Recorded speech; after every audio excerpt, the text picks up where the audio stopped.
0.2-liter EcoTech V8 engine with dynamic fuel management technology. Bring style to the open road with a signature Denali Vader chrome grille and accents, and keep comfort top of mind with available Super Cruise hands-free driver assistance capability. Employee pricing is on now. Ask your GMC dealer for details. I'm Rick Showers from No Bull RV. Our average used RV sells for around 30 grand. Some are more, some are less. And literally no one has 30 G's just sitting in their checking account. Monthly payments are the best way to get the used RV that's right for your family. That's right, Bob. Financing should be a stress-free process. But let me tell you a little secret. My granddaughters think I'm a model citizen. When I was young once. And if you look back into my credit history, you can see that it wasn't always excellent. Perfect credit is nice, but not easily achievable. You said it, Bob. But less than perfect credit is not a good reason to keep you from the great outdoors this season. I built our financing plans for the real world. And in the real world, nobody has a perfect credit score. So let's talk about how easy it is to make your favorite used RV affordable. As long as you promise not to tell Saxon and Goldie that I'm not perfect. And that's No Bull. NoBullRV.ca.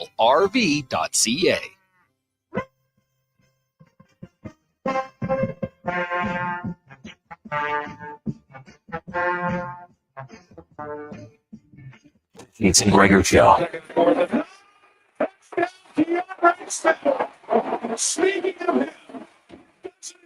On Sports 1440. This ball is hit high deep out to right center. Off the bat of Drake Baldwin. And it's gone. That's to his Rookie of the Year resume.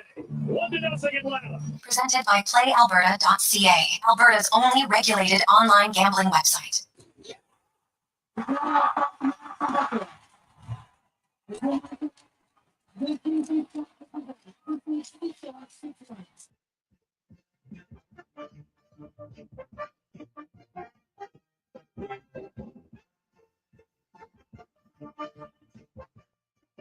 Good afternoon. Thank you for tuning in to the Jason Gregor Show here on this positive Friday. The Jason Gregor Show brought to you by PlayAlberta.ca. You can use promo code Gregor and get a $50 free play with a deposit. Also today, big one, $55 million up for grab with the Lotto Max. Get your tickets at PlayAlberta.ca.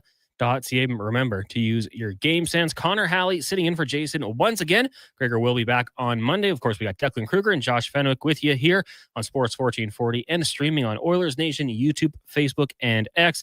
Thank you to everyone tuning in, no matter how you're doing so. I'm going to go ahead to the chat right now, boys, and hit that like button. If you're there, make sure you do so. We got a jam-packed show today. Lots to get to. Of course, it's game day. Edmonton Elks in action out in Montreal. That one's going to get going at 5:30 tonight. To kick it off and talk about it just a little bit, we'll be joined by former member of the Elks, also from Elks Nation, Eddie Steele. I want to get his thoughts as a former defensive lineman. What can the front four do to help out the back end and really help out that defense? Well, you're going to have a little bit of a easier challenge when it comes to quarterback. McLeod Bethel-Thompson, hey, he showed it last year. He can still sling that football, but back up for a reason. Alouettes, ton of injuries. What is the mindset when you're going into a game like that, and what do you have to do? I'm sure we might get the basic answer of nothing changes. You just go play your game.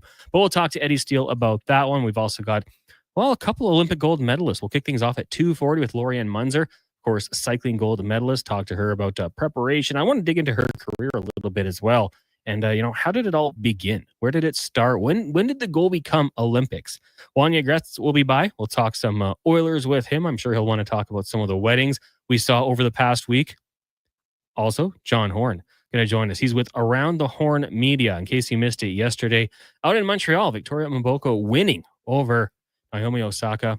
Nice $1.2 million payday. American jumps up in the standings. What's next? And can she sustain this? Can this be something that happens long-term for her? Can she be that next great Canadian hope? We'll find out around 2:20. We're also going to talk some curling. Big event coming to the Edmonton area later on in 2025. John Morris, it's a curling legend, Olympic gold medalist, two-time. He'll join us to talk about that, and we'll talk a little bit about his career as well, playing against and with some of the greatest to ever do it. We got Cam Tate's 2-minute warning. I'll be reading that one. Bill Bender joins us from the Sporting News. We'll talk some NFL and even a little bit of college football. 5 questions, and then I will depart because I will be heading to the Edmonton Elks watch party out at Sherlock's North Side location Declan Kruger's going to slide into the chair. We're going to get prettier on this stream. Declan Kruger taking over at 5 o'clock. Mark Spectre and Alan Mitchell. Declan, might as well say hello to you. And also get your text in to the UL inbox, 1-833-401-1440. Deck, how you doing today? Oh, man, doing well. Elks game day, so I'm always really excited for that. Passionate CFL fan, you know me. Weekends here. Soccer game tomorrow. We're looking to win 2 in a row. Wow. On a Saturday makeup game? Yeah, makeup game. Right on. Makeup game. But I'm doing well, man. You know, the vibes are high. Was this a short week? Yeah. Yeah, okay. So short week, going right back into the weekend. It's cool for sure. I just said this also at the end of the lowdown. If anyone out there wants to sell me a Folk Fest ticket for Sunday, please email me, declans@sports1440.ca, or text in. That'd be greatly appreciated. Nice plug. You can sit on the hill. And why? Well, who's performing? No idea. Oh. Missed the show yesterday. Really wanted to go. Didn't get a ticket in time. Didn't get a second resale ticket in time. Wanted to see Rainbow Kitten Surprise. Missed it. But my friends texted me. They said, you got to get a ticket for Sunday. So I'm going to try and get a ticket for Sunday. Are the Roots performing this year? Like Jimmy Fallon's house band / Grammy winning rap group? I suppose, yes. However you know them. I'm not sure. The only ones I knew were Serena Ryder and Rainbow Kitten Surprise last night. I have no idea who's on the dock for the rest of the weekend. I'm going for the vibes. The music has surpassed me. Now it's about the vibes. You just listen to whatever it is and enjoy it. I mean, there's a lot of great things to do in the city this weekend. Of course, tonight, let me grab my handy dandy schedule here. The Edmonton Stingers in action, taking on Niagara. Also on Sunday, they'll host Winnipeg. So Declan, if you don't get tickets to that, maybe you want to go watch the Stingers. If they win both their games and Calgary were to lose both their games, then all of a sudden the Stingers are going to be hosting a game in the playoffs. And then you got the Edmonton Riverhawks in action tonight out in Victoria, 7:35 first pitch. And then over the weekend in Edmonton, home field advantage. Game 2 goes tomorrow. And then if necessary, game 3 on Sunday. So we got to jam-pack Remax Field and make that a hostile environment. I'm sure we will. It's a great atmosphere for that. I threw this question out here on Fantasy Frenzy. And Declan, I want to ask you as well. Take away the experience of the sports, the atmosphere, indoors, outdoors. In the city of Edmonton, which sporting venue has the best food? Oh, wow. Because you have to factor in price. Oilers games, quite expensive. Oil Kings games, you get the kids menu. You don't have to be a kid. Riverhawks, you got the $5 menu. The Stingers, you got the $5 menu. The Riverhawks, great local brews, some good food, hot dogs and such. Do you have a preference? I know the Elks got the mini donuts. Like there's good food options at all of these games, but what would be your pick? Drinks wise, food and drink. I'm splitting it up. Drinks wise, it's the Riverhawks. Love what they're doing. They got some great stuff. You drink it out of the beer bat, you feel like the coolest kid in the world. Drinks wise, Riverhawks 100%. Straight food. First of all, if you think I'm ever buying food from Rogers Place, you're crazy. I'm not taking out a second mortgage to get a large popcorn. Which actually, by the way, I went to a UFC event one time at T-Mobile Arena. One draft beer was $18 American. It was 16 or 18, but it was 5 years ago. I think it was 18. I have the picture somewhere. Could not believe my eyes. That's like, I don't even know what that prorates to Canadian, 24, 25, something like that. Beyond ridiculous. The Edmonton Stingers, when it comes to pure concession, do it the best in terms of quality and price. It is a can't miss. They are my number one food option. Chicken strips and fries, $5. Listen, who That's doesn't Costco love, quality? No one wants to admit they eat chicken strips anywhere between the ages of 26 and 29 years old, but sometimes you just got to do it. They're that good. I love my chicken strips and fries. Everyone loves their chicken strips and fries. I've never wavered from my love of chicken strips, tenders, fingers, nuggets.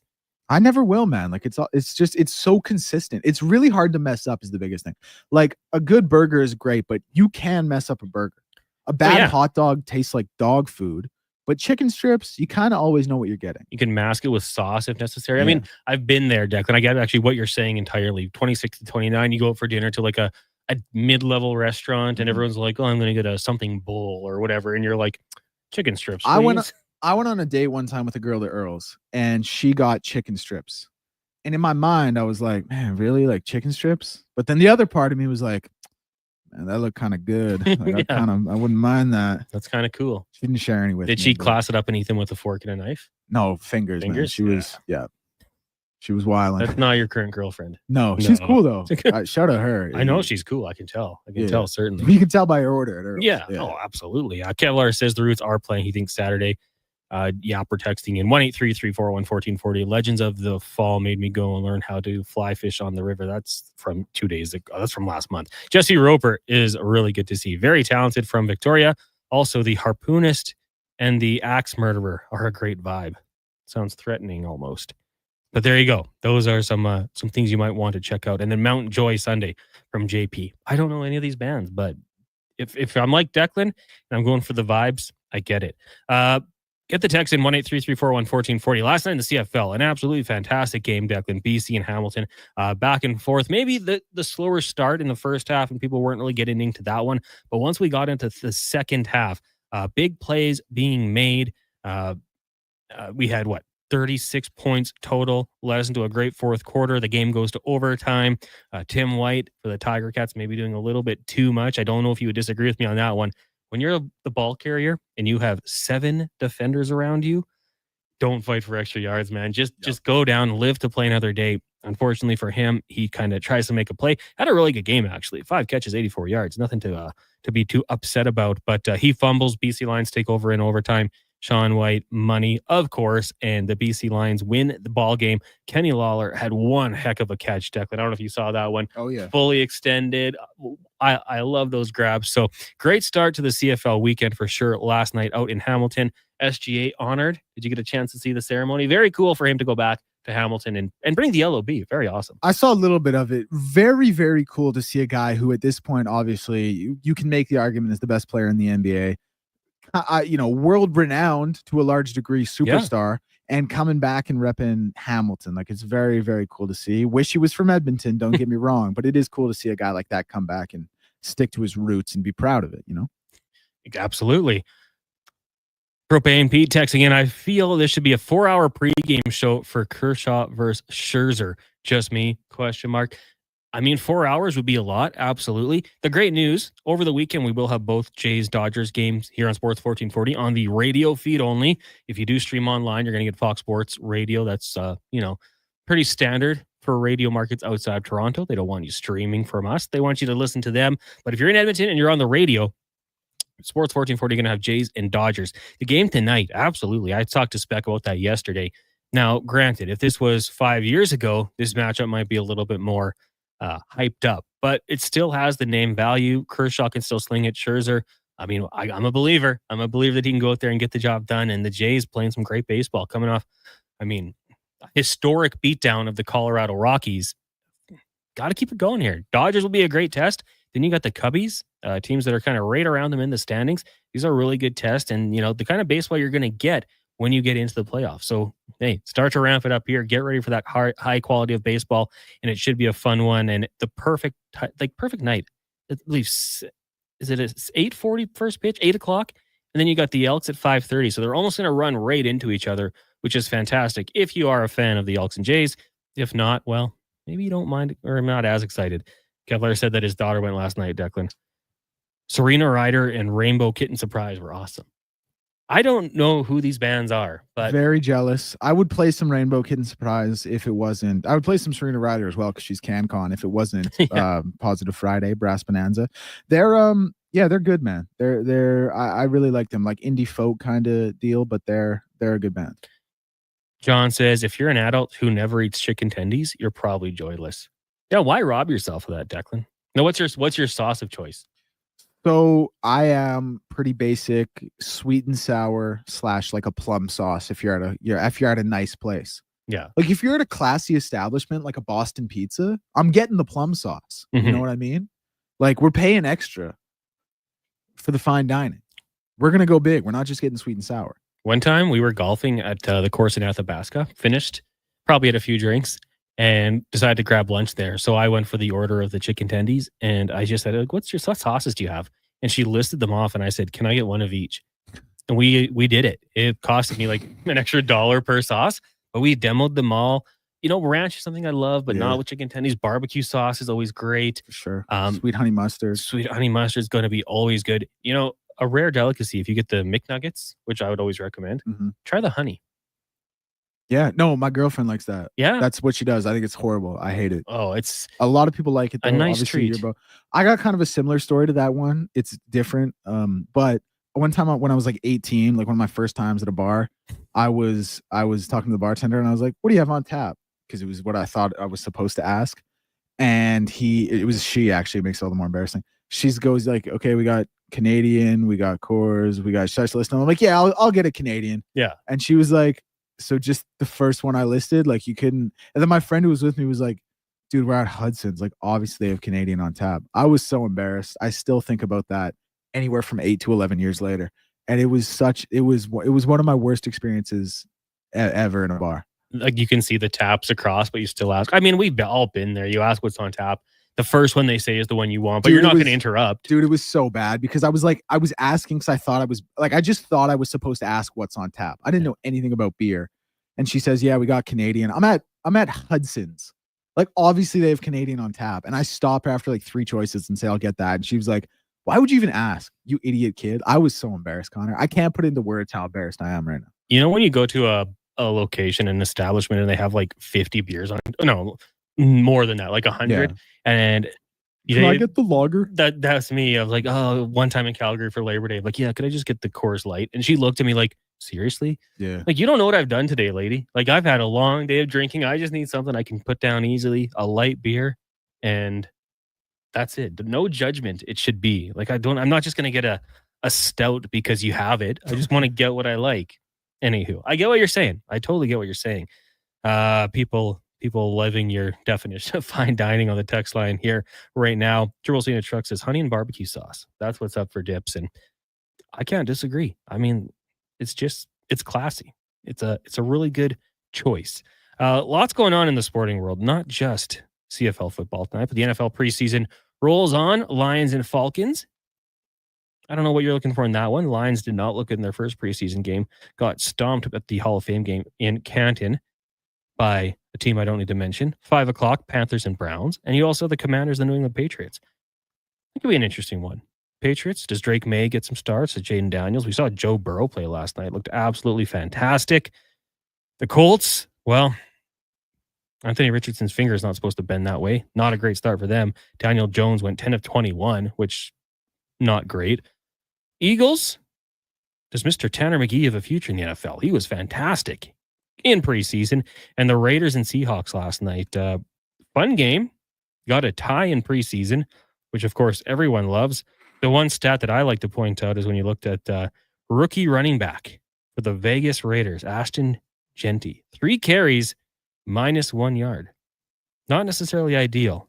Not a career-defining game being the first game of the preseason, but not great. Omari and Hampton did a little bit better. Imitation Tom says, I'm a basic B, and I want mayo on everything. Even nuggets, chicken strips, mayo? Maybe like a spicy mayo I could maybe get behind. But, hey, I don't food shame. Triple C in a truck says, yeah, we're looking great against the second and third team. Hey, Triple C in a truck, you got to get that timing. The last few years, the Bengals have been slow to get off the schneid in the season. This year, I thought they're going to hit their ground running. Joe Burrow, to me, number 1 quarterback in the league. I think this was a good first step for him. No one's saying it's against an all-world defense, but he did what he was supposed to do. He went out there and he looked very efficient, as I think most starting quarterbacks in the preseason will do. Again, it is the Jason Gregor Show here on Sports 1440. Connor Halley, Declan Kruger, and Josh Fenwick with you here from the Ewell studio in West Edmonton Mall. You can also text us at the Ewell inbox. Score with your power play partners at Ewell. Get all your electrical needs at ewell.ca with 24/7 ordering and shipping in Edmonton and across Alberta. 1-833-401-1440. Again, still to come on the show today. Eddie Steele will join us next. Look at the Elks as they get ready to take on the Montreal Alouettes. We've got Laurianne Muenzer, Wany Gretz from Oilers Nation. John Horan will join us, talk some tennis. John Morris, 2-time Olympic gold medalist, will talk some curling in an event coming to the Edmonton area. Bill Bender at 4:20. We've got Cam Tate's words read by me in the 4 o'clock hour. And then when I take off at 5 to go to the watch party, Declan takes over. Josh slides over a little bit, and they'll keep the show going with Spec and Low Tide and another edition of Wanya's World as well. So a loaded show today, lots to get to. We'll take a break. When we come back, CFL with Eddie Steele. You're listening and watching to the Jason Gregor Show here on Sports 1440, as well as Oilers Nation's Facebook, YouTube, and X streams, brought to you by playalberta.ca. What does excellence truly mean, and how does it guide your choices? At Volvo Cars Edmonton, excellence isn't just a goal, it's their standard. They shine in every aspect, from top-tier customer satisfaction in sales and service to impressive inventory, strong customer loyalty, and prices that are tough to match. Experience the dedication to quality firsthand at Volvo Cars Edmonton. Great vehicles, better service. Only at VolvoCarsEdmonton.com. Reports suggest that Canadian taste buds are bored to tears. My mouth can't handle another dull drink. Summertime smoothie experts everywhere are recommending a watermelon wake-up from Booster Juice. It's so smooth, cool, and refreshing. And ridiculously delicious. Enjoy the Watermelon Wave and Watermelon Explosion smoothies, available all summer long at a Booster Juice near you. Stay cool, Canada. Booster Juice, Canadian-born, blending since 1999. Diablo Boots sells only Canadian-made work and biker boots made by Canada West. No American or boots made in China, so no tariffs. All of Diablo's boots have replaceable soles and heels for longer life. Sizes 6 to 14 Triple-E. Buy quality, buy Canadian. And support Canada West and Diablo, the two best names in the boot business. So save on boots by Save On Foods. That's Diablo Boots, 3340 Gateway Boulevard on the east side of Save On Foods. Buy Canadian. They're terrific. Back by popular demand, the Operation 36 Junior Golf Program at Cattail Crossing Golf Club. Designed for kids ages 5 through 17, it combines instruction and on-course play, focusing on technique, strategy, and course management. Taught by certified CPGA pros. Only $325 for 4 weeks of instruction, plus 4 9-hole rounds of golf. Operation 36, Wednesdays 5:30 till 7:30 p.m. through August. Register at cattailcrossing.ca. Click on Junior Program or call 780-973-6686. Edmonton's biggest clearance event is at the Brick Outlet on St. Albert Trail. Stop searching and start saving. For 4 days only, Thursday through Sunday, we're clearing out our warehouse and blowing out thousands of dollars in inventory. Fine furniture and mattresses below cost. Scratch and dent appliances below cost. Clearance and overstock pieces up to 80% off. Some exclusions apply. See in store for details. Find massive savings Thursday through Sunday during Edmonton's biggest clearance event. Only at the Brick Outlet on St. Albert Trail. The Brick Outlet, saving you even more. The job isn't done until the last load is hauled, and having a semi-trailer out of commission is not an option. Whether replacing or adding to your convoy, Edmonton Trailer has a huge inventory of new and used semi-trailers, trusted by the gravel, logging, oil field, fluids, and freight industries. Find a trailer right for you online or at one of their 3 locations. For sales, service, parts, rental, and finance, when you're in it for the long haul, Edmonton Trailer. Legacy Heating and Cooling is the #1 air conditioning install company for slushy lovers. Because while a slushy keeps you cool as an 80s song for a moment, AC from Legacy keeps you cold as ice all season long. A permanent full-body slushy sensation keeping you cold as ice with no payments and no interest for 1 year. Keeping you cool without the brain freeze. That's how you build a legacy. Legacy Heating and Cooling. McDonald's Summer Drink Days are here. Get a $2 small fruit splash beverage or a small frappe or smoothie for just $3 each. Summer's booming with McDonald's Summer Drink Days. Excludes additional flavor shots and toppings at participating McDonald's in Canada. Taxes extra. Prices exclude delivery. Summer. The sun's out, the road's calling. And your car said... Nope. Don't let your summer road trip turn into a roadside nap. Swing by Napa Auto Parts. Napa has the trusted tools, smarts, and quality parts for all your automotive needs this summer. Get your vehicle ready for the road and just in time for your kids to start testing your patience and sanity. Are we there yet? With over 85 locations in Alberta, visit your local Napa store today or online at napacanada.com. That's Napa know-how. It's happened again, and construction season is in full swing. Job delayed, money lost, and clients disappointed because your rigging failed and it wasn't inspected. Don't let this happen to you. Have your lifting slings, fittings, hoisting tools, and safety harnesses checked with Titan Supply. Titan Supply offers certified on-site and in-house rigging inspections and service, so they can repair it, replace it, and recertify it. Titan Supply in Edmonton, Grand Prairie, Red Deer, and Calgary, and at titansupply.ca. Lift, dig, haul.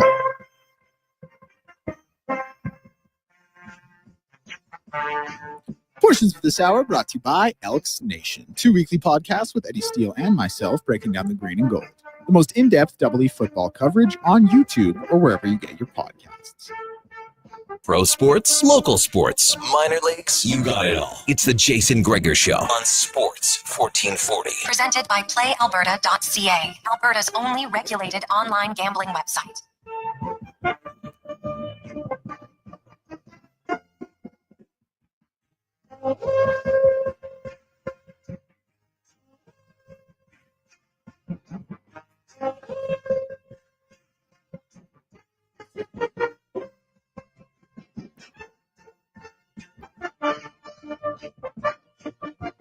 Welcome back. It is the Jason Gregor Show here on Sports 1440, streaming on Oilers Nation, Facebook, YouTube, and X. Also on Sports 1440's Instagram if you want to go pay us a little visit there. Connor Halley, Declan Kruger, Josh Fenwick with you here. Jason on vacation. We'll be back on Monday. The Jason Gregor Show, as always, brought to you by PlayAlberta.ca. You can head over, make your deposit, use promo code Gregor50 to get a free $50 bet. Maybe you want to throw it on the Elks tonight. Shock the world. We'll see what happens as the Edmonton Elks taking on the Montreal Alouettes out in Montreal. Kickoff set for 5:30. We're going to discuss that and maybe a little bit more right now with Eddie Steele. This is our CFL report brought to you by Legacy Heating and Cooling, hiring HVAC installers and plumbers, starting bonuses to the right candidates, strong benefits, RRSP matching tuition reimbursement. You can apply today at legacyheating.ca. Eddie Steele, co-host of the Elks Nation podcast, as well as former CFLer, joins us now. Eddie, good afternoon. How are things going? Oh, everything's good, Connor. Everything's good. It's funny. Declan calls me and very professional. I know you heard him, how he called me. He said, hello, is Eddie Steele there? I said, Deck, man, I see you twice a week running a podcast, brother. It's me. Talk to me like it's me, baby. As soon as he said that, Josh and I looked at each other, then looked at Declan. Very professional when he makes those phone calls. And, you know, that's what we expect from him at this point. Because I think he does the same with Lowtide, who he sees 5+ days a week. Nothing but the best from Deck. He sets the bar high, and that's what we like about it. So, let me ask you. We're almost halfway through the season. How's it been with Elks Nation so far? Oh, it's been awesome. You know, it's behind the scenes. There's a great team that works with Declan and I, just doing all the heavy lifting. You know, we show up, and Declan actually does even more work than me, but I kind of just show up and do my thing. It's incredible the amount of effort and work it takes to really produce a quality product. And, you know, I'm just happy to be aligned with a good team over at the Nation. Absolutely. Go check it out on YouTube, also wherever you get your podcast from, 2 a week. And honestly, the best breakdown you're going to get of the green and gold. And they're in action tonight out in Montreal, taking on a banked up Alouettes team. I want to ask you, Eddie, from your playing experience, and I'm going to rely on that a lot for a couple questions here, but when you go into an opposing market and you look at that injury report and see so many key players down, is it tough not to get a little bit excited about the matchup? I mean, how much are you relying on coaching just to kind of, hey, guys, stick to the game plan. Don't worry about who's out there. Worry about what we control. Yeah, in reality, with where the Double E are at this season with their record, you can't be looking at your opponents that way. You got to be so focused on taking care of business. You're sitting at 1-6, and you just got to play some desperate football. It doesn't matter who's lined up across from you. You need to bring your best, play your best. Now, on the reverse side, I've been on some really good teams. I've been on one season I've had where it was a real struggle, and that was 2013 with the Eskimos back then. Mm-hmm. I think we finished the year with 5 wins, although we did lose 5 games that year by 3 points or less. So we had some tight games. But when you're on a good team and you see these backups playing, oh, Connor, you're licking your chops because you're thinking, this is a game where I get to pad my stats. Now, I want to ask you, just going into this game, as a former defensive lineman, like I remember the groups you were a part of, well, Odell, Elmondo, I'm probably missing a few other guys, but you guys were ferocious as a front four. When you look at this group for the Elks, the name value is there, the money is there, but they've had a really hard time generating pressure with the front four, leading to more blitzes being dialed up. What can they do to get to the quarterback? Because we haven't seen an interception from this secondary. Jake Seresna's got the lone interception for this defense, which is just crazy. You'd think there'd be at least one pizza tossed up there and someone comes down with it. It just hasn't worked out. So how can the front four maybe, add in a linebacker or two, someone else blitzing? How do they start to get constant pressure on opposing quarterbacks? And then when they get there, make sure they take them down. Absolutely. Honestly, Connor, what I've noticed with this defensive line, sure, sometimes they'll get some push and You can see they'll make a quarterback uncomfortable here and there throughout the period of the game. But these guys got to get off blocks. That's what it comes down to. They got to make a move, and they got to get off of their blocks. Right now, it's like they're Velcroed onto the O-lineman, and they're not able, and we're seeing it even in the run game, they're not able to shed these blocks, get off cleanly, and make plays. And really, there's no rocket science behind it, Connor. You just got to put in the effort to shed the block, and it's a will and it's a desire to just go out there and make the plays. They're getting paid big money. They need to now step up and act, or I should say play the way they're getting paid, because right now they're not doing it. Jake Serezna, the heat was on him earlier in the year, and he actually responded and had a really nice game. I forget what game that was, but he had a sack and an interception. These guys, they need to bring it more. I harp on J.C. Sherritt and the coaching staff for, all the yards given up, the points given up. But I've spoken to some former teammates, actually Armando Sewell. Me and him had a good chat, and he reminded me, he said, you know what, Eddie? Nah, it's not JC. It's not the DB. This D-line's got to get going. Just like our day back in the day, it all starts and ends with the defensive line and the pressure that they're able to generate. And I mean, we've seen it with Nathan Rourke a few times in those games. They get there and they can't finish. You'll have hands on them, and then it's resulted in big plays going the other way because you're just asking your members of the secondary to cover a little bit longer. When you get close and you don't bring a quarterback down, like, what is that? Is that not tackling enough at practice? Is it a fear of a flag? Like, what happens when you have him in the grasp and he just quarterbacks multiple times this year have been able to escape? Yeah, it's not a fear of getting him down. I got to be honest. You have to give credit to the quarterbacks, too. I've had some sacks in my day, or potential sacks, where these guys are slippery. Like, we watched Nathan Rourke last night for the BC Lions against Hamilton. There was about 3 or 4 times where he just squirmed out of that pressure in the pocket and was able to climb the pocket and even use his legs to get some first downs. I remember going back to my day, there was a move when I was playing with the Saskatchewan Roughriders in 2018. It was actually against Edmonton in Saskatchewan, the game was, and I had beat Jacob Ruby so clean. It was probably the best move of my life. I hit him with a nice club rip, typical move, and I had Michael Riley dead to rights in my sight, and I literally slipped off of him. It was crazy how it happened, Connor, because these guys, they're strong, and you have to give them credit now. You can't let that happen too often, and this defensive line is letting it happen too often. And part of it is confidence. There's no denying that your confidence gets shaken when you're not getting the numbers, the sacks, and producing, and then you start to overthink it. And that was always one of my problems. I was a nose tackle, which you're not expecting to get a huge number of sacks, but when you have the competitive guys around you like Odell Willis, Armando Sewell, Willie Jefferson, Marcus Howard, boy, if you're not producing, you're feeling kind of like the weak link. You never want to be a weak link on a D-line. No, that was such a good group you guys had there. And you could rush forward, get there, and then obviously have more players back defending the pass. Man, that was a really fun group to watch. If I may, Connor, actually, why we were so successful in 2014 and 2015, we rushed 4, but in reality, we lived in Eagle, and that was a 3-man front with 9 guys dropping. And the fact is, we were able to get pressure with 3, and that's why the DBs were able to feast and tackle the way they did in 2015. Our numbers weren't huge. I think Armando had 4 sacks. I had 3. Another D tackle had 3. They weren't huge that year, but we got pressure with 3 men, and that allows the whole defense to eat. Such a luxury. Eddie Steele joining us here from Elks Nation, former CFLer. Man, you guys on the back end there, Aaron Grimes, Dexter McCoyle was a ball magnet for you guys. One of my favorite defense. Pat Walk. Oh, absolutely. Number 9, right? Outside on the outside there. Man, those were like, I would go watch. You liked watching the offense, but watching your guys' defense back then, you guys just flew to the football. It was a lot of fun to watch. Now, I just want to ask you, going back to your playing days, was there a quarterback just on that topic that frustrated you the most? And, you think you have him dead to rights, and then all of a sudden, step up, boom, football's gone?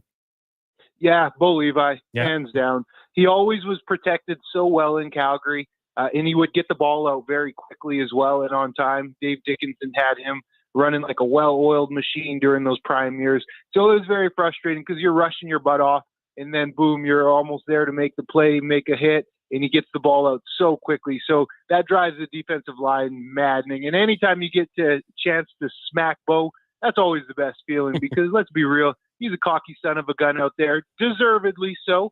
So whenever you could put his back into the turf, that was the best feeling. Love it. Now, on the other side of the football for the Elks tonight, out in Montreal, taking on the Owls. That one's going at 5:30. What have you seen from Cody Fajardo, and what have you seen in this offense that has started to maybe improve things going forward? Well, just some simple consistency at the position. He's not going to do the amazing explosive plays like Trey Ford, where he's going to run back and forth, sideline to sideline, and find an open receiver.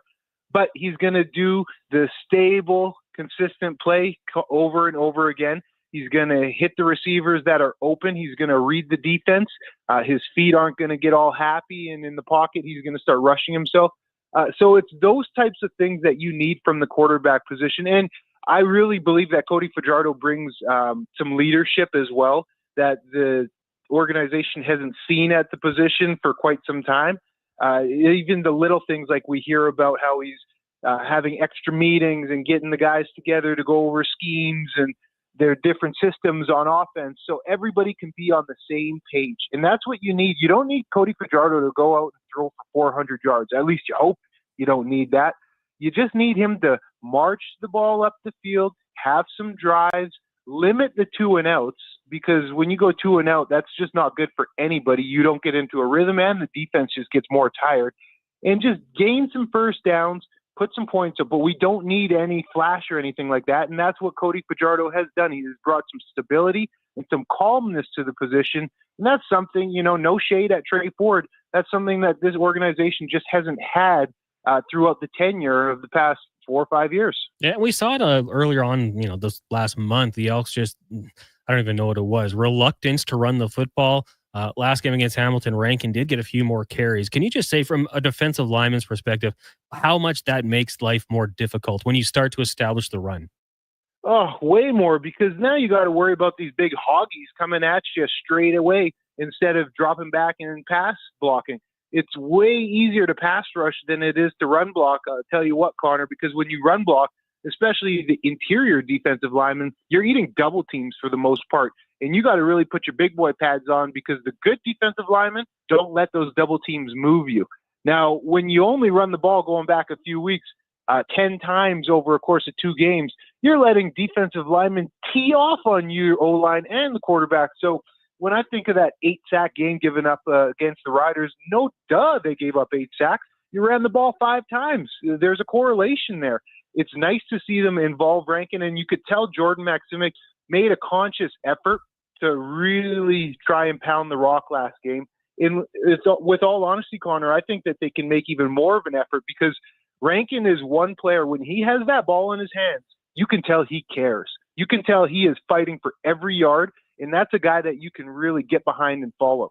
Yeah, 100%. And I think, when I first saw him play for this team last season, I thought, man, this is a guy who could wear defenses down, run between the tackles. But seeing the element of a pass catcher we've seen in the last little while, a really good sign for this team. I want to ask you about Keon Julian Grant. Had the big drop last game. And I mean, we can say it as much as we want. One play doesn't usually, there's more to it than just that. But it would have been a huge touchdown had he held on to the football. What do you expect from him tonight? A chance to maybe get a bit of a bounce back performance, also playing his former team.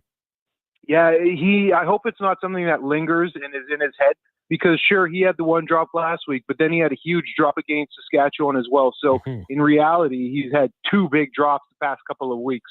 I hope that's not something that carries over because this team needs him. And I know from my experience, that'd be like me missing that sack I just talked about with Michael Riley. You lose sleep over that, man. You're sick to your stomach, and then you have to watch it in film all week. Hopefully he's able to flush it. That's what the true pros do. They can flush it, and it's a next play mentality, on to the next, and it's over with. It'll be really interesting to see how he responds. And if Cody Fajardo, don't be surprised if he tries to feed him because that is the type of leader Cody is. He's not going to leave his guys out to dry, out to hang, and I definitely would be expecting Cody to try and feed him early to get him in the game and get his rhythm going. Now, before we let you go, what was the best part about playing in Montreal? Oh, I can't say it on the radio. Hey, put it this way, Connor. There's a reason during my career, usually you play the game and you stay overnight and then you fly out the next morning. There is a reason most teams I played on started flying out directly after the game. Good night life, right? Good poutine. Good night life. Too much poutine. That's what I'm going to go with on this one. Poutine. Eddie, thanks for doing this today. Really appreciate it. And we'll look forward to you and Elkins recap on Elks Nation. Awesome. Keep doing great work, Connor. There I go. That is Eddie Steele, longtime CFLer, Grey Cup champion. Could play on both sides of the ball. And co-host with Declan Kruger on Elks Nation. 2 podcasts a week you can watch on YouTube or wherever you get your podcasts from. Declan, what did you think about Eddie there talking about the defensive line there? He makes some really good points because you can't just underestimate the quarterbacks on the opposing sideline, like Bo Levi, slippery. Nathan Rourke, slippery. I think it was Kolaros who got away from them once as well that led to a touchdown. But, I mean, it's a trend, and that's the part that concerns me personally. Yeah, I thought you were going to ask about the nightlife in Montreal. Can't speak to that, but no, 100%. And MBT is such a, like, he's so flat-footed. He does not move well. Like, this is the quarterback you look to saying, if we get hands on this guy, we bring him down. Obviously, he can speak to the position a million times better than I can, but I could not agree more. And it just, like, your defense play, it's such a weight off of the other position groups, the linebackers and the DB's shoulders when the defensive line can get there and make plays, hurry him, bring him to the ground, things like that. It's demoralizing, too, like, when you have him. And like he said, like, you lose sleep over those types of plays. As a football player, as an athlete, you have a chance to, make a game-changing play, and you don't. It's crushing. And when it starts to become a trend, that's when it's really going to hurt. So we'll see. I think with the injuries, a winnable game, but the Alouettes are going to have confidence knowing that the Elks are just a one-win team. Should be a lot of fun tonight. Kickoff 5:30. We'll take a break. It is the Jason Gregor Show. Connor Halley, Declan Kruger, and Josh Fenwick with you here. When we come back, we'll be joined by Olympic gold medalist Laurianne Muenzer. We're going to talk a little bit about her career and journey to the Olympics. It's the Jason Gregor Show on Sports 1440, Oilers Nation, Facebook, YouTube, and X, brought to you by PlayAlberta.ca. The sun is shining, the weather's warm, and some of Edmonton's favorite sports are back in season. If you're looking for the cherry on top of a perfect summer day, check out Play Alberta to experience casino, sports, and lottery all in one app. Download the Play Alberta app today and deposit $20 or more with promo code SUMMER to claim a $100 casino bonus. That's promo code SUMMER for a $100 casino bonus on us. Redeemable once per Play Alberta account. Remember, if you gamble, please use your game sense. New crust alert at Papa John's. Your favorite cheese meets your favorite pizza in the new cheddar crust pizza for only $17.99. Papa John's pizza makers created the perfect addition to their crust by melting garlic and herb seasoned cheddar cheese right on top of their fresh original dough that's made with 6 simple ingredients. Try a one-topping cheddar crust pizza today for only $17.99. You better hurry though, because it's only for a limited time. Better ingredients, better pizza. Papa John's, proudly locally owned and operated. Wow, get ready for a silly hockey fans.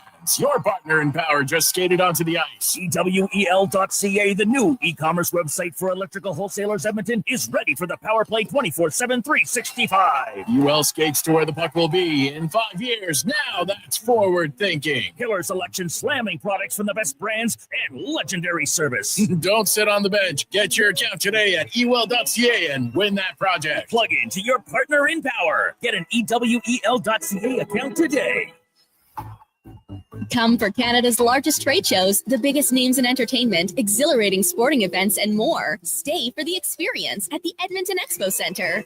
TNA Wrestling makes its explosive debut at the Expo Centre on Friday, September 26th and Saturday, September 27th for back-to-back nights. Buy your tickets online today. Learn more about what's happening at the Expo Centre by visiting the calendar of events online at edmontonexpocentre.com today.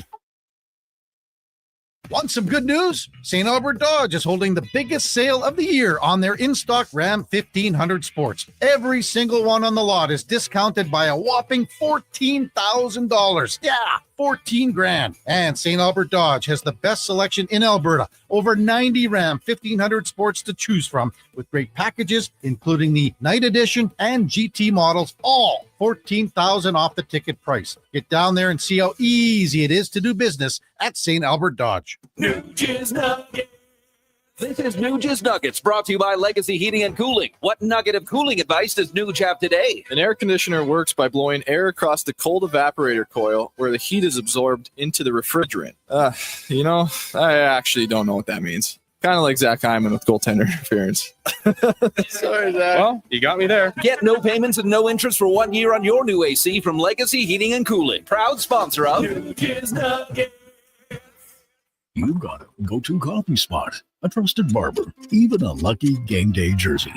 But when it's about looking your absolute best, there's only one name you need, Mr. Dirk. Family run since 1939, we're experts in crafting impeccable tailor-made suits and offering a wide variety of everyday styles. Pair that with personalized one-on-one fittings and the convenience of on-site tailoring. Mr. Dirk elevates your style game. Visit our Edmonton store or explore MrDirk.com. Score big on style with Mr. Dirk.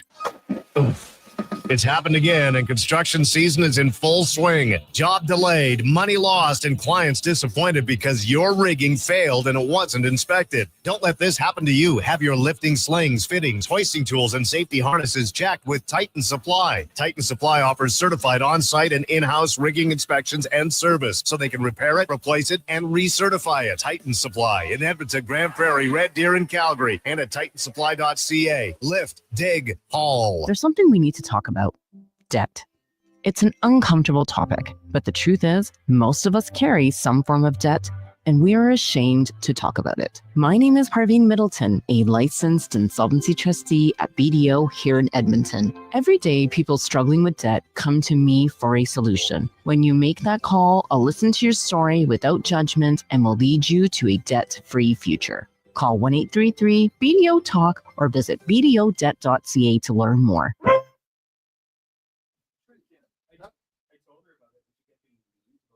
Portions of this hour brought to you by On the Rocks. Jump on OTR's party shuttle buses to Elks games, Riverhawks games, and concerts at Commonwealth. To see all upcoming bus events, visit ontherocks.com. He's not just another pair of glasses. It's the Jason Gregor Show. Thanks for checking out Edmonton Sports 1440. Presented by PlayAlberta.ca, Alberta's only regulated online gambling website.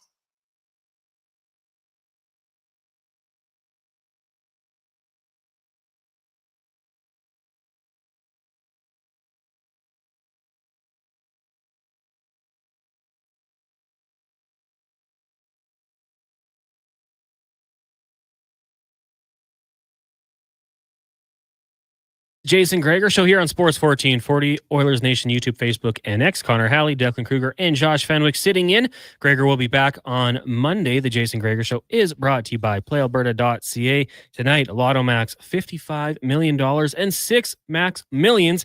You can get your tickets at PlayAlberta.ca. Remember, use your game sense always.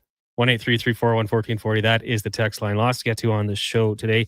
We've actually got 2 Olympic gold medalists. As John Morris, curler, will join us later on to talk about an event coming to town. We've got John Horn in the 3 o'clock hour as well. We'll talk some tennis, big news for Canada, Cam Tate's 2-minute warning, Bill Bender from Sporting News, 5 questions, Spec, and Low Tide. So a loaded show here on the Jason Gregor Show this positive Friday. But right now, we'll get to our big guest of the day, brought to you by Silent Rides Charter Company. Silent Rides is one of Alberta's premier bus charter companies with state-of-the-art motor coaches safely taking you, your team, or your group to their next destination. Visit silentrides.ca for more information. We bring in Olympic gold medalist Laurianne Muenzer to the show. Laurianne, how are you doing today?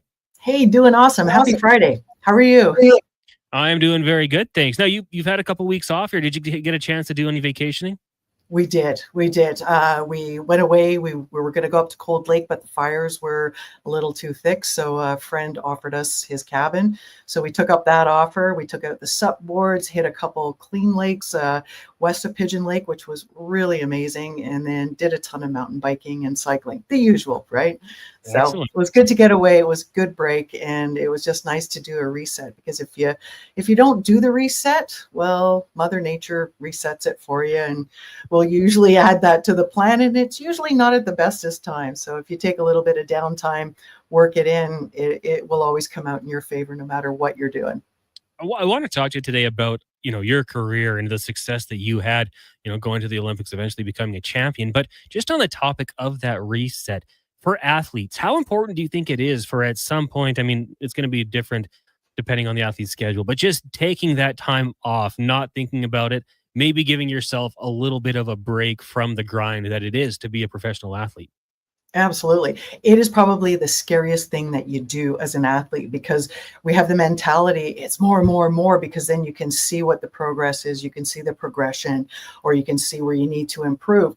And it's really hard when you go, I'm supposed to take a break. Are you serious? Are you kidding? And it's like, well, then what am I going to do? And I find that a lot of athletes, me included, I was lost. What do you do? And I wasn't truly totally lost because I was also working full time, but the season would typically end the end of September. And then what you would do is you would take 3 weeks off. I learned this one the hard way because I took 4 weeks off or 5 weeks off. That was way too much. 2 weeks wasn't enough. So you're always trying to find that sweet spot. And then the season would start training back again in November. World Cups would be February, March, April, World Championships in May, and then a big summer event, whether, post World Championships, it was Pan Am Games, it was Commonwealth Games, Olympic Games, one every year. So there's a beautiful progression. If you don't take the time off, you're going to think you're doing really great. You're coming out blazing right at the start, but then holding it for the long term, Connor, is virtually impossible, because you do need to have slow days, lower training times, maybe some endurance versus, the anaerobic sprinting, all depending on what you're doing. But a break is absolutely necessary. And even 1 day a week, I believe, is necessary, if not 2. You got to be really good at, scheduling. We call it periodization. It's just, you got to make sure you get the recipe right. And I said professional athletes there, but I would assume similar to the parents listening with young athletes that are, whatever they might be involved in. Rest day is huge. Oh, absolutely. And the other thing, especially for the younger athletes, is go play all of the sports. Don't just play one, because you don't realize until way later just how impactful, playing street hockey, tennis, badminton, tag, just hacking around, playing in the schoolyard. It really gives you a number of skills that you don't even think about because you're playing, right? But if you're only a specialist when you're 10 or 11 or 12 years old, oh my goodness, you're shortchanging the young athlete, because it's like, well, there's going to be more, or they're not going to have those skills in other areas that they can really excel at. Laurianne Muenzer joining us here on the Jason Gregor Show. Connor Halley sitting in, and we wanted to talk about your career a little bit. Obviously, we know where you got to eventually, winning an Olympic gold medalist in cycling at Athens. Probably couldn't be a cooler spot to win that gold. Maybe in Canada would have been pretty cool too. But the journey to get there, at what point did you say, this is what I want to do? I want to become a professional cyclist. And at that point, everyone's goal at the end is to win the Olympic gold medal. You know what? You would think everybody's goal is to win an Olympic gold medal. It's not necessarily true. It could be just to get to the Olympics. I want to get to that level. Mine was a culmination of a couple of things. Injury, a really crap season where I went the slowest I had ever got in my entire life. And then it was me making the decision, not somebody else saying, well, you should shoot for the World Cups or you should shoot for the Commonwealth Games. It was me that put my foot down and decided, this is what I want to do. And I'm going to figure it out, because honest to goodness, Connor, I had no idea of how I was going to do it, other than I wanted to do it. And I had less than 365 days to put it together. Yeah, and your story is crazy, obviously. I don't know. Let's just say this. What is the average age, would you say, for a cyclist at the Olympics? In cycling, it'll probably be anywhere between 21 to 29, that sort of thing. And how old were you? Well, I was 38 when I won. I was also working full-time, so I was not a full-time athlete. In my mind, I was, but technically I really wasn't. I didn't get into track until I was 28, and that was by a good accident where I met the national track coach, Des Dickey, and he said, hey, I could help you get to the Olympics. You've got some great power sprinting. Now we can convert it onto a 42-degree banked surface, and you always turn left. I had no idea what I was getting myself into. All I heard was, I could get you to the Olympics. So I was all in, and it would take me another 10 years to do it. A couple different coaches, different locations, cities. I was in Toronto, moved to Montreal, back to Toronto, and then I came out to Edmonton because I was very much on a mission. I needed a coach, but I needed a velodrome to train. because you can't train on a straight flat road. You can't. Well, you can, but it's just not really conducive for training because you do need a facility. Coming off of a 42-degree banking, there's a little different approach to that. First thing, you're up probably about 20 feet in the air or up on, the sidelines, but the technical aspect, you can't replicate on a flat road. Olympic gold medalist Laurianne Muenzer joining us here on the Gregor Show. Connor Halley sitting in for Jason. So before you get into that then, what were you doing in your early 20s? I was working, eating Doritos and Diet Coke. I gained a lot of weight. I was 180 pounds. I'm 5'10", and I felt like crap and I wasn't happy and I was just working. So I decided to give myself a start and a challenge. And it was to ride my mountain bike 3 days a week from 5 until 7, out of the house by 8 and at my desk by 9. And I was loving it so much so that opened the Yellow Pages and I joined a club, and I was the only gal with 10 guys, and they were pretty patient. They were really good. They taught me a lot. They would also put the hand in the back and give me a good push up the hill. And it was so much fun because it was just, could I actually do this? I had no idea there was another discipline of track cycling. I only thought there was road, like what you see on TV, the Tour de France, point-to-point races, flat races. I had no idea that track really existed. So was there someone who told you, like, Laurianne, you've got something here, or was that all internal? I knew that there was something there explosive. I love to try and see if I could beat and chase the bus, from one end of the line to the other when I was living in Toronto. But it was Clary Hughes that said something to Des Dickey, who was the national track coach. I still don't know to this day what she said, but it got Des fired up. And that's when he wanted to talk to me. He asked me what my goals were. And he said, yeah, I can help you get to the Olympics. And I literally met him on a Sunday, and Tuesday morning I started training to make the national team. And it would take me about a good 6-8 months more before I actually did. A couple injuries, got hurt, quit, ran into debt, all kinds of crazy stories. And then 5 years later, I came to Edmonton and met my coach here. They had a velodrome. And, well, the rest, they say, is history. Well, Laurianne, we're going to be talking about that a little bit more because I get a host for Gregor a few more times in the summer. But, today I just want to maybe take a look at the new velodrome opening up in Edmonton. Looks like it's a really nice facility by my old high school, Ross Shepherd. Absolutely. I got a tour of it last week with Dave Embury, who's been like an instrumental force here in the cycling community, but also with the velodrome. He started this project, believe it or not, 2005, 20 years ago. It started out as an idea, and walking into it on Wednesday, I was blown away. Just the emotions. I haven't seen a track or been inside a track facility for 20 years.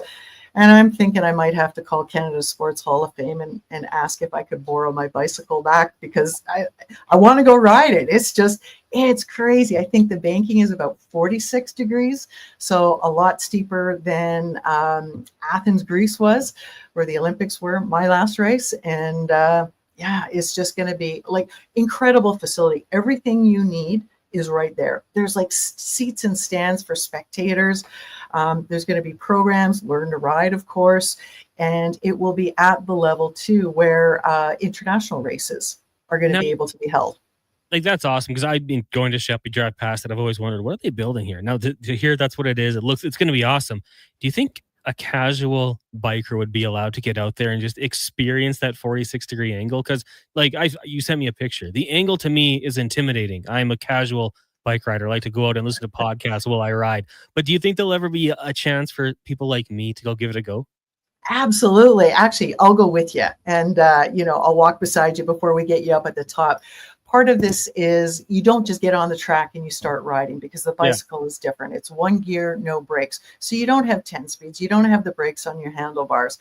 We start off with learning to ride the velodrome, because you have to understand the bike, the machine that is going to allow you to travel around. And definitely, your heart's going to be racing probably about 180, 190 beats a minute. You start off at the bottom and then you slowly work your way up. And that's the beautiful part of it, is you just go, wow, I'm actually doing this. I'm riding this crazy 46, 47 degree angle track inside. And everybody goes, don't you get dizzy? You don't, because the feeling that you have is like riding a straight line. It's not like I'm turning left and turning left all the time. So it's a lot of fun. I feel like getting off of it would be the part that is intimidating for me as well. The whole thing, I mean, the angle is just ridiculous, but it looks like it'd be such a fun time to give it a go. I'd probably just, bubble wrap myself just in case. But yeah, it looks awesome. So we might have to get out there one of these days and give it a go. Laurianne, thanks so much for doing this today. Glad to have you back on the show, and we'll talk to you next week. You betcha. Have a good weekend. Thanks. There you go. That is Laurianne Muenzer, Olympic gold medalist. Join us every Friday here on the Jason Gregor Show at 2:45. Also skills coach. And you know what? Hey, she came into our building, actually spoke to the sales staff. So if you're a business and you want a good speaker, Laurianne Muenzer, I think, is the one you want to do it. That was our big guest of the day, brought to you by Silent Rides Charter Company. We're going to take a break here. When we come back, should have Wany Gretz joining us. So I'll talk a little bit of Oilers, things of that sort. John Horn from Around the Horn Media will swing by. We'll talk some tennis and then some curling with Olympic gold medalist, two-time gold medalist, John Morris. So lots to get to on the Gregor Show. We'll do NFL talk, Oilers, Jays, Elks, lots of stuff coming up. Keep it locked here on Sports 1440 and Oilers Nation, Facebook, YouTube, and X. But right now, a Sports 1440 update brought to you by Legacy Heating and Cooling, hiring HVAC installers and plumbers. Starting bonus to the right candidates, strong benefits, RRSP matching, tuition reimbursement. You can apply today at legacyheating.ca. Here is Declan Kruger. CFL Week 10 continuing on tonight as the Elks are in Montreal to take on the banged-up Alouettes. Cody Fajardo's first game in Montreal since leaving the club. MBT's first game for Montreal since leaving Edmonton. A 5:30 kickoff for that one. Edmonton Riverhawks play their first playoff game tonight. Game one of the three-game series in Victoria taking on the Harbor Cats. 7:35 first pitch for that one. And CEBL action. We'll see the Stingers hosting the top-seeded Niagara River Lions. Tip-off at 7. In the MLB action, we'll get going at 4:40 with the Reds and the Pirates, Astros and Yankees soon after that at 5:05. Then later on today, it will be the Toronto Blue Jays in LA taking on the Dodgers. Scherzer on the mound facing Clayton Kershaw. Only the fourth time since the 80s, two pitchers with 3,000 Ks will go up against each other. In the NFL, preseason gets going at 5 today with the Lions and Falcons and Browns at Panthers. Commanders and Patriots will be at 5:30. And 3 games in the WNBA. So see the Liberty and Wings, the Mystics and Lynx, both games at 5:30, and the Storm and Aces at 8. I'm Declan Kruger. This has been a Sports 1440 update.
Portions of this hour brought to you by Cantor. We offer sale, rental, repair, and calibration of hydraulic, pneumatic, and battery-powered torque wrenches, stud tensioners, and flange maintenance equipment.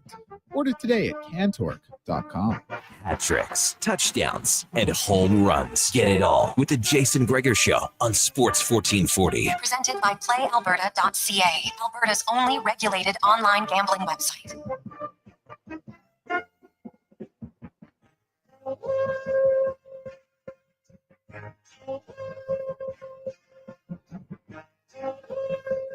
Hey, Declan.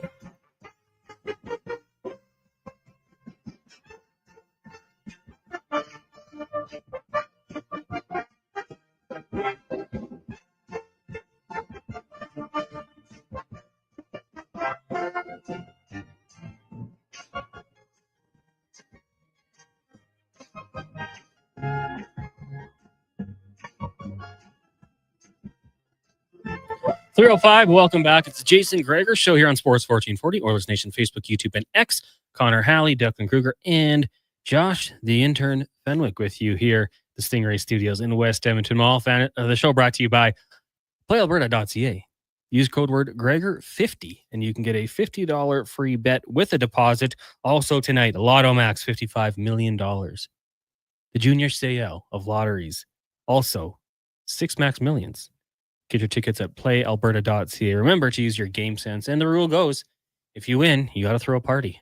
Gregor tells you all the time. I'm going to tell you as well. I'm curious, Declan, if you were to throw a party, you won $55 million. What is the biggest waste of money your party would include? You know, I've thought about this a lot. If I ever, was to win the lottery, I'm going to donate all of it. Honestly, I'm going to give a little to my parents, a little to my sister, a little to my brother, a little for an engagement ring, a little for a wedding honeymoon.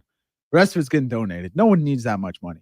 But to answer your question, the biggest Would you save a little for your child, potentially? No. Declan Jr.? He's got to make it on his own. He can get it from his grandparents. They're going to have some. Okay. But to answer your question, in this hypothetical, ice sculptures of each guest at the party. Ooh, yeah. Classy. Yeah. Water fountain as well. Like waterfall. Would you say like there's going to be an artist with a chainsaw doing these sculptures, or they'll be there as you walk in? They'll be there as you walk in, and you get to Classy. take it home. But I can't account for the melting possibilities. You got to figure that out on your own. That's a good one. I think I would have like those indoor kind of skydiving things, like the big fan. Oh yeah, I like those. You got to throw on a suit and you just got to go float around. Oh yeah, actually, I think I'd do that. I got a better answer. Basketball court. We're all just hooping. That'd be good. Come check out the basketball court in my home. Let's play one-on-one. Just like a game at the Y, pickup game. Yeah, that'd be cool too. You can't leave the house until you win. That's fair. Yeah. It's like the opposite of that old soccer commercial with the soccer for whatever they're on the boat. Losers go home. Was it Adidas? Losers stay. Winners go home. That's to leave Declan's party. Yeah, that's exactly what it would be. And that's a hilarious commercial. Great commercial. Little less conversation. Elvis and JXL or something. Juan says, I would work for Oilers Nation for free. Just creating content for free. What if they're like, nah, we're good. We're good. Well, that would be a slap in the face. Never. My question, because today in Major League Baseball, for those of you who don't know, Jays and Dodgers, two really good teams. And they're both going to put out two future Hall of Famers on the mound, Max Scherzer and Clayton Kershaw. Scherzer this year, 2-1 with a 4.39 ERA. Clayton Kershaw, 5-2, 3.29 ERA. Dodgers slight favorites if you're looking to make a bet over at playalberta.ca. If you could do your dream baseball matchup, any two pitchers in history, who would you like to see go head to head? Because there's a lot of guys I missed. Like when I first said that, I was like, okay, give me Rocket Roger Clemens and Randy Johnson. Those are the guys for me. But then I'm thinking about it. Like maybe you want to go Greg Maddux. Maybe you're really old and Cy Young is your pick. Nolan Ryan could be a good one. Maybe Roy Halladay, personal favorite. Maybe you like Pedro. There's so many ones you could go with. So I want to ask you, text in 1-833-401-1440. You could have any two pitchers in history go head to head on the mound. who would it be? Maybe one bloody sock Kurt Schilling out there. Verlander. Pretty good for a modern guy. Declan, you got an answer for that one if you had to pick? I was thinking either I have 3 guys in mind. I don't know how I want to pair them up, but Oral Hershiser, Nolan Ryan, and Randy Johnson. My first inclination was Randy Johnson versus Nolan Ryan, but I would like Oral Hershiser as well to be in there in some capacity. Just the first ever 3-way baseball game. Couple guys just throwing heat. Yeah. Ryan says Nolan Ryan and Doc. Yeah, Roy Halladay, man, when his stuff was sick. You know, honestly, R.I.P. with what he's doing, I might want to see like Paul Skeens versus Nolan Ryan. Really? On any other team but the Pirates. Yeah, not with the Please, Pirates. not the Pirates. Yeah. If you did like the last 20 years of like Skeens versus, I don't know. What about Shohei versus Babe? That'd be fun. Be a cool one. And they both have to play both sides. Yeah. They're also swinging. That would really put an end to the old era versus era competition when Babe Ruth is spinning around like the Tasmanian devil off of one pitch, making cartoon sounds. But yeah, it's cool. It's cool. It's cool. It's a cool idea. But then after the game, they got to sit down and drink beer and eat hot dogs and then see who does better at that. That's where we find out who the real winner is. Or they do that the night before and then play. Yeah, then I think Babe's got to it. give it to Babe. Let's be honest. Yeah, probably played through a few hangovers in his time, whereas I don't think that's quite as common in 2025. Babe Ruth batted .314 for his career. It's a beast, man. 342 for his career? That's insane. He had how many seasons? That's insane. They say he was good, you know, the Babe. Maybe a forgotten name by the younger people out there, but obviously a legend from the Sandlot movies. That's where I was first introduced into. But let us know, 1-833-401-1440. Maybe get your thoughts on who you think, if you could do any dream pitcher matchup, who would you have going head to head? There's some really good ones. Ferguson Jenkins. Then there's guys I have no idea who they are, but obviously legends. Pud Galvin, real name James, Christy Matheson, Grover, Cleveland, Alexander, Walter Johnson. These are the all-time wins leaders. If you look at the all-time wins leaders, 1 through 25, all Hall of Famers, except Roger Clemens. Steroid era, not looked too fondly upon the Hall of Famers. Tommy John is in there. Bobby Matthews. Tommy John's actually not a Hall of Famer. BG does say Babe Ruth versus Ohtani. Braden. Got Randy Johnson versus Clemens or Maddox versus Pettit. Braves versus Yankees. Classic. Kurt goes Nolan Ryan versus the Goose. Yeah, Goose doesn't like the young guys, does he? Isn't he a kind of old man yelling at clouds these days? Cat Dad, Satchel Paige versus Greg Maddox. Rowdy Roddy is my 2 favorite all time. Maddox versus Ryan. Finesse versus Power. Yeah, Maddox was something. Just pick you apart.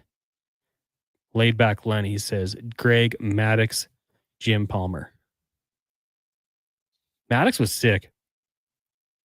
Got a lot. We used to have TBS and they show all the Braves games. So got a chance to watch a lot of Braves games. I don't know if I overhyped Chipper Jones, but the broadcast sure did. So I always was a big fan of him. And then the one guy who would run out of the bullpen full speed. Might have been a little homophobic.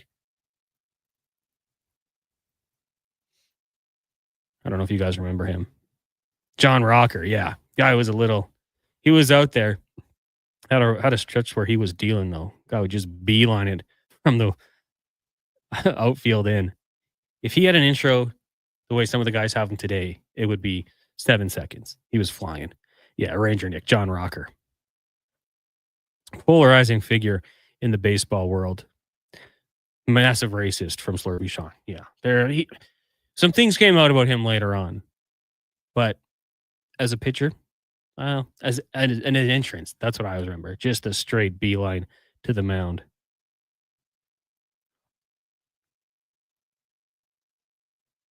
Goose Gossage versus the unit, Randy Johnson. Do you remember when Randy Johnson hit the bird, Declan? Oh yeah, one of the sports highlights that's kind of implemented into my brain more or less. How it's something you would just never think to happen. It's never happened One again. in a million for sure. Probably never will. How does a bird get that low? And then just, did anyone see the bird after? Like, I wonder what it looked like. Not great. Yes. Had to just, like, you would think it would explode. Did you see the picture of Ozzy Osbourne and Randy Johnson standing together, and then someone quote tweeting it saying, "I would hate to be a winged creature flying into that room"? I did see that one. Yes, good memeing. Did Ozzy actually bite the head off a bat? Or Yeah. that, Oh yeah. he did was a real thing. Man, that's something. Randy and Axel. He's actually a really good photographer now too. Did you see Marshawn Lynch last night on the sideline, Seahawks Raiders? No. After the Seahawks running back scored a touchdown, he kind of like went out of bounds and bumped into Marshawn. Marshawn hit him with the forearm shiver. Like, get away from me, kid. Yeah. He's still got the instincts there. I feel like Marshawn could still play. You think so? How old is he? Oh, he's got to be 38, 39 at this point. Yeah, I was thinking he is 39, has not played football since 2019, where he had 12 attempts for 34 yards. Pretty bad.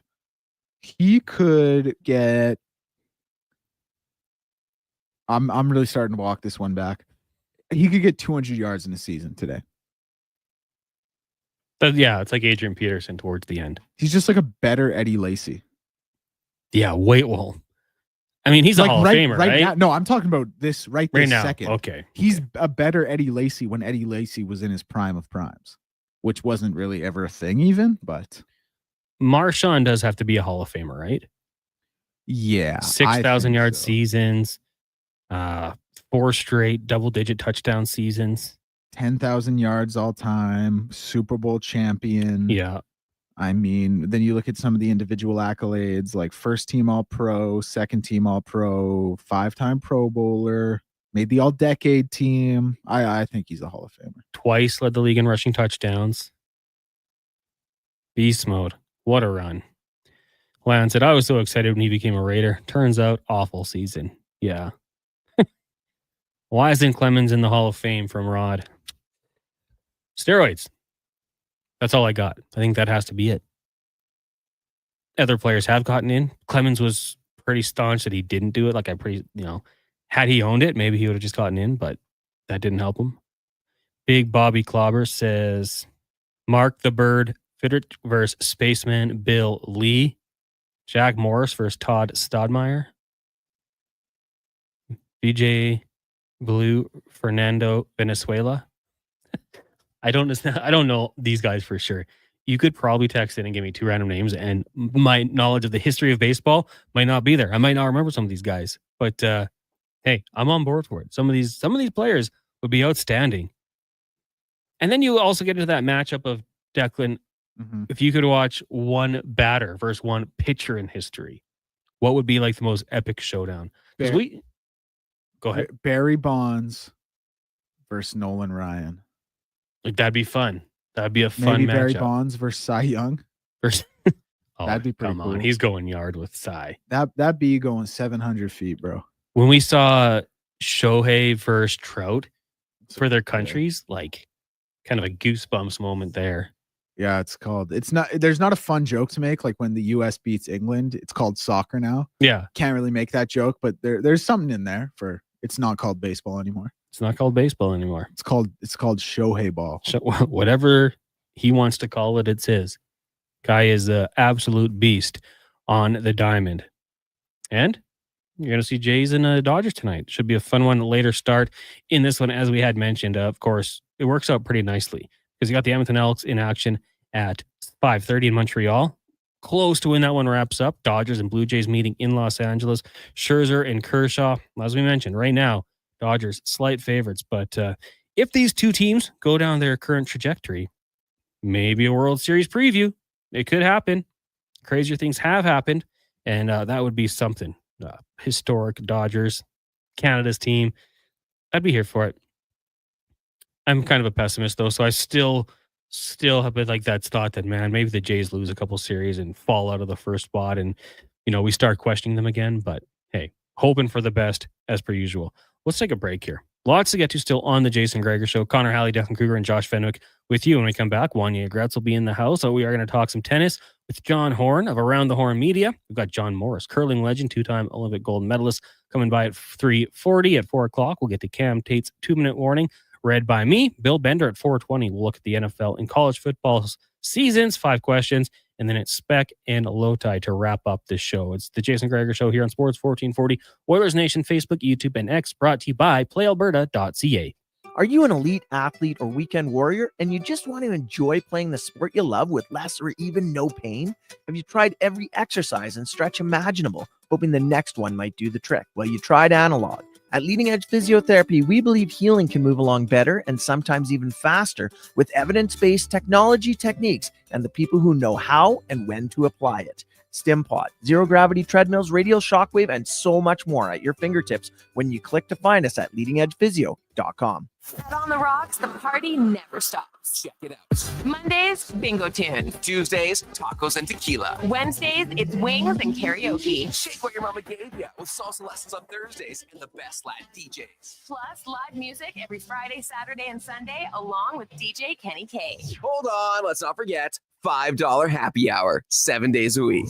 Your bar, your party. You're on the rocks. On the rocks. Chat Brab and 118th. How's your summer so far? Are you zipping around in your new truck from Wolf GMC Buick? If not, you should be. GMC employee pricing continues through August on our entire 2025 GMC Sierras, including the Sierra HD lineup. But just August. Who knows what September brings? Costco members save an additional $1,200 on our 2025 Buick lineup and all our new GMC Terrain. We're here for a good time, not forever. Buy the new reliable vehicle and treat yourself. Employee pricing, 0% financing at Wolf GMC Buick. Edmonton's biggest clearance event is at the Brick Outlet on St. Albert Trail. Stop searching and start saving for 4 days only, Thursday through Sunday. We're clearing out our warehouse and blowing out thousands of dollars in inventory. Find furniture and mattresses below cost.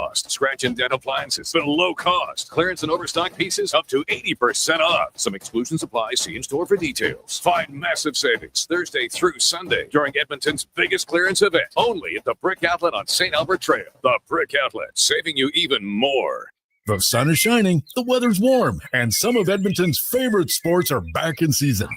If you're looking for the cherry on top of a perfect summer day, check out Play Alberta to experience casino, sports, and lottery all in one app. Download the Play Alberta app today and deposit $20 or more with promo code SUMMER to claim a $100 casino bonus. That's promo code SUMMER for a $100 casino bonus on us. Redeemable once per Play Alberta account. Remember, if you gamble, please use your game sense. New crust alert at Papa John's. Your favorite cheese meets your favorite pizza in the new cheddar crust pizza for only $17.99. Papa John's pizza makers created the perfect addition to their crust by melting garlic and herb seasoned cheddar cheese right on top of their fresh original dough that's made with 6 simple ingredients. Try a one-topping cheddar crust pizza today for only $17.99. You better hurry though, because it's only for a limited time. Better ingredients, better pizza. Papa John's, proudly locally owned and operated. Rivalries run deep in Alberta football. Edmonton all the way. Calgary rules.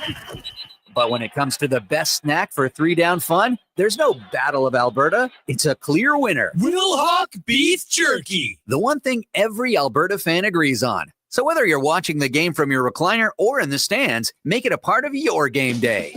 Wilhock beef jerky. Because you don't win games with salad. Only available in Leduc. Ah, summer. The sun's out, the road's calling, and your car said, nope. Don't let your summer road trip turn into a roadside nap. Swing by Napa Auto Parts. Napa has the trusted tools, smarts, and quality parts for all your automotive needs this summer. Get your vehicle ready for the road and just in time for your kids to start testing your patience and sanity. Are we there yet? With over 85 locations in Alberta, visit your local Napa store today or online at napacanada.com. That's Napa know-how. It's happened again, and construction season is in full swing. Job delayed, money lost, and clients disappointed because your rigging failed and it wasn't inspected. Don't let this happen to you. Have your lifting slings, fittings, hoisting tools, and safety harnesses checked with Titan Supply. Titan Supply offers certified on-site and in-house rigging inspections and service, so they can repair it, replace it, and recertify it. Titan Supply in Edmonton, Grand Prairie, Red Deer, and Calgary, and at titansupply.ca. Lift, dig, haul.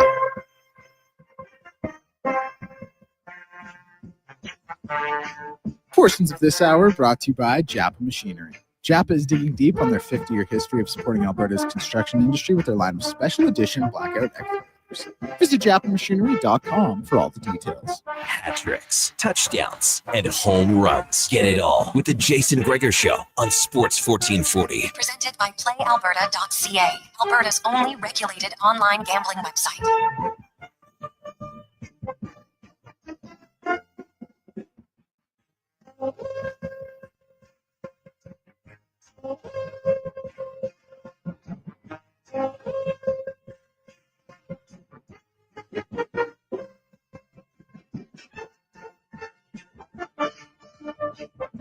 Well, welcome back. It is the Jason Gregor Show here on Sports 1440. Connor Halley with you.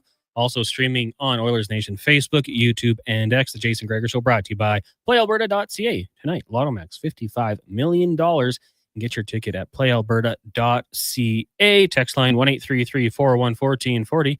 Before we get to our next guest, got to welcome in Wany Gretz of Oilers Nation. Wany, good afternoon. How you doing? Gentlemen, I'm flying high. I just had my first Chick-fil-A. Yeah. Unbelievable. And pretty good. Very, like, visually, I was like, what? This is it? Yeah. This is what people lined up, like, Metallica tickets to buy. But then I ate it, and I was like, oh, this is pretty good. And how nice is the staff there? They were very nice. So nice. They were very nice. They're always in a good mood. Really? Is that because of all the chicken? It has to be. Fueled by chicken. I was impressed. Yeah. And you got a couple new hats? I got new hats. I went to the hat store and got fake fan hats for baseball. Yeah. B asked me to name one B. Active. Name one active Boston Red Sox. Could not. Manny Ramirez. Man Ram. That's it. Good times. Good times in the baseball world. And then I got a Big San Poppy. Francisco Giants hat. Barry Bonds. We were just talking about, elite matchups. You got Scherzer tonight taking on Clayton Kershaw. Wasn't it like a rematch of one time they were subbing in for good pitchers and they were up and coming legends? Did you read Probably. that? Yeah. Probably, yeah. Now they are legends, future Hall of Famers. Now they are. Wow, it's great. Talking about young legends here. How about we talk a little tennis here with John Horn from Around the Horn Media, as we're going to talk, historic performance the last few days here with Victoria Mboko out in Montreal, capturing the National Bank Open title. John, thanks so much for doing this today. How are things going? What's going on, guys? Thanks for having me. I just I heard you talking about Chick-fil-A there. Funny Chick-fil-A story. So the Georgia Dome, which I think is it still the Mercedes? Maybe it's the Mercedes-Benz Arena now in Atlanta. Yeah. So they have a Chick-fil-A in the Georgia Dome. But the funny part about that is I don't know if you know this or not, but Chick-fil-A is closed on Sundays because the owners of Chick-fil-A are religious and they don't believe in opening the business on Sundays. So it's a little odd considering it's in a football stadium. And of course, we know most football games are played on Sunday. So I just thought I'd throw that in there. It's there, but it's always closed? It's only open on Thursdays, Saturdays, Mondays, any other day other than Sunday. But it's just funny that it's in a football stadium. I believe the guy who owns it is from Georgia. I think that's the connection. I can't remember exactly, but something like that. Man, Yeah. I thought you'd find that amusing.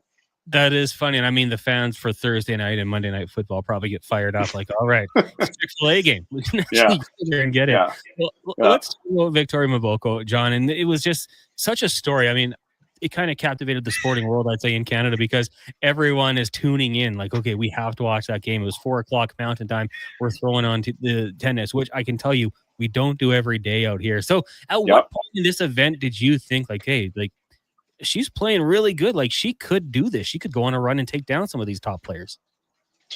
Yeah, I mean, I guess when she got the win over Coco Gauff, the number 2 player in the world, defending French Open champion, and got that done in straight sets and played really well in that match. And I think that's when people started thinking, you never know. I mean, still tough road ahead, but you just never know. Sometimes things are just storybook in tennis. It just happens. We saw Bianca winning the U.S. Open in 2019. It just, everything sort of fell into place. And Emma Raducanu, same thing when she won in 2021. She got through qualifying and then just kept winning matches and another match in straight sets. And then seeds started falling on her side. And then that sort of got her deeper in. And then eventually she ends up winning the whole thing as a qualifier. So, I mean, I guess the Coco Gauff match was sort of the turning point, so to speak. And yeah, I mean, it was quite the run. I mean, to be 18 years old and to be able to go through your home tournament, not just any tournament, but your home tournament in a 1,000 level event where, you know, most of the top players were there.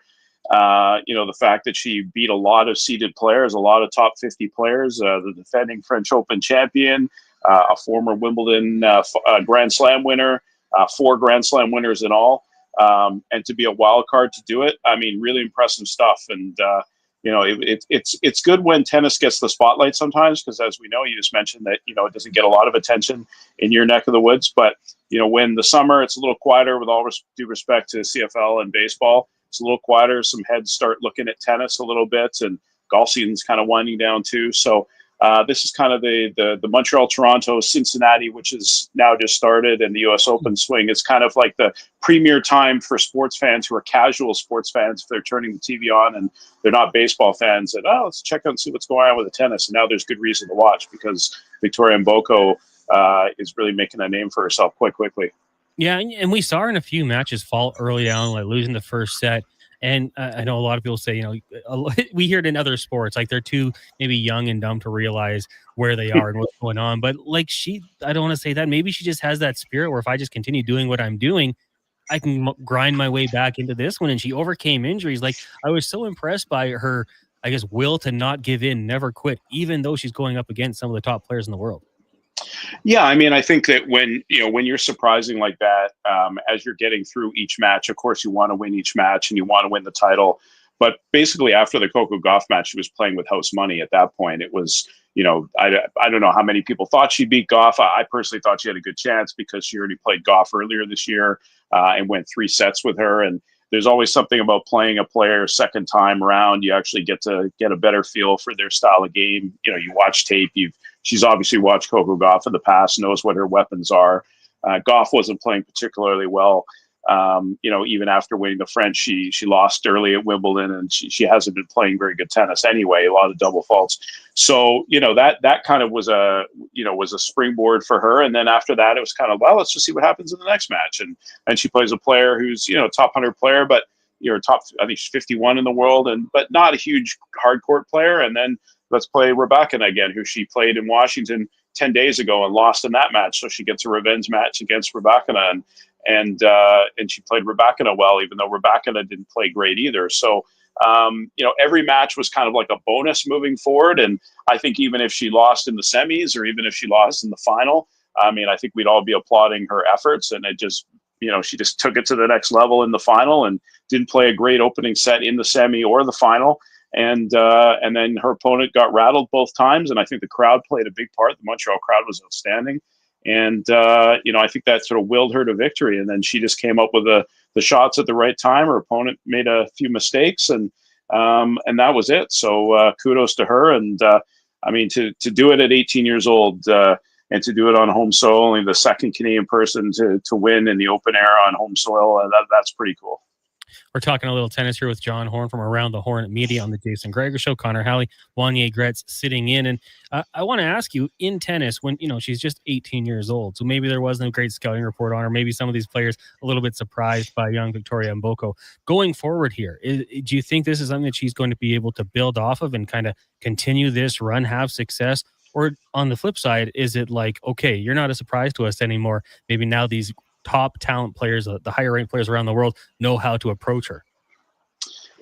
Well, that's always it. I mean, is, you know, like any sport, when you get to the top, and now it's everyone's trying to knock you down. And when you get to the top of, you know, I used this example on another interview earlier today. When, say, Scotty Scheffler wins a major, then he's got to win the next one, right? He's got to win the next one. When the Florida Panthers win the Cup, they win it once, they win it twice. Now they got to win it 3 times. So it's always chasing the players as they get to the top, and can you maintain that level at the top? And, you know, she's still got lots of room for improvement in her game. You know, she's got a really big serve, had a lot of aces in the tournament early on, especially, but yeah, a lot of double faults yesterday. Didn't serve great. moving forward, I think, especially with the U.S. Open coming up, she's got this wrist injury where she got injured in the semifinals. She fell on her wrist and actually hurt her wrist. And the next day, actually before the match yesterday, we weren't even sure if she was going to be able to play because her wrist was bothering her. She said she woke up and it was swollen. So they went and got an MRI just to go check it out. And I don't know if you noticed in the match and afterwards, it was heavily bandaged. So, she's taking Cincinnati off this coming, which is the tournament's already started, but it's another 1,000 event. So I don't think she ever would have thought that she would have skipped the 1,000 events a couple weeks ago, but she's going to rest up for the U.S. Open. She'll be a seeded player there. And then really it's just going to depend on A, how the wrist is, B, what's her draw like. I mean, she's going to be seeded, but that doesn't mean that she's not going to get some tough opponents in the early rounds. She could easily get a top 40, top 50 player who isn't seeded. So we'll see how that goes. And even though she'll be seeded in the 20s, once you get to the third and fourth round, you still often end up playing seeded players. So we'll see how that goes. And I mean, we know that she can handle the pressure. She's very, very stoic out there and seems to be enjoying herself and seems to handle the pressure. I mean, look, if you're playing in your home tournaments with that crowd going, the pressure that's on you, that's probably almost harder than playing in a Grand Slam. So I think that she can handle the pressure for sure. But we've seen it go the other way. We've seen what happened to Jeannie Bouchard after she had the run in 2014, and she kind of tailed off after that. And after Bianca Andreescu won the U.S. Open in 2019, she kind of tailed off too. So both of those players, though, have had a lot of injuries. So she can stay healthy and she can, improve on little parts of her game. And get a favorable draw at the U.S. Open. I mean, could she go deep? Of course. I mean, she's riding a high right now. But tennis is a funny sport. We saw, I was mentioning what happened to Coco Gauff. You can win the French Open. You can defeat the number one player in the world 1 week. And then 2 weeks later, you're playing at Wimbledon, you lose in the first round. So it's the highs and lows of tennis are there. So we'll just have to see how she handles it. Now, John, obviously, you know way more about tennis than I do. I can't act like I know the pipeline and, who's going to be the next big thing. But were there expectations for Victoria that, like, one day she could elevate her game to this level and, maybe even do any better with some of the major events coming up? Yeah, I mean, she's been in the tennis circles. She's been on people's radar for a couple of years now that she could be a really good player. She's gone through the Tennis Canada system, and she's been training in Belgium last year. But she's definitely, people have noticed that she's had some moments. She's played in juniors and slams, and people have seen that she's got a big ground strokes and big serve, and again, poised out there. Comes from a good family, a pretty grounded family who immigrated and came to Canada, and so there's a good story there. I think she's got all the tools where she can play really well and play at even a higher level. She started the year playing on the ITF circuit. So if you're not familiar with the ITF circuit, it's a sort of a step down. It'd be like playing almost, in hockey, it'd be like playing in the AHL, for example. It's a step below the NHL, but there's still some pretty good talent there. And she went 22-0 to start the year and won 4 titles. That's how she started this year. So that sort of, people were like, oh, who's this, Victoria Mboko? Even if you were in tennis, or like, if you're not sure, now let's keep an eye on that. And then she's represented by IMG, and IMG has a big part in the Miami Open. So she got her first chance to get into a 1,000 event there. So her first 1,000 event, and she won her first match. And then she played Paula Badoza in the second round and lost a really tight match there. Played a couple matches for Canada at the Billie Jean King Cup and won both of them. Went to the French Open, got through French Open qualifying, got to the third round of the French Open. So she won a couple matches there. Played at Wimbledon this year, won a match there. So, throughout the year, she's kind of steadily sort of done more and more along the lines and caught more and more people's attention. And as it goes, then, people, start paying attention to her a little bit more. Tennis Channel's had her on, and BBC in the state or in England has had a look at her and spoken to her and had a feature on her. So there's certainly different, when a player comes along, it doesn't take long for people to start taking notice. But I know, some people who are deep into the tennis circles have kept an eye on her for the last 2-3 years, and they knew that she was going to come along and be a good player. I don't know if they thought it was going to happen this fast, but certainly they knew that there was something special there. Yeah, you got her, Bianca, Leila Fernandez, 25 and under. So hopefully between them, they keep Canadian tennis on the map. John, thanks so much for doing this today. Really do appreciate it. And hey, we'll never know we'll be talking to you again, because it seems like every once in a while we get these really good runs from Canadian tennis players.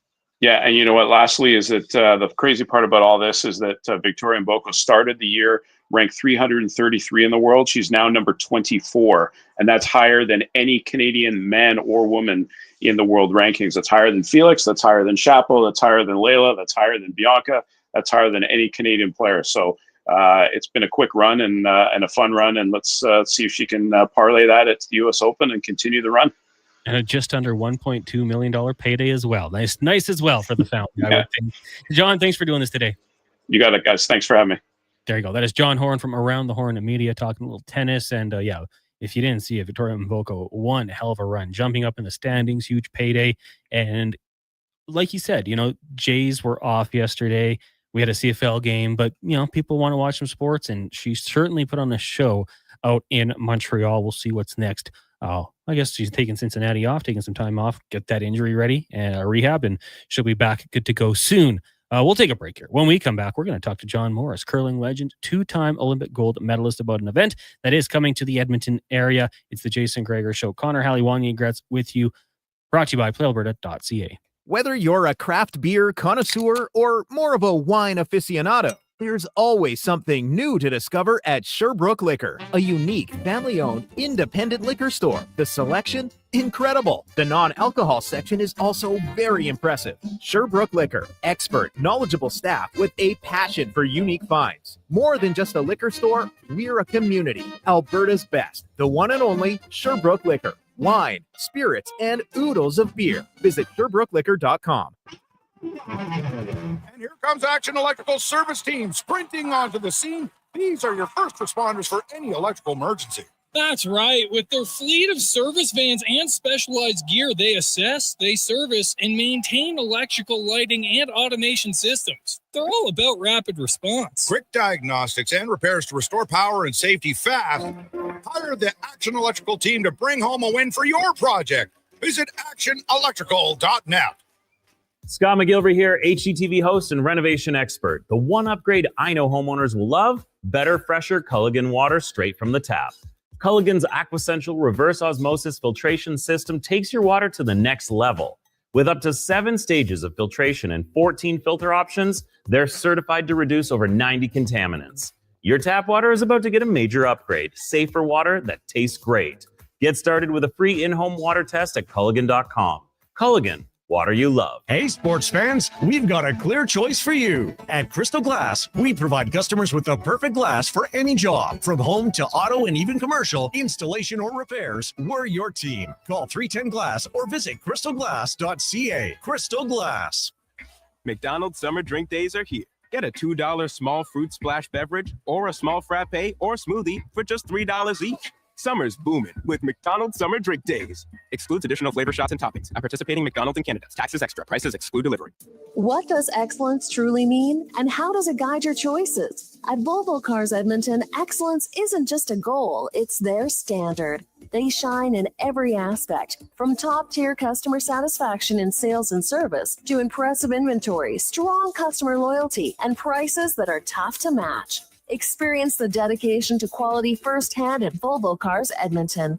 Great vehicles, better service. Only at VolvoCarsEdmonton.com.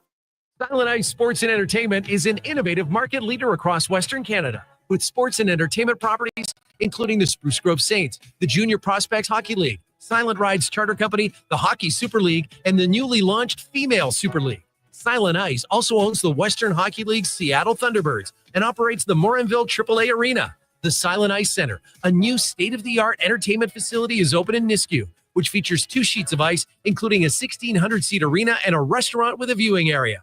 Day or night, tasting just so right. You can order Oodle Noodle at oodlenoodle.ca, delivering you the news almost right away. Remember, you can order Oodle Noodle at oodlenoodle.ca. So stay on your couch all day and order oodlenoodle.ca. Oodle Noodle. Need the perfect ride? The golf cart people have it. They offer a wide selection of new and used models from top brands like Club Car, Yamaha, and E-Z-Go.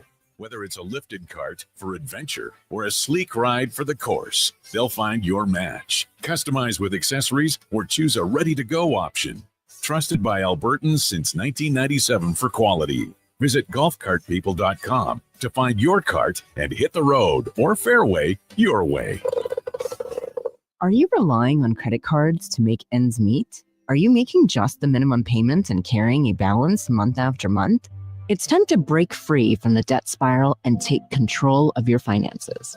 I'm Parveen Middleton, licensed insolvency trustee at BDO here in Edmonton. During a free consultation, I can explain all your debt relief options and stop your credit card bills from piling up. Call 1-833-BDO-TALK or visit bdodebt.ca to discover your debt-free future.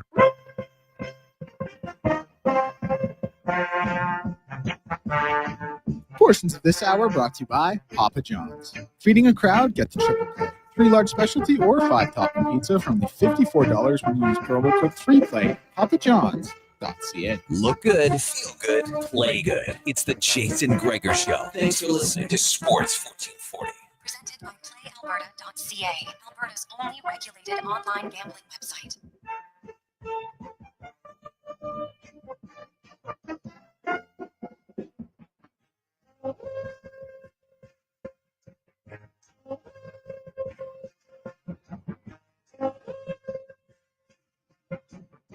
Jason Gregor Show here on Sports 1440, also streaming on Oilers Nation YouTube, Facebook, and X. Connor Halley, Wany, Gretz. We got Declan Kruger and Josh Fenwick keeping us going online. The Jason Gregor Show brought to you by PlayAlberta.ca. $55 million Lotto Max tonight. Also, 6 Max Millions.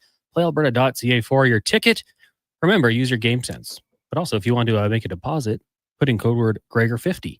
Get a $50 free play. Maybe you throw that on the Elks, cover the spread, win the game. You'll be in business. PlayAlberta.ca.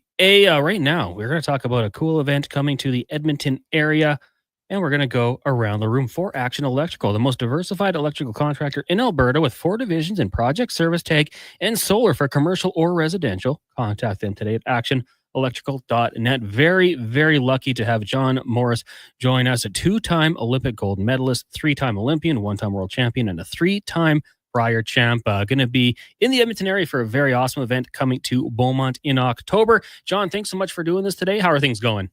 They're going just great. I'm just driving home and looking forward to the Jays-Dodgers game tonight. Yeah, pretty wild matchup tonight on the mound. Hey, 2 future first ballot Hall of Famers, I would think, in Scherzer and Kershaw. Clayton Kershaw. Yeah. Who do you think has the advantage here on the mound? Well, they both are gamers, so it's just going to be. I'm an old school ball fan, so I'm just. My dad's a big Dodger fan. I'm a big Jays fan. I'm pouring myself a cold beer at about 8 p.m. tonight with my dad, and we're just really looking forward to seeing 2 old vets battle it out on the mound. Absolutely love it. What a series they came off against the Rockies too, to really get the bats warmed up, ready for this one. It's going to be awesome. And then the series against the Cubs should be great too. But hey, let's talk a little bit of curling coming to Beaumont, October 14th to the 19th. You're going to have the top 16 men's and ladies tournaments in the world, U25 and U15 junior slams of the Beaumont Curling Club. I want to just ask you kind of about your career playing at that age. How cool is an event like this? Well, you know what?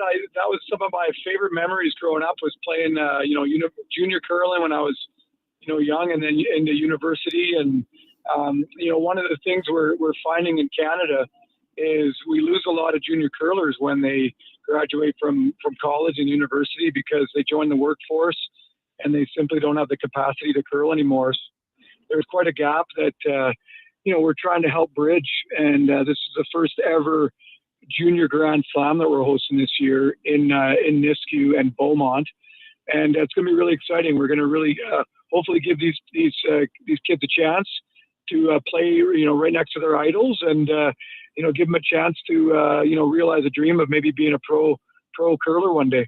Yeah, it's going to be awesome. 36 pro teams at Silent Ice Center. Also, you're going to have the 144 of the top athletes, 4 teams representing the Beaumont Curling Club. So it's going to be awesome. Tickets $5 per game or $40 for the event. You can go to thegrandslamofcurling.com for more information. So let's talk about that. Your career in curling.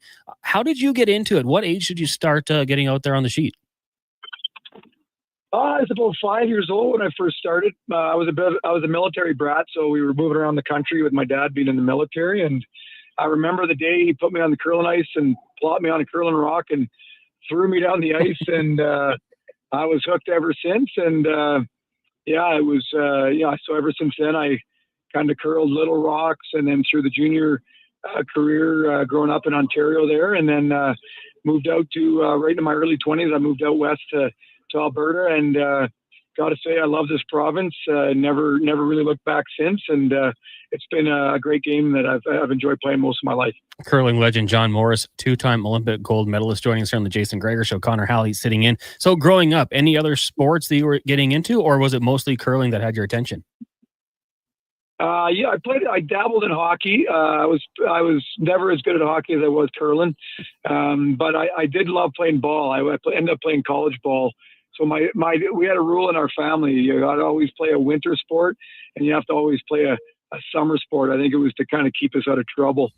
So curling turned into my winter sport, and then I loved baseball, so I played ball throughout my summers, and we were one game away from the Little League World Series when I was 13. Really? That's my claim to fame.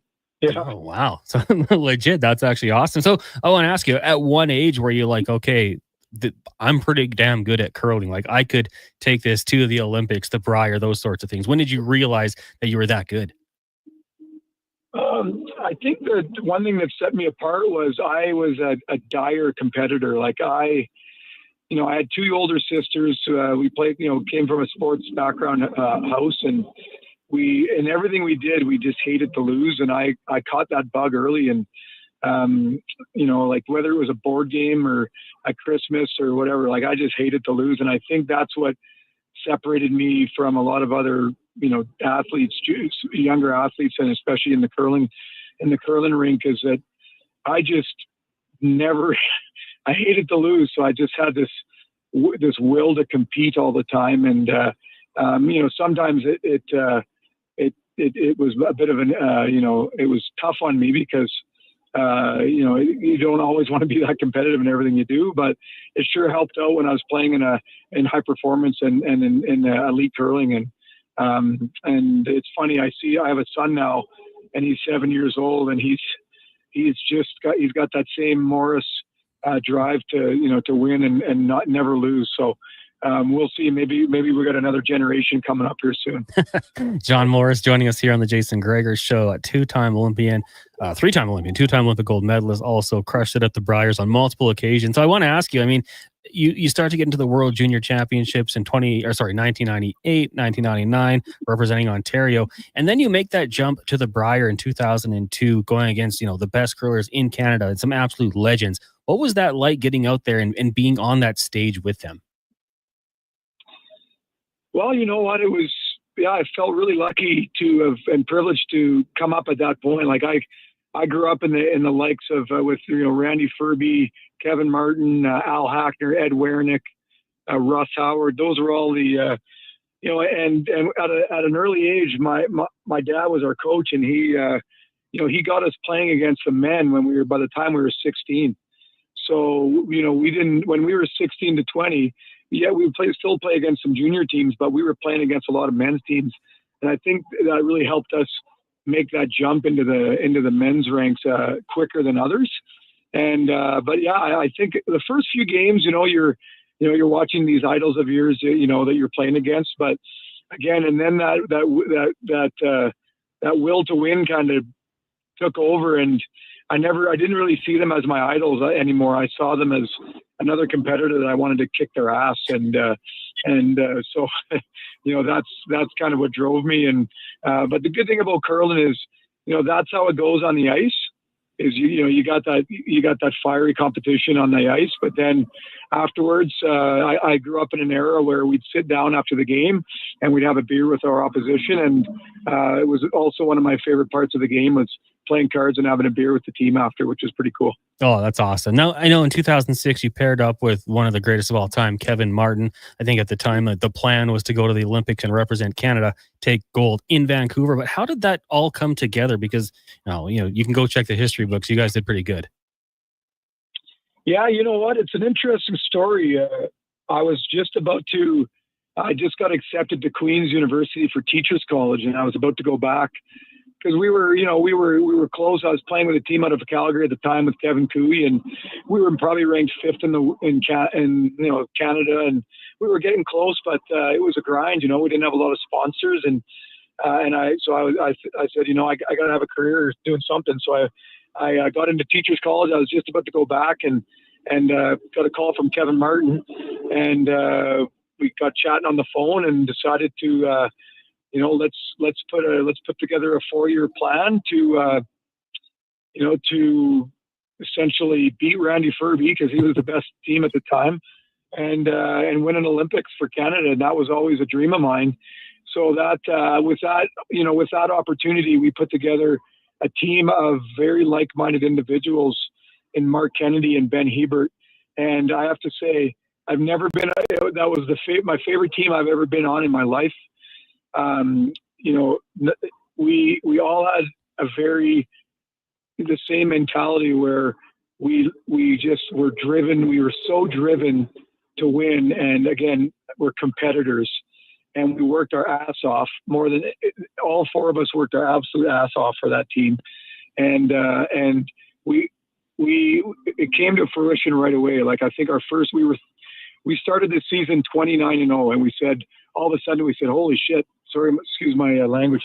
Said, holy crap, we got ourselves a team here that we think we can make some magic happen. So fast forward 4 years later, and we were in Vancouver representing Canada, and it was by far the best 4 years I ever had. We were the best team in the world for the better part of that 4 years. And, I learned about country music playing with those guys. And we'd come home from our games and our tournaments, we'd pour ourselves a whiskey and we watched the Oilers game. And I became a huge Oilers fan at that point too. And it was just something pretty special that I'll never forget. You truly embodied the Alberta spirit when you joined that team, country music, whiskey, and the Oilers. We're joined here by John Morris, 2-time Olympic gold medalist at the Olympics, a Brier champion on multiple occasions. A few more before we let you go here. I do have to ask you, in 2018, you make the jump to doing a different sort of curling, mixed doubles with Caitlin Laws. What went into that decision to get into mixed doubles, and how much changes when you go from the group with the 3 other men to joining with another woman and just doing 2 of you? Well, I was still playing men's at the time. So, I always loved men's curling, just, playing with your friends. And, I still did that. But what happened was curling opened up at the Olympics another avenue to make the Olympics, and that was mixed doubles. So it was kind of new to us, new to all of these curlers in Canada, that we had a chance to go to the Olympics, not only in 4-person team curling, but also in mixed doubles. So it was a no-brainer for me. Like I always loved, every aspect of the game, sweeping, strategy, throwing big weight, drawing. So it was, I loved the fact that mixed doubles encompasses all of that.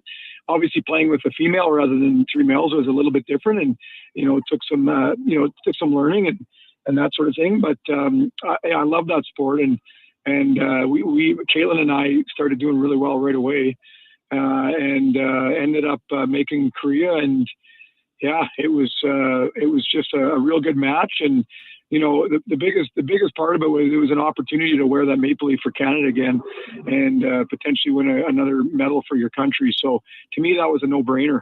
If I could do that in rowing or biking or whatever, I would do it. So having the chance to do it in a similar discipline in mixed doubles was a no-brainer for me, and it felt like a really good fit. So I'm pretty proud of that too. Oh, well, that was awesome. And John, I've got more questions. We could keep you longer, but we said we'd keep it 15 to 20 minutes. So thank you so much for doing this today. We'll get out there hopefully October and see you down at the Tour Challenge Grand Slam. It's going to be great. I'll give all the information again after we let you go here. Thanks for having me on, guys. Have a good weekend. Thank you as well. Enjoy the game, and hey, go Blue Jays. That is a two-time Olympic gold medalist John Morris curler, one of the greats of all time to do it, joining us here on the show. And yes, the tickets for the Beaumont Curling Club U15, U25 sold at the door. $5 or $40 for the event. Check out all the information at the grandslamofcurling.com. Tickets going fast. So make sure you get down there and check it out. Some great curling. Our young intern, Josh Fenwick, tells us he's a pretty good curler himself. So maybe he might have to try to get in the U25 division. Wanya, why don't we take a break? Let's do it. When we come back, it's my turn finally to read Cam Tate's words. All right now. Right now, though, let's get to a Sports 1440 update brought to you by Cattail Crossing. Think your swing's got what it takes? Hit our C-Can bar this weekend for your shot at $10,000 for the hole-in-one contest. Look at cattailcrossing.ca. Here is Declan Kruger. This is a Sports 1440 update. CFL Week 10 rolling on tonight. The Edmonton Elks in Montreal take on the banged-up Alouettes. Cody Fajardo getting his first start in Montreal since leaving the club. A 5:30 kickoff for this one. Riverhawks playing their first game tonight. Game 1 of the 3-game series in Victoria against the Harbour Cats. 7:35 first pitch for this one. And CEBL action. We'll see the Stingers hosting the top-seeded Niagara River Lions tip-off at 7. MLB action will get going at 4:40 today with the Pirates and the Reds. A little bit after that, we'll see the Astros and Yankees. Then, later on tonight, one of the late games, the Blue Jays and Dodgers, 8:10 first pitch, Scherzer and Kershaw on the mound in that one. NFL schedule Lions and Falcons at 5, Browns and Panthers at the same time in preseason action. 5:30, we'll see the Commanders and Patriots. Scores from the FedEx St. Jude Championship. Through 2, Tommy Fleetwood, the leader at 13 under. Colin Morikawa, Ashke Bhatia, and Justin Rose tied for 9 under. The highest-ranked Canadian through 2 rounds, Nick Taylor at 2 under. I'm Declan Kruger. This has been a Sports 1440 update. Sports 1440, Stingray radio station. CHJR broadcasts from West Edmonton Mall and Wetaskiwin. Download the free Stingray music app and listen wherever you go. The sun is shining, the weather's warm, and some of Edmonton's favorite sports are back in season. If you're looking for the cherry on top of a perfect summer day, check out Play Alberta to experience casino, sports, and lottery all in one app. Download the Play Alberta app today and deposit $20 or more with promo code SUMMER to claim a $100 casino bonus. That's promo code SUMMER for a $100 casino bonus on us. Redeemable once per Play Alberta account. Remember, if you gamble, please use your game sense. The job isn't done until the last load is hauled, and having a semi-trailer out of commission is not an option. Whether replacing or adding to your convoy, Edmonton Trailer has a huge inventory of new and used semi-trailers, trusted by the gravel, logging, oil field, fluids, and freight industries. Find a trailer right for you online or at one of their 3 locations. For sales, service, parts, rental, and finance, when you're in it for the long haul, Edmonton Trailer. Electrical Solar Team is now making a play for sustainability and savings. They're specialists in powering up for a greener future. That's the strategy, designing and installing high-efficiency solar panels. They're helping homes and businesses combat rising utility costs by harnessing the power of the sun. A smart move for efficiency and the environment. Hire the Action Electrical Team to bring home a win for your project. Visit actionelectrical.net. Mr. Rooter connects with Gen Z. I have 84 followers, as my niece would say. Slay. No, that's cringe. How do I get more? You're a plumber. Make a skibbity toilet joke. A skibbity what now? Or make a fashion calendar full of super hot plumbers, you know? Plumbers with drip. Young lady, I'd appreciate it if you'd stop acting so thirsty around my employees. Burn, Uncle Mr. Rooter. Slay. For a plumber who cooks, call Mr. Rooter. Come experience Edmonton Stingers Pro Basketball. Friday, August 8th. It's the most affordable, family-friendly, fun sports experience in the city. Tickets start at just $20. TheStingers.ca. Oodle Noodle origin. In 1864, Francis Oodle took over his dying father's business as a leatherman. He was quite proficient, but his heart was never truly in the trade. After his father's death, Oodle met a cocksure young man named Vladimir Nudell, who was a trailblazer in the popular new art of food boxes. They formed a partnership and aimed to ply their trade in the new world. At Ellis Island, Nudell was renamed David Noodle, and henceforth, the franchise has been known as Oodle Noodle. The 8th annual Oilers Nation Open tees off Friday, August 29th at 9 a.m. A Texas scramble with fellow golfers, sports fans, and maybe even a few local personalities. Great shots, cold drinks, and a great cause. Gregor's Grads. Sign up at nationgear.ca. What's better than a family reunion? Getting the family discount. At Nisku Ford, you're not just a customer, you're part of the family. And we believe our family deserves the very best. That's why our legendary employee pricing is back. This August, get the Ford you want at the price you deserve with exclusive deals reserved for our closest kin. It's our way of saying, welcome home. The coffee's on. Drive into Nisku Ford or visit niskuford.ca today. Above expectations. If you're thinking of switching to co-op propane, there's no better time than now. Eligible customers who switch to co-op propane will receive up to 750 liters of free propane. New customers will get a free tank rental for 1 year. For home, farm, cottage, agricultural, or commercial endeavors, Co-op is ready to look after all your propane needs. Speak to a Co-op fuel team member about the benefits of switching to Co-op propane today.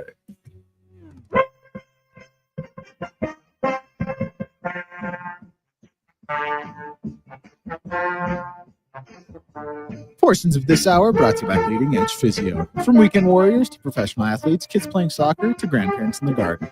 Rotator cuff tears and tendonitis to post-surgical knees and hips. We fix your body. Life shouldn't hurt.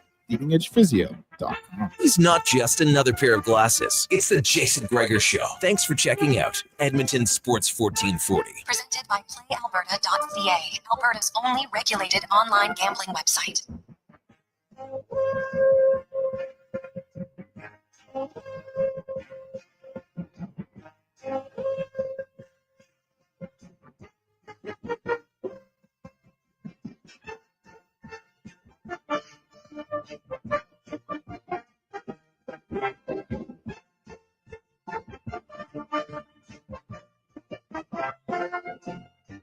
It's the Jason Gregor Show here on Sports 1440. Also streaming Oilers Nation, Facebook, YouTube, and X. The Jason Gregor Show brought to you by PlayAlberta.ca. Tonight, Lotto Max, $55 million up for grabs. Also, 6 Max Millions. Get your tickets at PlayAlberta.ca. Remember, use your GameSense. GameSense.ab. GameSenseAB.ca. That's what it is. Connor Halley, Wany Gretz with you here. We also got Declan Kruger and Josh Fenwick keeping us on track. I asked Declan this question, Wany, and then I answered myself. Hypothetically, you win $55 million. The rule is if you are a listener of our show and you win, you got to throw a party. If you have to spend and use your own discretion, but you have to waste a good chunk of money on something useless, what's it going to be? Because Declan first did ice sculptures, but then did a basketball court. I had that like fake skydiving, like indoor skydiving, that just like the big fans float you up in the air. What would you do? That's what you'd do with $55 million. You'd float. My party would include one of those machines for people who want to get in on it.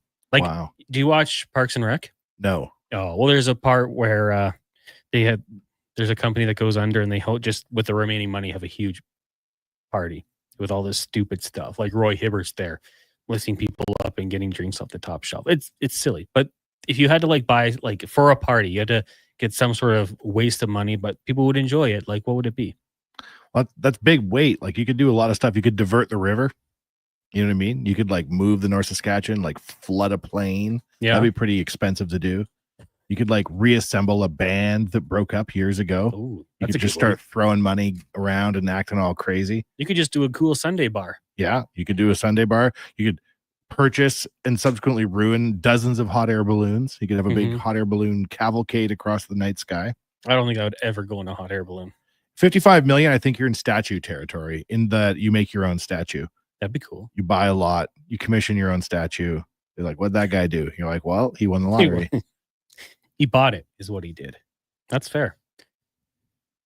I'm intrigued by it. Might buy a ticket just in case I do win. I like that you're just like, oh, I won $55 million. I should get fans to float me. Well, the thing is, as per Gregor's request, we have to throw a party. So if I have $55 million, well, how do I make this party like something never been done before? People haven't done indoor skydiving. Sick. Yeah. You could pay to implode the old stadium. No. We were discussing at Oilers Nation if the reason the Oilers can't win the cup is because Rexall Place is still standing. some sort of Ghostbusters theory. There's a bunch of spirits trapped in the old arena. We bring the old arena down. They're released from their prison. Oilers win the cup. Thoughts? I mean, I like the old barn. It'd be sad to see it go down, but it's rotting in its current state. I've never been in it. I was there for the last media avail. You were? Yeah. They let you in. They let me in. And I got to see the dressing room, and I got to see all the spent shells from the SWAT team, which does training in there. Oh, really? Oh, yeah. So it's still useful. No. You could tell, like, they had big puddles on the concourse. Yeah. It was crazy. Good memes. But do you think that there are some sort of spirit entities locked in the old stadium that need to be set free? Yeah. I'm gonna buy into this one. It's like $21 million to bring down the arena, they said. So okay, I'm not wasting that much money. Well, if you just won 55. To go to Vegas, double it, then I might. Would you have the stones one to go to high-stakes Vegas? hand of blackjack. Would you? No, of course not. Compound a lotto win with a blackjack win? That's a parlay. Take it to the roulette table? No, I would never do that. But, hey, maybe I could start a group like, hey, guys, you raise half the money, I'll do the other half. You could have, like, Rihanna come sing in your backyard. Yeah. It's like $7 million. That would be a good one. And then, like, that's it. The rest of the money is going to savings. Going to the boy. Let's get to Cam Tate's 2-minute warning here on the show. Of course, Cam Tate, we've got his words Monday, Wednesday, Friday here on the show. He has cerebral palsy. But through the power of technology, and now me, I suppose, we're going to get to the 2-minute warning right now. Declan, do we have music? Hit my music. This afternoon's mission, Connor Halley, should you accept it, and why the heck wouldn't you, is to not, keyword there, not make young Declan Kruger over there laugh. After hearing this Broadcasting Bonanza Experience showcase, because I'm betting Grandfather Tate's machinery, even that Massey Harris combine that never works, Declan, he's going to laugh. But then again, he may not. Now, the last time I was stung by a bee, I was at Center Field, Taylor Field, Regina, Saskatchewan, 1994. Ray Josh, remember him? Elks coach in the mid-70s, was coaching the Riders. My dad and I were in Regina, stopped by practice, and Mr. Josh, I'm sorry if I'm butchering his name, invited us to Center Field. As a kid, the Saskatchewan Riders, they were my team, still are. And to be on the field, center field, was a dream come true. Until a big bee, flew in under my shirt and stung me on the belly button. Not making this up. But that's not what Declan might laugh at. No. I bring up that story because tonight I'm going to get stung again. Going with the one and only Big Mike to the Edmonton Stingers game. 7 p.m. tip-off against Niagara at the Expo Center. Basketball played a major part of my young sports writing career. I covered the Edmonton-based Alberta Northern Lights wheelchair basketball team for 15 years starting in 1979. Declan, is he still awake over there? Let's see if he doesn't laugh at this. I knew nothing about basketball. Nothing. I was a hockey guy. So in my first basketball story, I wrote, and it wasn't caught by copy editors. Are you ready, Declan? I wrote in the Edmonton Journal, the Northern Lights starting 6. Laughing yet? 2-minute warning. Tate, Halley, Kruger, Monday, Wednesday, Friday, Sports 1440. Declan, did you get a laugh over that one? Yeah, Starting I 6. did. That's a tough one. All you got to think, it's pretty tough to miscount 5 guys on the court. But yeah, listen, new sport. I totally get it. I'd probably do the same thing. I miscounted 4 earlier today, and Josh miscounted 2. So we've had our not math guys back here. We've had our fair share of a tough go, but that one did make me laugh. I feel like, how does that? By the way, how does that not get by? How does that get by an editor? I think as a writer, now was it a computer, a typewriter, written down in hand? I don't know about the industry, but like the editor can still read. Like, if you're Cam, you can get a bit away with it, like typo, but the editor, you have to get that one. Yeah, I mean it's pretty tough to like mistype 6 and 5, vastly different writing. Yeah, if it was written CP style, but I don't know. That is a funny one. It made me laugh. I like it. Good story, Tate. We're gonna get Cam in the building one of these days to write one. I thought it was gonna be today. Didn't end up happening, but in the future. Can I just quickly ask how you guys miscounted 2 and 4? Oh man, so how did I do it? I don't even remember. Josh, do you remember? I don't remember how I did it. I think I threw up my fingers and I was supposed to throw up 4 and I threw up 3 or something. Oh. No, it's 3. You're counting how many guests were on the show today. How many guests on the show? Okay, Right. well, it happens. You're not supposed to do math when the mic's on. It's never going to be successful. Even if it is, it's not worth the risk. Mic was off. Mic was off. Oh, just hands.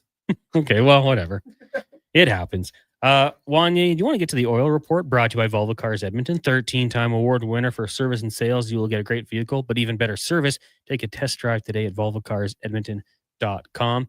You were talking about the ghosts of Skyreach. Wow, deep cut. Rexall, Coliseum, Northlands. Northlands. Single best memory from that barn. What was it? Game 6, 2006 Cup Final. You were there. Oh yeah, I was there. sold my TV to go. Why would you Was it need a nice TV? Yes, it was a big screen. Yeah, it I regret nothing. was awesome. It was unreal. Probably the That's most fun game I was standing room only, top row. unless I witnessed the Oilers win the cup with my own 2 eyeballs, that will be the best game I've ever attended. Second best moment, because actually no, like real moments are a category of its own. But one of my favorite memories there, me and my buddy went to a random game. We were like 19 years old. Went and got 2 Coliseum beers. They tasted like Skittles. It was so weird. That means you got a lucky one. We drank them both. We're like, these are unbelievable. Like, did someone poison these? Yes. Went and got 2 more. Same spot. Tasted like beer again. But these 2 beers, I'll never forget. Tasted like Skittles. They used to have a roast beef sandwich on the 2nd floor of the old stadium. One of the best meals I've ever had in my life, sporting event or not. Mm-hmm. And I was like, oh, when they moved to that new arena, I hope they bring this roast beef sandwich. And they didn't. Did you have au jus or gravy? Yeah, like it was right there with the roast, and the guy cut it and threw it on a bun. And boy, oh boy. That au jus was better than the 2010 season. Really? Yes. Low bar, but all it got me through. Yeah, I mean, that was a great spot for a rink. Oh yeah. Just like you go head off Yellowhead and go over that bridge, whatever it is. I remember that's where we'd get dropped off and run in straight to the ATM, get some money. Oh yeah. Get a 50-50, get a beer. No, 2 beers. Be shocked at the price of a $7 beer. Yeah. Talk to your friend about how society's going to heck. I used to get 3 beers for this 20. No, not the case. Good spot. Great spot. Great new rink's fine as well. But I remember being there as a kid when the oil derrick was its first game coming down. Yeah. I was there with my little buddy. And talk about excitement. The pregame show back in the day at the old arena, unreal. When the oil derrick started coming down from the roof and the fireworks shot out. Because didn't they do like when it was coming down smoke as well? You'd hear that sound. Noxious smoke that would be trapped in the building until at least the second intermission. Yeah. Get to your seat. Unreal. It's game time. Players walking out like through the fans. Do you ever watch old footage of those games on YouTube now? The lighting makes it look so weird. I try to watch, and I kind of get the vibe, like every playoffs, I'll watch the 2006 intro from CBC of the Stanley Cup final. Oh boy. Yeah. But like, hey, we're all taxpayers. Can CBC release a good version of that? What do you mean? Like a high quality? Like it looks like it's being recorded on my phone from 2006. We got to get like a nice crystal clear version of that. I remember what you're talking about when they played Savin' Me. That's the intro. Well, that was the intro, but I mean, it was Nina Simone, and then it would cut to Black Eyed Peas. Right. And that was the one. But you're talking about like the CBC intro. Yeah. That was a good one too. I remember when they played Savin' Me, when it hit, I was like, Nickelback, they're the worst. And by the end of the intro, I was like, I'm gonna get me one of those Nickelback CDs I've heard so much about. Like I changed within the span of 2 minutes. Single tear going down. What an emotional night. Yeah, it was. You're talking game 7? Of course. I know game 6 too, for that matter. We've talked about it. I know you had a tough night. I don't remember it. It's a blank spot in my memory. Don't know. We've even brought it up. I don't know the score in that game. I don't know who scored. I don't remember anything. 3-1. What? I don't even know how I got home. But it wasn't from booze. What? It was just like it was a traumatic moment for me. I'm like, I don't even want to think about it. Where were you 2 seasons ago, game 7? My in-laws. Down in the basement. Any emotion? No. I took a step back, I suppose. Are we dead inside? Less a fan since working in media. Really? Yeah. Even the Chargers, like that's my third love is the Chargers. Right. And even now I'm like, Rashawn Slater gets hurt, but Chargers fans panic. And I'm like, it's just the game. I like the Oilers as much as I did the very first day we started writing about them in 1926. Mhm. And it hasn't diminished at all. That's what I mean. This business has jaded me. Like dealing with certain people. Yeah. It's like, I just can't, it's not the same. I was talking to the Duke, Brandon Douglas, about this. Working in this industry, betting and fantasy sports have ruined my ability to just sit down and watch a game. What happens when you try to watch a game now? Because let's say let's just use football for an example. Sure. And I have Derrick Henry on my fantasy team, or put a money on him for an anytime touchdown. If he doesn't score a touchdown or have a good game, my experience is ruined. But if he does, do you have a commensurate level of fun? A little more, yeah. Oh. But I just, before I just sit down and watch a game for the thrill of it. Now it's like with fantasy football, fantasy hockey, I'm always hoping for something else. I don't bet on sports. Smart. Yeah. I'll throw dice in the alley with an old man that lives next to me. Not really. That's the thrill. But I don't bet. I'll bet $100 on the Oilers to win the cup, but that's it. Mm-hmm. I don't think that, you want to pollute the experience. I want to keep it pure. And I don't really watch other sports other than the Oilers, but I'll watch 79 of 82 games every season. Keep it pure. You got to. Imitation Tom says, my first game was the infamous Patrick Stefan. Wow. That was a big moment. That was the last echo of the 06 Cup run. There was one last cheer in the building. You know what I mean? It was perfect transition the other way. I don't think I've seen a cleaner breakout since. It was just beautiful. Anyways, that was the Oil Report. We'll take a break. When we come back, we are going to talk a little football. We're going to look at the college ranks as well as the pro ranks with Bill Bender from the Sporting News. It's the Jason Gregor Show here on Sports 1440. Oilers Nation, Facebook, YouTube, and X, brought to you by PlayAlberta.ca. Legacy Heating and Cooling is your supplier of maximum comfort, bringing you the cool AC you need. You just have to call Legacy. Call Legacy for comfort at night when the hot air suffocates you. Call Legacy for comfort in your wallet with no payments or interest for 1 year. Call Legacy. Call Legacy. You deserve comfort. Cool off today with AC from Legacy Heating and Cooling. Silent Rides is one of Alberta's premier bus charter companies. With state-of-the-art motor coaches, we provide our customers with the safest and most reliable ground transportation. Our seatbelt-equipped buses have become the preferred carrier for many local sports teams, tours, corporate outings, and other various travel across Western Canada. For more information and to request a quote, call 1-877-748-0991 or visit silentrides.ca.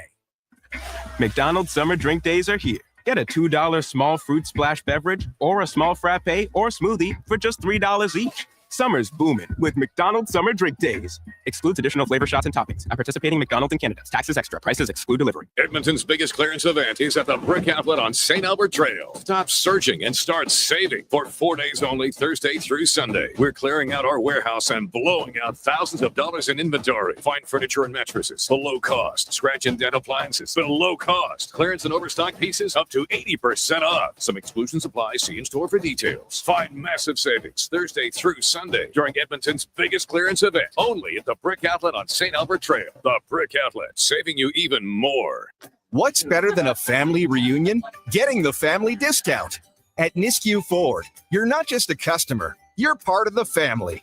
And we believe our family deserves the very best. That's why our legendary employee pricing is back. This August, get the Ford you want at the price you deserve with exclusive deals reserved for our closest kin. It's our way of saying, welcome home. The coffee's on. Drive into Nisku Ford or visit niskuford.ca today. Above expectations. Ah, summer. The sun's out, the road's calling, and your car said... Nope. Don't let your summer road trip turn into a roadside nap. Swing by Napa Auto Parts. Napa has the trusted tools, smarts, and quality parts for all your automotive needs this summer. Get your vehicle ready for the road and just in time for your kids to start testing your patience and sanity. Are we there yet? With over 85 locations in Alberta, visit your local Napa store today or online at napacanada.com. That's Napa know-how.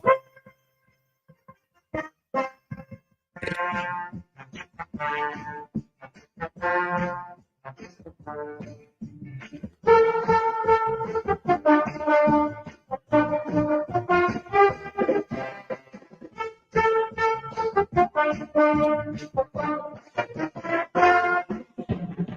of this hour brought to you by Cantor. What's the best way to beat the tariffs? Buy Canadian. Cantor's products not only made in Canada, but right here in Edmonton.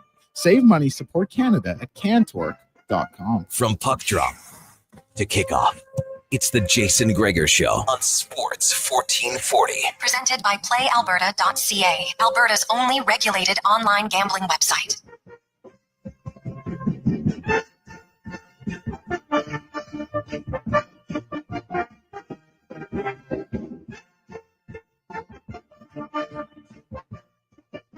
Sport 24, welcome back to the Jason Gregor Show here on Sports 1440, Oilers Nation, Facebook, YouTube, and X. Connor Halley sitting in for Jason. Wany Gretz here as well, as is Declan Kruger and Josh Fenwick. Our text line, 1-833-401-1440 if you want to get in on the conversation. We always appreciate that. The Jason Gregor Show brought to you by PlayAlberta.ca. Right now, we're going to go around the NFL, brought to you by McDonald's. You can cool down with $2 sundaes or a snack size shake. Check out the McDonald's app for an exclusive cone deal. Only $1, taxes extra, prices exclude delivery, only at McDonald's. Right now, we bring in Bill Bender, covers the NFL and college football with the sporting news. Bill, good afternoon. How are you doing today? Hey, Connor, how are you? Thanks for having me. Yeah, I'm doing really good, thank you. And life is good. We've got NFL football back, preseason underway last night, of course, after the Hall of Fame game, and continues on tonight. So, Bill, I want to start off with the Dallas Cowboys and Micah Parsons. That's kind of a thing that's just been ongoing here. And I've always thought, like, this should be easy. We saw TJ Watt get his deal. I thought that would at least be the start of the number for the discussion and the negotiation. How do you think this plays out when, if this deal gets done, or do you think potentially it could be a trade? I think a deal will get done. And I just don't see Jerry Jones letting Micah Parsons get away. That's speculative, admittedly. I'm not inside that building, but I just can't see them letting a pass rush talent, like you mentioned, on the level of TJ Watt and Trey Hendrickson. And the thing, if I could make a prediction, it would be, it'll probably push up right against week one. That didn't that kind of happen with Dak and CD in past seasons. That I do think they'll get a deal done, and I do think this is a big year for the Cowboys. It really is, because the talent's there. We know that, but they've got to go out and get it done on the field. Yeah, the Dallas Cowboys for sure. The talent is there, of course, going out there, bringing in some talent at the wide receiver position. George Pickens from the Pittsburgh Steelers. Now Brian Schottenheimer taking over as the head coach. What did you think of the hire at the time, and what kind of job do you think he's going to do with a franchise that, let's face it, probably has the most eyes on it? Yeah, you're right. I mean, they're always very visible. Thursday night opener, the McCarthy won games. He just and win playoff games. And then the balloon went out last year. And like I said, big year for Dak. The Pickens trade shows that they're going to be able to throw the ball. And the offensive line running game needs to be a little bit better. But I think, with Parsons on the field, yeah, that's a team capable of challenging the Eagles. I don't know if they can beat them, but they can certainly challenge them in the NFC East. And without Parsons, though, it could be more of the same. Bill Bender joining us here on the Jason Gregor Show. Connor Halley sitting in, taking a look around the NFL. And tonight should be a very fun one out in Carolina with the Panthers taking on the Cleveland Browns. The quarterback situation in Cleveland, to me, it's interesting. I think Joe Flacco will be QB1 going into the season. We'll see how long he holds on to it. But Shedeur Sanders looking like he's going to get towards 50 snaps tonight against the Panthers. I just want to ask you just kind of the timeline with Shedeur Sanders. I mean, sliding the way he did in the draft, going to a team that already selected a quarterback in Dylan Gabriel. What are your expectations as a timeline for Shedeur Sanders this season, and maybe even going into the next couple of years? Well, the Browns have started 7 different quarterbacks the last 2 years. So, I mean, if you're asking me, do I think he'll start at some point this season? That's a smart bet. I mean, I think they're going to show a little bit of all these guys. Tonight's a big night for Shedeur. I mean, I'm getting ready. I'm going to be honest. As you know, I'm in Ohio. I'm kind of getting ready to, 1, settle in and watch it, and 2, monitor the threads on my phone from my Browns buddies. So it'll be 2 full tonight. And very interesting night for Shedeur. I hope he does well. Obviously, his draft slide, most documented maybe ever. And, you want him to do well. But I'm with you. I think Flacco will probably start, and then we'll see a little bit of all those guys. And the problem is it's just not a long-term plan at the position unless Shedeur, I would say even Kenny Pickett or Dylan Gabriel shines. Are there any other storylines that have caught your eye in the preseason? Whether, it might be just players to watch, camp battles, anything like that? Well, I mean, the Bengals are close to home as well. And, playing Joe Burrow says that they're done having these slow starts. I think that's one. I think Detroit without both coordinators. Big year for the Lions, too. I mean, obviously they've been really awesome the last couple of years, but they lose both coordinators. How does Dan Campbell manage that with the talent that they have? I would say there's probably more pressure on them than being like the shiny new team in the NFL, especially after what happened against Washington last year. Terry McLaurin, obviously another story there for the Commanders. And then, you know what? Philly's had kind of just a go about it off season. That's a machine, though. They were awesome last year, and I think they're going to be awesome again. Bill Bender joining us here on the Jason Gregor Show, taking a look around the NFL. Last night, we did see the Indianapolis Colts with Daniel Jones and Anthony Richardson take part in their first preseason game. Richardson, a little bit of an injury. That finger is not supposed to go that way, and Daniel Jones struggled. Who do you foresee being the guy there in Indy this season? I mean, I would assume it's Richardson, but do you think he starts and finishes the season as the starter? Well, I don't know how to answer that without saying I think talent's there.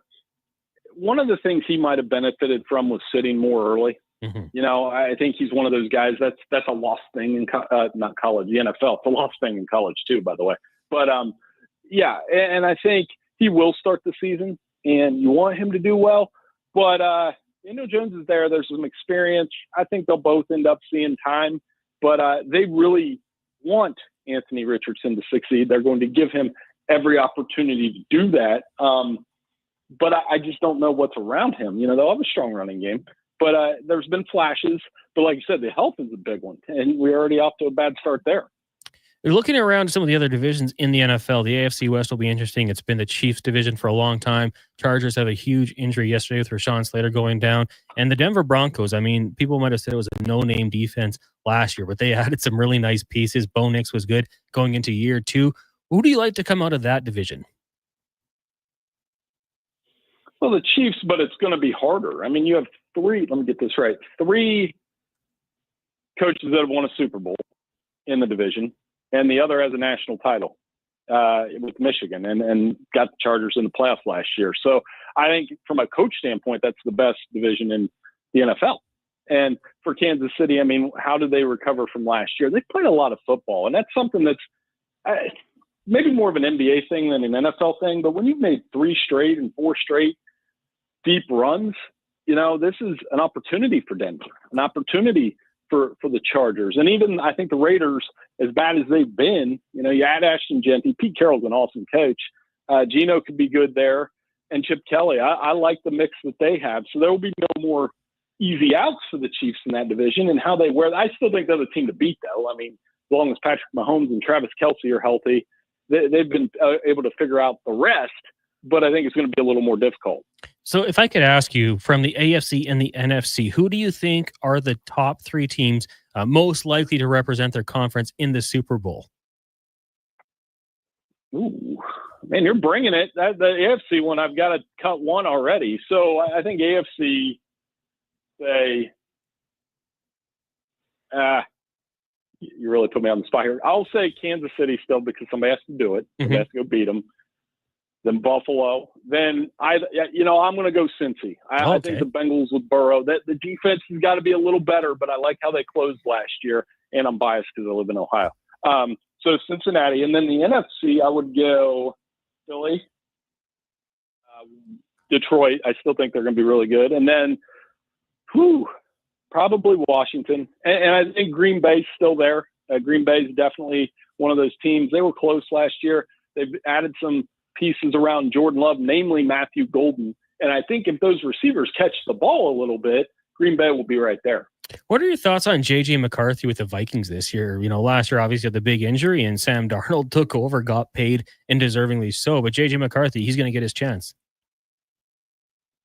Oh, for sure. And I think with J.J., he's the winner. That was like the thing at Michigan. I mean, I don't know that he got to show the whole bag there because they were so good at running the football.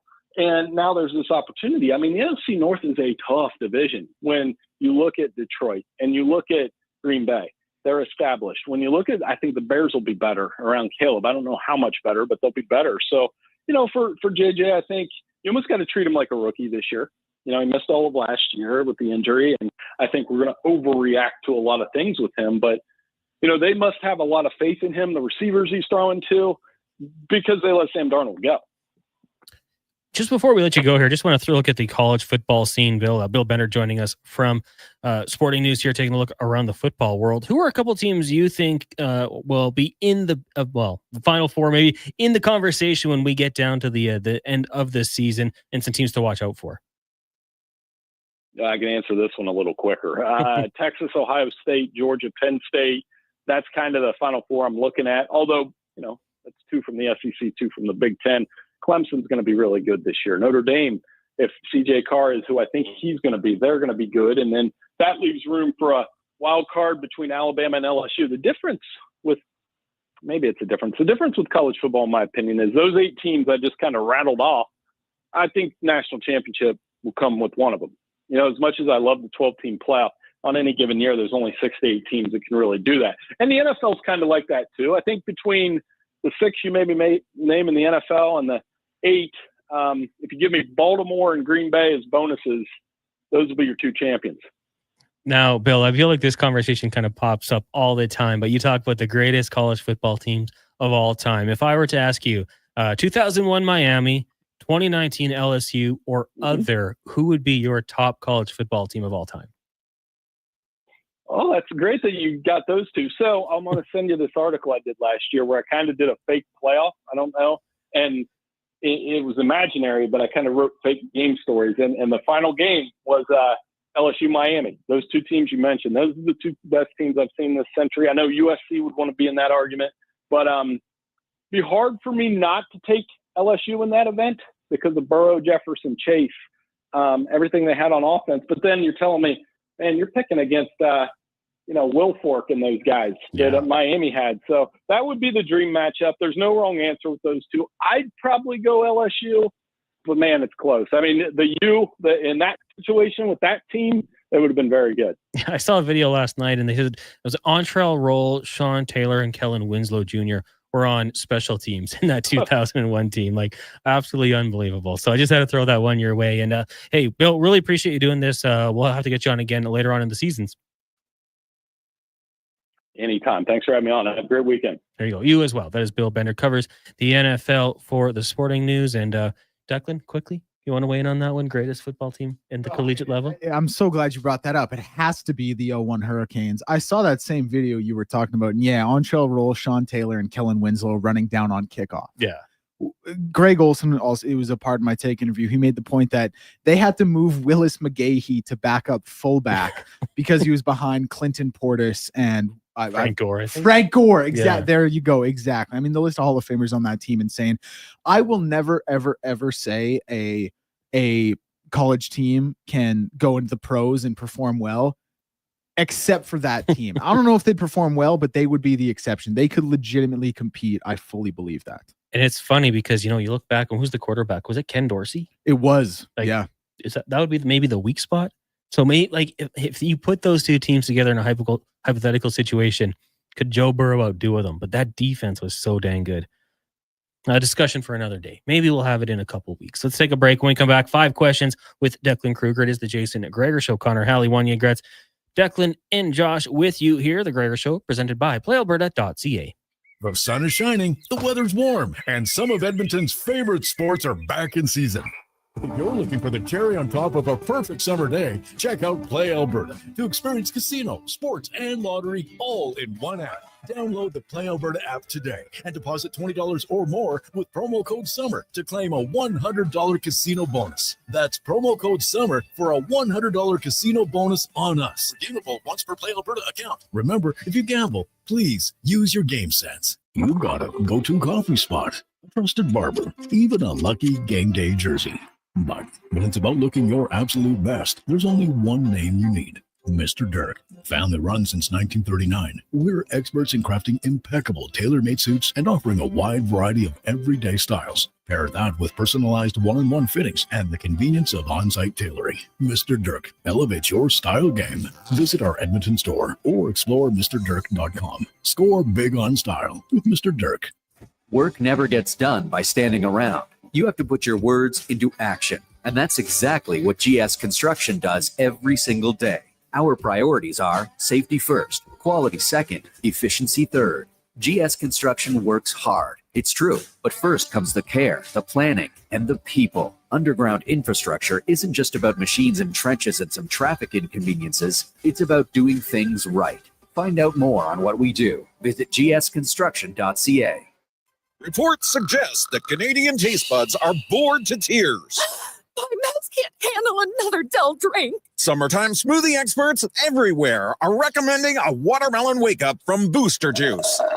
It's so smooth, cool, and refreshing. And ridiculously delicious. Enjoy the Watermelon Wave and Watermelon Explosion smoothies, available all summer long at a Booster Juice near you. Stay cool, Canada. Booster Juice, Canadian born, blending since 1999. The 8th annual Oilers Nation Open tees off Friday, August 29th at 9 a.m. A Texas scramble with fellow golfers, sports fans, and maybe even a few local personalities. Great shots, cold drinks, and a great cause. Gregor's Grads. Sign up at nationgear.ca. Edmonton's biggest clearance event is at the Brick Outlet on St. Albert Trail. Stop searching and start saving for 4 days only, Thursday through Sunday. We're clearing out our warehouse and blowing out thousands of dollars in inventory. Find furniture and mattresses below cost. Scratch and dent appliances below cost. Clearance and overstock pieces up to 80% off. Some exclusions apply. See in store for details. Find massive savings Thursday through Sunday during Edmonton's biggest clearance event. Only at the Brick Outlet on St. Albert Trail. The Brick Outlet, saving you even more. I'm here with Mike, a Ford employee, to hook me up with a deal on a new Super Duty. Oh, with Ford employee pricing on now, you don't really need me.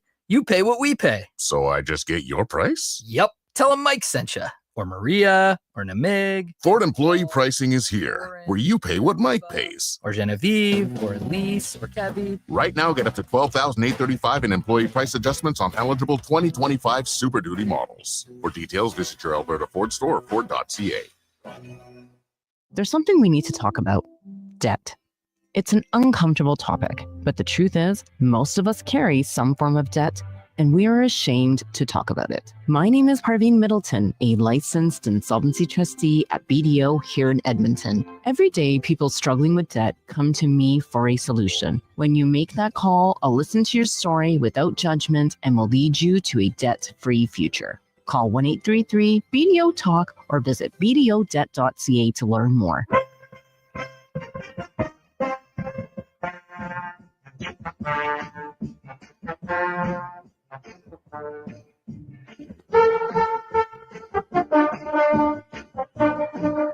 Portions of this hour brought to you by Culligan. For all your residential water needs, your local water treatment company. More than just big bottles, it's Culligan.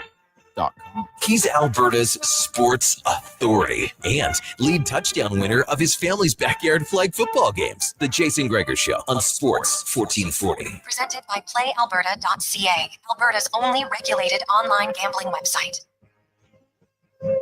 442, welcome back to the Jason Gregor Show here on Sports 1440 and Oilers Nation, Facebook, YouTube, and X, brought to you by PlayAlberta.ca. Lotto Max, $55 million tonight. Get your ticket at playalberta.ca. Connor Halley, Wany, Gretz, Declan Kruger, Josh Fenwick with you here from the UL studio in West Edmonton Mall. Of course, you can always reach us, 1-833-401-1440, or if you even want to email me, Connor at sports1440.ca. Been a great show so far, still to come. It'll be Mark Spectre at 5 o'clock. Then you got Alan Mitchell, the host of the Lowdown with Low Tide, coming up at about 5:20, and then Wanye's World at 5:30. 40. Declan Kruger going to take over as I head to Sherlock's North for the watch party tonight. Elks taking on the Alouettes. That one gets going at 5:30. Can't wait to go eat. I dropped off those cinnamon buns. Went down and grabbed some on A12. They're all gone. So good. I was hoping I could get one for the road. They're all gone now. Gotta swing by Bubba Gump's. People got to eat. That's the one thing we've learned in this. People got to eat, and if you leave food out, it's not going to last. Well, if you leave a box of cinnamon buns unattended. Oh, they're so good. 9 seconds in the microwave. Is that what you need? That's what I do. 9 seconds. You don't want the frosting to melt totally, but you're a scientist, aren't you? Years of prep. Wow. Well, I just got lucky. I tried 9 seconds. It worked out pretty good. So, anywho, let's get to 5 questions with Declan Kruger, brought to you by The Brick. You can save $200 on a 65-inch LG Smart TV, just $699. Also, bedroom and dining furniture is up to 20% off, and queen-size beds start at just $299, only at The Brick. It's time for 5 questions on the Jason Gregor Show. Okay, question number 1. Edmonton Elks game day about 45 minutes away. Can I have a score prediction and a bold prediction for this one? I think the Elks are going to win, and that is an unpopular take in some circles, and that would be my bold prediction. Yeah, I mean, I think I'm probably with you there. Yesterday I thought the Owls would take it, and then I just thought about it. They've got some injuries. Elks playing better. You know, they're just kind of shooting themselves in the foot. They're so close. If they clean up a couple mistakes, I think they can win. I think it'll be by a touchdown. So let's say 7. Let's say 38-31. Lots of points there. Bold prediction. 2 scores from Rankin. You get inside the 5. You give it to your power back. Take it out of the quarterback's hands. The third stringer. Give it to Rankin. 2 scores from number 5. You know what I think, Declan? Yeah. I think the Elks are better than their record would suggest. I would agree. Do you know who I got that opinion from? Did you get it from you? Elks Nation. From you specifically on Elks Nation. I'm like, you know what? Declan's right. It's not what the record suggests. That's what we do. Facts, not feelings. Amen. Over at elksnation.ca. Question number 2. Ashton Genty had 3 carries for -1 yard in his preseason game last night versus the Seahawks. Connor, obviously vaunted AFC West hater. You were actually a hater of Ashton Genty during his time at Boise State. So what do you make of this, and does it concern you? I don't know if I was a hater at Boise State. I said he should have won the Heisman. Did you Over really? Travis Hunter, yeah. No way. I was Team Ashton Genty, Oh, actually. man, okay. I did like him. I loved his stance, but they've corrected that, and he became a Raider. Now I don't like him. So, but I want to be a jerk and just say, oh, there's concern. He doesn't look like he can do it at the NFL level. It's 1 game. It's 3 carries. No, I'm not concerned about it. I think he's going to be a very good player for a long time. Not as good as Omarion Hampton, but no concern for me at this one yet, Declan. No concerns, Declan. Preseason counts for nothing. That is true. Question number 3. Clayton Kershaw and Max Scherzer pitching against each other tonight. Matchups between 3,000 strikeout pitchers, historically rare, only the fourth one since the 80s. Who gets more Ks tonight? Who has had the better career? And what would the NHL equivalent of this be? Declan, what are you trying to do? You might try to make a fool out of me? Middle of the summertime? I don't know these questions. Kershaw and Scherzer. Legends. No. Pleading the 5th. Who strikes out more tonight? If my statistics are correct here, the Jays strike out the least amongst teams at 6.58 times per game. I'm hoping that these statistics are correct. When I scroll for the Dodgers, at 8.45. So I'm going to go with the numbers here. Sometimes the numbers don't lie. So I'll say the Dodgers strike out more. I will say better career. Oof. I'm going to lean Kershaw because he's younger and can do more. And NHL equivalent, I'll say Dominic Hasek and Patrick Waugh. Wow. 2 studs that have to, shut down the opposing stars. I'll say those 2 would be my pick. I think 2 elite goalies would be a good comparison. Okay, question number 4. Victoria Mboko won the National Bank Open last night, beating 4 Grand Slam champions en route to the title. Some incredible Canadian performances recently. So I ask, how do you power rank these ones? SGA's season, Summer McIntosh's World Championships, and Victoria at the National Bank Open? Man, that's such a good question. I feel like if you pick one, people might take it as you're downplaying the rest, which I don't want to be the case. They're all elite performances. I'm going to go with Summer. the hater in me wants to say it's swimming. It's all just different variations of swimming. But like she's so dominant. She's 18. And she entered with the expectation to do this. And she went out there and got 4 golds, Declan? 1 bronze? Yep. Pretty damn impressive. So all of them amazing, but I'll go with Summer McIntosh. It's an amazing set of accomplishments for Canadian athletes. And usually in Canada, you're only really cheering most people for hockey, right? But like to have arguably one of the top 3 players in the NBA, Declan, SGA. Yeah. That's insane. I saw him talking to Ticats fans the other day. Yeah. You see that? Yeah. Saying how proud he was to be from Hamilton. What the heck? This is An crazy. NBA star repping Hamilton, Ontario. Look, whoever thought we would see the day? Never. Not me. That's insane. But Victoria didn't even have a picture on the WTA website before the Canadian Open began. Like, that is wild. The only thing I can think of that would be like that for somebody that unheralded was when John Daly won the U.S. Open as like a 7th alternate. Yeah. I wouldn't suggest she's the John Daly of women's tennis. Don't get me wrong. Summer McIntosh, though, like, I don't think SGA and Summer McIntosh aren't quite so out of left field. Yeah. As Victoria's absolutely. win, right? Question number 5. Okay, well, I want to get your opinion on that one, Declan, too. Oh, man. You're a tennis player, a swimmer, and a hooper. I'm not really a tennis player. Thank you for that. I appreciate it. I love tennis, but no, I can't call myself a tennis player. If I'm power ranking them, I'm honestly putting SGA first. He did it over a season, and he got the title. He got the finals MVP. He got league MVP. He led the league in scoring. He did something only 2 guards had ever done, which was average 32 points a game on 54% shooting. Like, it was historic. I would probably put Summer McIntosh number 2. I think she's the best Canadian athlete right now, but I think that comes from totality of Olympics, world championships, national meets, et cetera, et cetera. For this specifically, I'll put it number 2. And what Victoria Mboko did was amazing. But it is a number 3 for me in this sense. If I could like be a hater with all of those, the SGA one, like the regular season, played a lot of bad teams, to pick those stats. And Summer McIntosh, I mean, every event she goes to, she dominates. But there's no bad answer there, so I can't be a hater. And question number 5, Mount Rushmore season. What is your Mount Rushmore of things that change after you turn 30? Man, I'm getting to 40. I don't really think it's changed that much. Like, no, but there has to be a noticeable difference from when you're like 21 to post 30. Like, the things I was interested in those days definitely have changed, but I don't like feel on a day-to-day basis. I'm like, ooh, my hip or anything whack like that. I think like the whole perception of you hit 30 and like, oh, downhill the next. No, it takes a long time. I will say, okay, for me, a couple weeks ago, Ashley dropped her phone. And I flinched to like kind of go pick it up, hurt my back. I was hurt for like 2 days. There we go. It went away. So like that, there's one, you can't be moving quite as quick. Then the obvious one would be like hangovers with age are going to get worse. So physically there's those 2. Dating after 30 for me, you gotta be a little bit more mature. Really? Yeah. Well, like, hey, eventually I did settle down. And then another one. Oh, I get it. You're a wild man. So yeah, well, not that wild, but you gotta settle down eventually. Okay. You don't have to. And then a 4th one, I think things that change is actually just like having a consistent social life. I would go out all the time with the boys, Friday, Saturday night.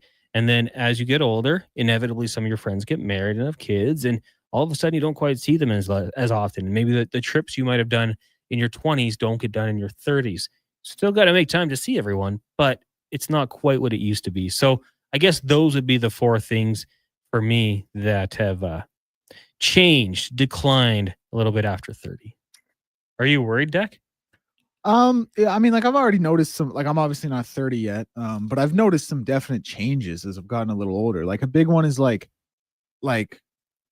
I used to be able to run X amount of kilometers without stretching. Like now you really feel it. Hangovers were a big one. That was the first one that came to mind. If I was putting an emotional age on you, Declan, you're about 1974 date of birth. Okay, so 51. About that. I feel like you've seen a lot in your years on this planet. You think things were better quite a while ago, and you think the world is in free fall heading forward. I think things could be the best they've ever been right now. but I don't think they are. I think they could be. Oh, I see. Like with all the technological advancements, like the education from the past, there's no reason that this era shouldn't be the best time it's ever been in human history. And people would argue that it is.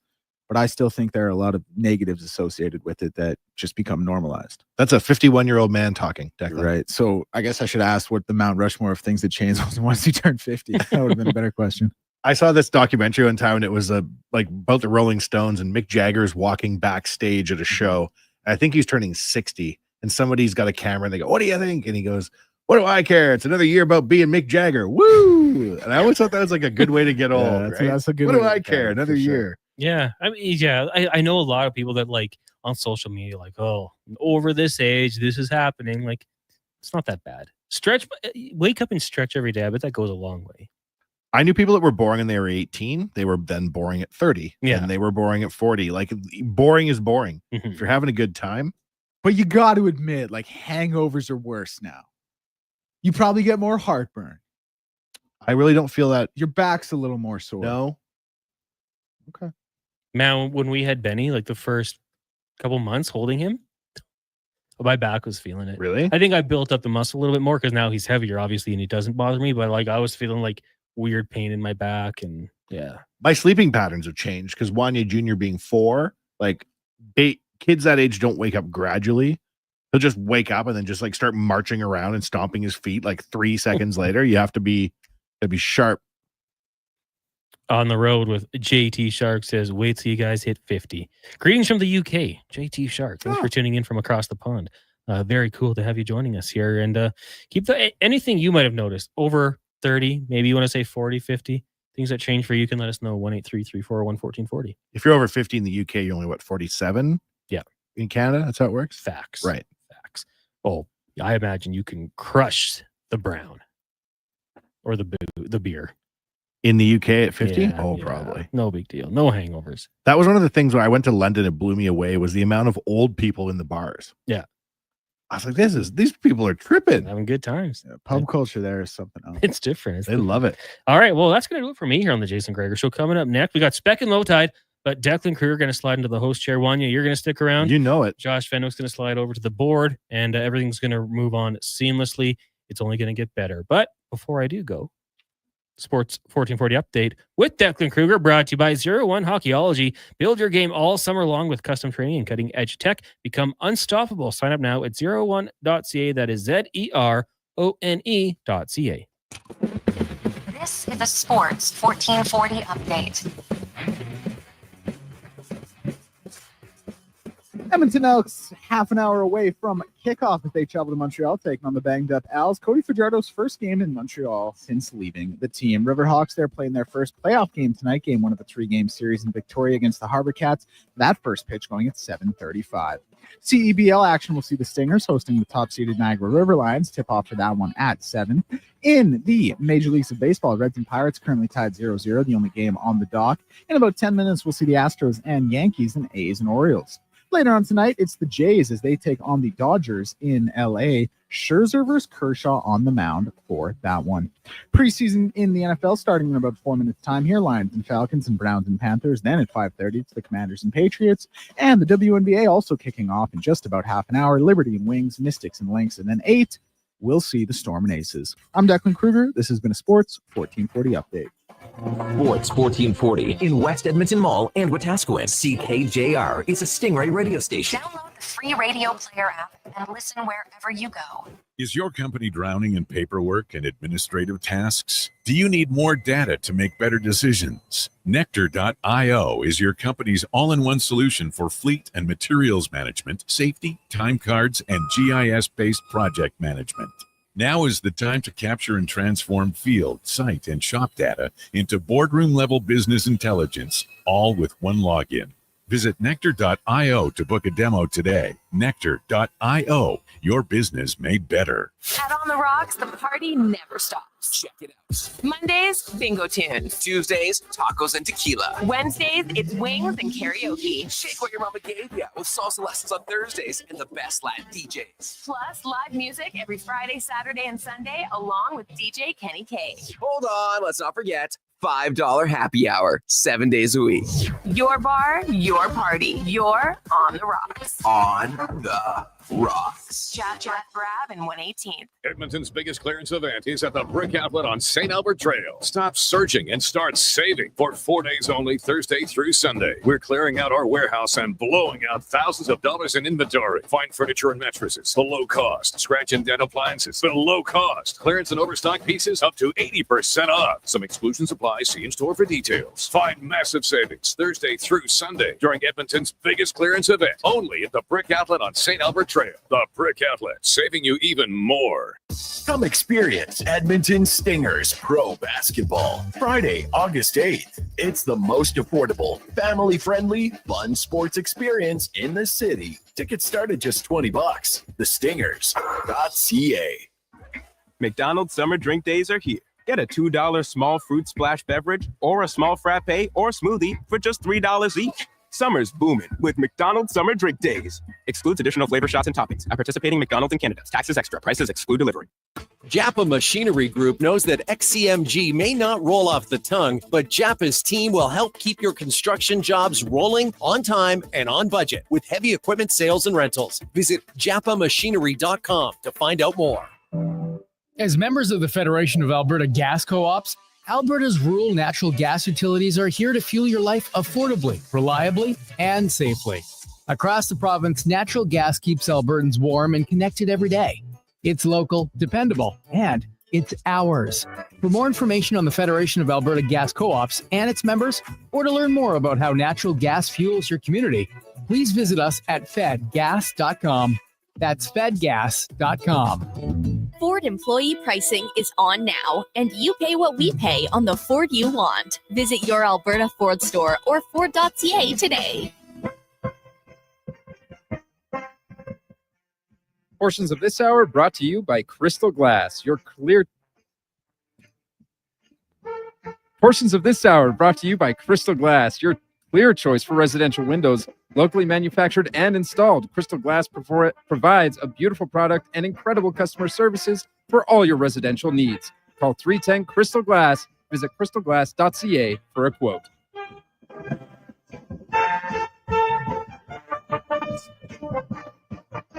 It's not just another pair of glasses. It's the Jason Gregor Show. Thanks for checking out Edmonton Sports 1440. Presented by PlayAlberta.ca, Alberta's only regulated online gambling website.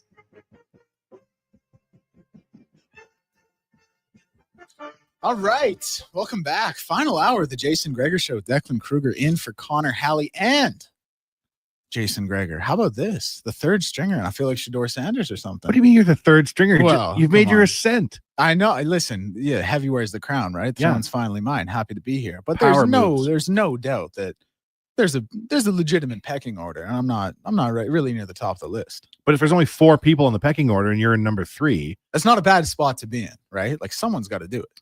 Good heavens. I know. Happy to be here. It could have just been you. You could have been the one winding out this show. I feel like every 15 minutes someone instead. Yeah, someone's disappearing every 15 minutes. It's that. Hey, it must be August 8th. Am I right? All right, let's get to the Spec report. GS Construction, they are hiring. You can work for a fantastic company that loves to promote from within with great benefits, and they are huge sports fans. Apply at gsconstruction.ca. And with that, we welcome in Mark Spectre. Mark, how are you? Declan and Wany Gretz. What is going on, gentlemen? Oh my good Mark, are you just looking at this like, what are these two clowns doing in Jason's show? You've known Jason all this time, you know, you work alongside him closely, and you're seeing this and you're like, how the mighty have fallen. What's running through your head right now? Yeah, don't tell anyone, but I'm sick and tired of talking to Jason Gregor. This is awesome. I've been talking to this guy for like back since we did Spec's deck. Yeah. In, I don't know, whatever, when we were we were Team 1260. Yeah, So, way back in the day. Yeah, I'm only kidding. But hey, man, change is good, Daddy. What do you guys got? What are you bringing today? Well, I got some stuff, you know, I got some oil, I got some Elks, I got a little bit of Jays, but it's funny you bring that up because I'm going to ask you this, and listen, no one's listening. Jason's never going to find out, but honestly, like you talk to him every day. You've known him for years. When those August 8th and August 7th and August 6th rolled around, are you a little bit like, all right, what are we going to talk about today? Like what's happening this time? Oh, for sure. But you know what? Sometimes it's more fun because the expectations are low. There's no fires burning in town other than in Elks land, and they play. I'm watching them warm up here in the field. When it's January, March, April, May, and it's all Oilers all the time, like it's easy. So this is sometimes more fun, right? Let's have a couple laughs, and you know what? One of the matchups I'm really cool with tonight is Kershaw and Scherzer. I think that's going to be like such a cool thing to watch. Two old guys going at it. Well, yeah, that was one of the things I wanted to ask you about. I was reading since the 1980s. This is only the fourth time pitchers with 3,000 Ks are going up against each other. I think Kershaw was involved in one of the other ones against Justin Verlander. I mean, you're far more in touch with baseball than I am, but just speak to a little bit to the historical significance of this. And then I had this on 5 questions as well, so I'll throw it to you, actually. Who has more Ks tonight? Who's had the better career? And what do you expect from the game? Yeah, you know what? Who's had a better career? My recollection is that Kershaw broke in earlier than Scherzer. Yeah. Kershaw was good faster than Scherzer, but that doesn't always matter.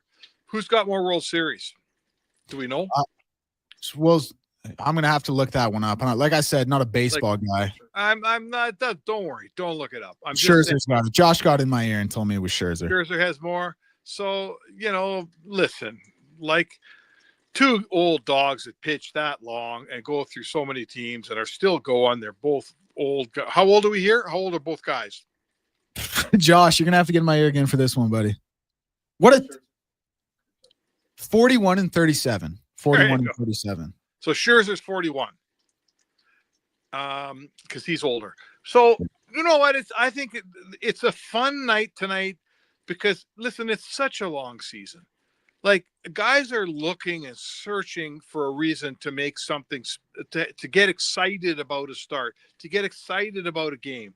So on both sets of hitters are hitting off of legends tonight, right? I'm going up. I'm a hitter. I'm going up against Kershaw. I'm going up against Scherzer. I'm pumped, man. Like these guys are legends. They're very likely Hall of Fame pitchers. This isn't just a Tuesday night in Sacramento going up against some guy I never heard of. It's a big deal. And for those two pitchers, like to pitch against, they've pitched against each other. They've started against each other 13 times in their career. This is 14. It might well be the last one. You never know.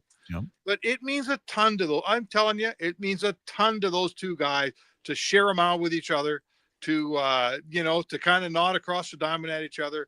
I think it's going to be a really, really fun game to watch. Two really good teams, a meaningful game, and two, legendary pitchers. It's all on the table tonight, man, in Dodger Stadium, one of the cathedrals of the game. I hope this Elks game ends early because I can't wait to switch the channel over to that ball game. Yeah, I will touch on the Elks in a second. What do you make of the Jays in this series out in LA? What are your expectations for them? Listen, they're good, man.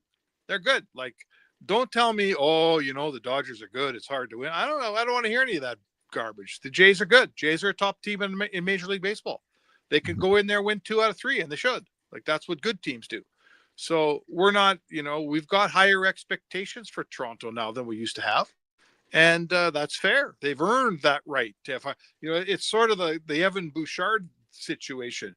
The reason we hold his feet to the fire and expect excellent play all the time is because he's a fantastic, unbelievably good player. So, we don't look at Brett Kulak and say, come on, man, produce every night, because he's Brett Kulak. He's not Evan Bouchard. So the Toronto Blue Jays have earned that right. And with that right comes the pressure and the expectation to be good in a series like this, and I fully expect them to be. Mark Spectre joining us here on the Jason Gregor Show. Declan sitting in. Spec, you bring up Evan Bouchard being a fantastically good Oiler. I'm glad you did that. It's a nice transition to one of the questions I had for you, because this was a spirited debate between me and Lowtide on the Lowdown, and I want to get your take on it. I am very much of the opinion, if Connor McDavid, and I don't mean to be all doom and gloom, negative Nancy here on August 8th. I'm not trying to do that, but it is a question I wanted to ask. I'm very much of the opinion, if Connor McDavid never wins a Stanley Cup, his career is 100% a failure. They will not talk about all the hearts he's won or the Art Rosses he's won or the points he's put up.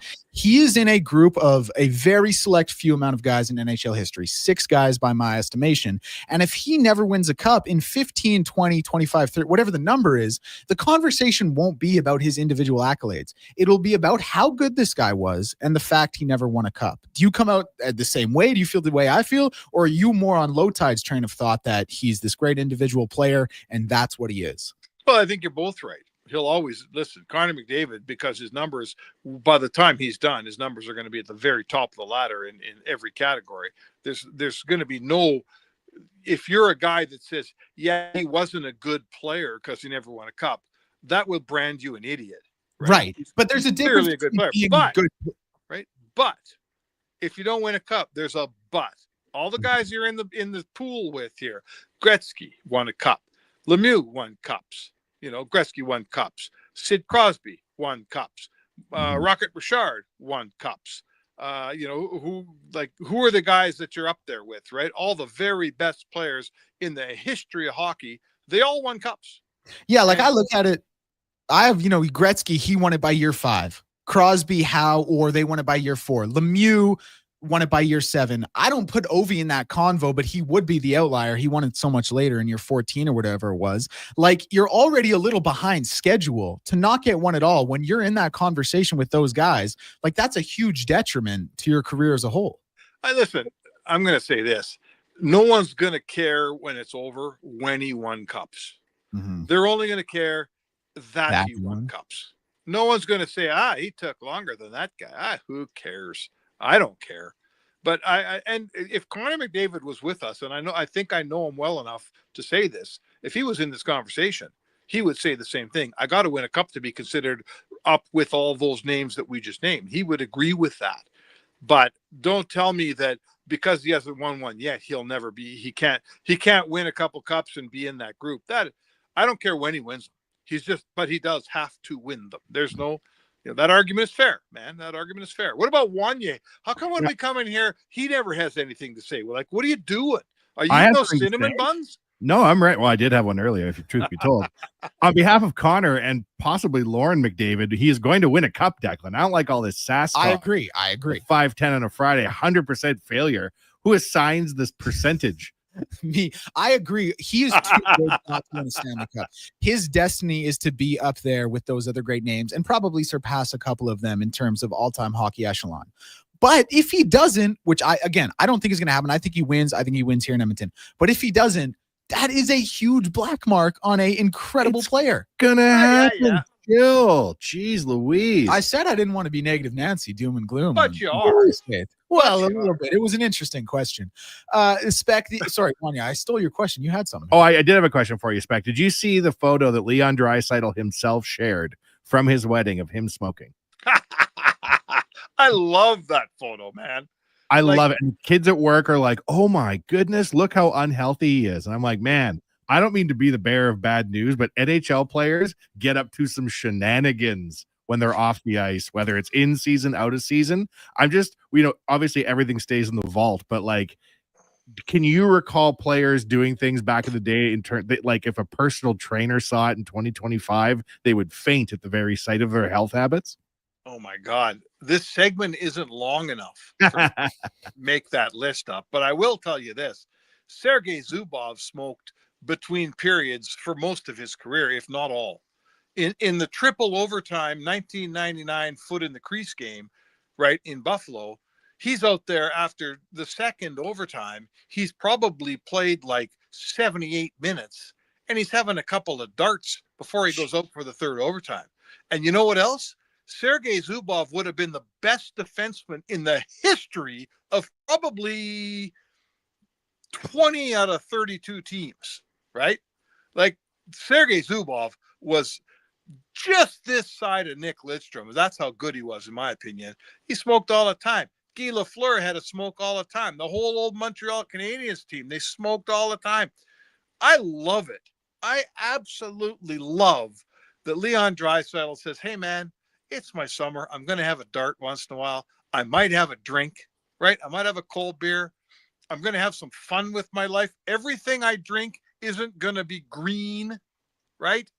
I'm not going to bed by 10:30 every night. Leon Draisaitl grows in my esteem with this whole thing. I think it's awesome. And don't worry about him being in shape, and don't worry about him not. Look at it. He's a 50-goal, 100-point man. What do you want more out of the guy? He's the only 50-goal, 100-point man every year in the league. He's one of the great players. He wants to have a smoke at his wedding. My God, I'll give you a lighter. I laughed when I looked at the photo spec because I realized he threw himself under the bus, right? That was the only photo he posted from his wedding, right? Like, you gotta love the character that Leon Draisaitl has turned into. I love it. Career's worn on, and He's got a great personality. Like, I know. Listen, I'm one of the guys he spars with, and he's shut me down on plenty of occasions. And me and him, we've had our back and forth, believe me. But I have total respect for a guy that's not the same as everyone else. He's not afraid to break convention a little bit. If he hears a dumb question, he calls it out.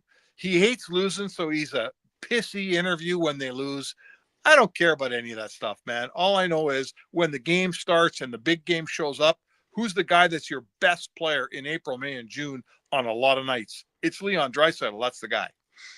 Spec, you might have mentioned this before, but just since the topic was brought up, have you had past Oilers who have been your favorite and least favorite to talk to after the game?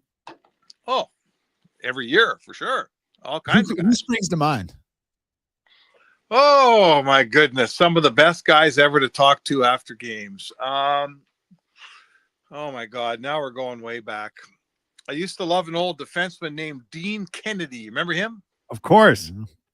So he's an old farmer. Came out of Redvers, Saskatchewan, and he had a way of explaining what was going on that was just straight and to the point. Who else? God, there's 100 guys. That's why I can't think of them. You know, there's just some guys that let you in a little bit. There's some guys that take you into a game and go, well, the reason we were all arguing at the bench is because of this. And then there's other guys that won't tell you anything. You know, Evan Bouchard's a great kid. Like he's a, you know, I like Evan Bouchard. I don't know how much he likes me. He's just not, he doesn't let you in. As a reporter, he doesn't let you in. Connor Brown or Corey Perry. Corey Perry, my goodness. You sit down next to Corey Perry, he fills your notebook in a heartbeat with experience. He's been in cups. He's been in Olympics. So those are the guys we love. It's not usually the best player who's the best quote, guys. Mm-hmm. It's usually a support guy. But, for sure, there's a difference in that room. There's go-to guys in certain situations. I've got to mention one more guy. They don't get any better than Zach Hyman. He is both an excellent player and an excellent quote. Spec, when you're in the offseason like this, like you've, been doing this obviously for decades now. For me, like, I'm a guy who, I'm not 12 years old anymore. So summer's cool, weather's nice, but like there's no NHL, there's no NBA, there's no NFL, there's no college football. So these days, I'm a little more keen for my Julys and my Augusts to end so we can get back to the season. But are you someone who, you've been doing it so long, like, I'm going to appreciate my summer. I'm going to appreciate the time at the lake. Yeah. This is a true vacation for me. Hey, man, life, what do you live to work or work to live, right? Mm-hmm. So this is what we know. Camp's going to start on September 20, whatever. The season's going to start on October 6 or 7 or whatever. And the Oilers, the way I'm looking at them, they're going to play deep into June. So we know that for sure. So if you can't turn it off and take a little time in July and August, man, and not think about hockey and think about copy and think about angles, and like, that's my life. I file on Tuesday, and the minute I close my laptop, I think, okay, what the hell am I writing Wednesday, right? If I can't put that stuff down, I'm going to be a basket case, boys. So you gotta spread your way. You got to spread out. You can't be a hockey person. I know a couple of those guys. They're annoying as hell. All they want to do is talk hockey every day of the year. I'm never going to be that guy. I feel like it's a bad time to mention the other day I was watching the raw footage of interviews from the Cup run about a week ago. I was like, oh, interesting insight. Look at Zach Hyman. What a guy. Look at those insights. So what did you see? What stood out to you in that raw footage? Honestly, Spec, the toll it takes on these guys, I honestly don't think as the casual fan we give enough credence to injury. right? And like you look at a team and like the game 4 effort just wasn't there or whatever people are mad about. When you look at these guys and you go back now and you're out of it, right? And you had a little bit of time to put between you and those games, they just look really tired to me. And they look like they're nursing injuries, and the big puffy beards they all roll out in the cup finals don't always hide the hollow eyes, right? And 2 years ago in the cup finals, I thought at the time, like Connor being potentially injured and Leon being potentially injured probably was the biggest unaddressed storyline of the finals, because they weren't the same guys they'd been in the conference finals or earlier in the year. So when I look now back at those post-game interviews, I just look like it's guys fighting injury and guys fighting real deep fatigue. Yep. There's two things for me. I wish that they would tell us about everyone's injuries, even if we weren't allowed to report it, because that would allow me to differentiate from a guy who's just not producing to a guy who just can't produce, right? Oftentimes there's an injured player who's not playing very well, but they keep it so quiet. And I don't go in the dressing room when guys are taped up and when they're, so we have no way of knowing. So in the playoffs, and you guys should know this, you got to be really careful how hard you criticize a player, because he could be playing with a busted hand, like Ryan Nugent-Hopkins in the final last year. So do they keep it secret, Spec, because they don't want the other team to key in on the injury? Yeah. That's it. They don't want me to know, because I'll report it and then the other team will know. So I understand that. I harbor no grudge. But what my biggest, like, if you guys knew how many times I texted a coach or a GM or asked a player off the record, this is what I think. Tell me if I'm wrong or barking up the wrong tree. And they'll say, no, you're going the right direction, or don't go there because you're wrong. I don't quote anybody, right? I don't tell you that Stan Bowman told me, no, you're not barking up the right tree at all. You're going the wrong direction. But my point is this. If I knew that Ryan Nugent-Hopkins had a busted hand, I don't have to report it, but I sure would feel better knowing that that's why he's not productive, right? Yeah. And I think fans out there, like everyone, just wants their team to win. And when Nuge goes 4 games and gets nothing done, they get mad, they get sour, they start carving him. And I want to say, folks, he's got a broken hand, right? Give him a break. Whenever a team's eliminated from the playoffs, it's always mind-blowing when they finally release the medical report that's true. Right. And they're like, oh, it turned out that guy had 3 broken legs, Yeah. Exactly. 4 broken arms.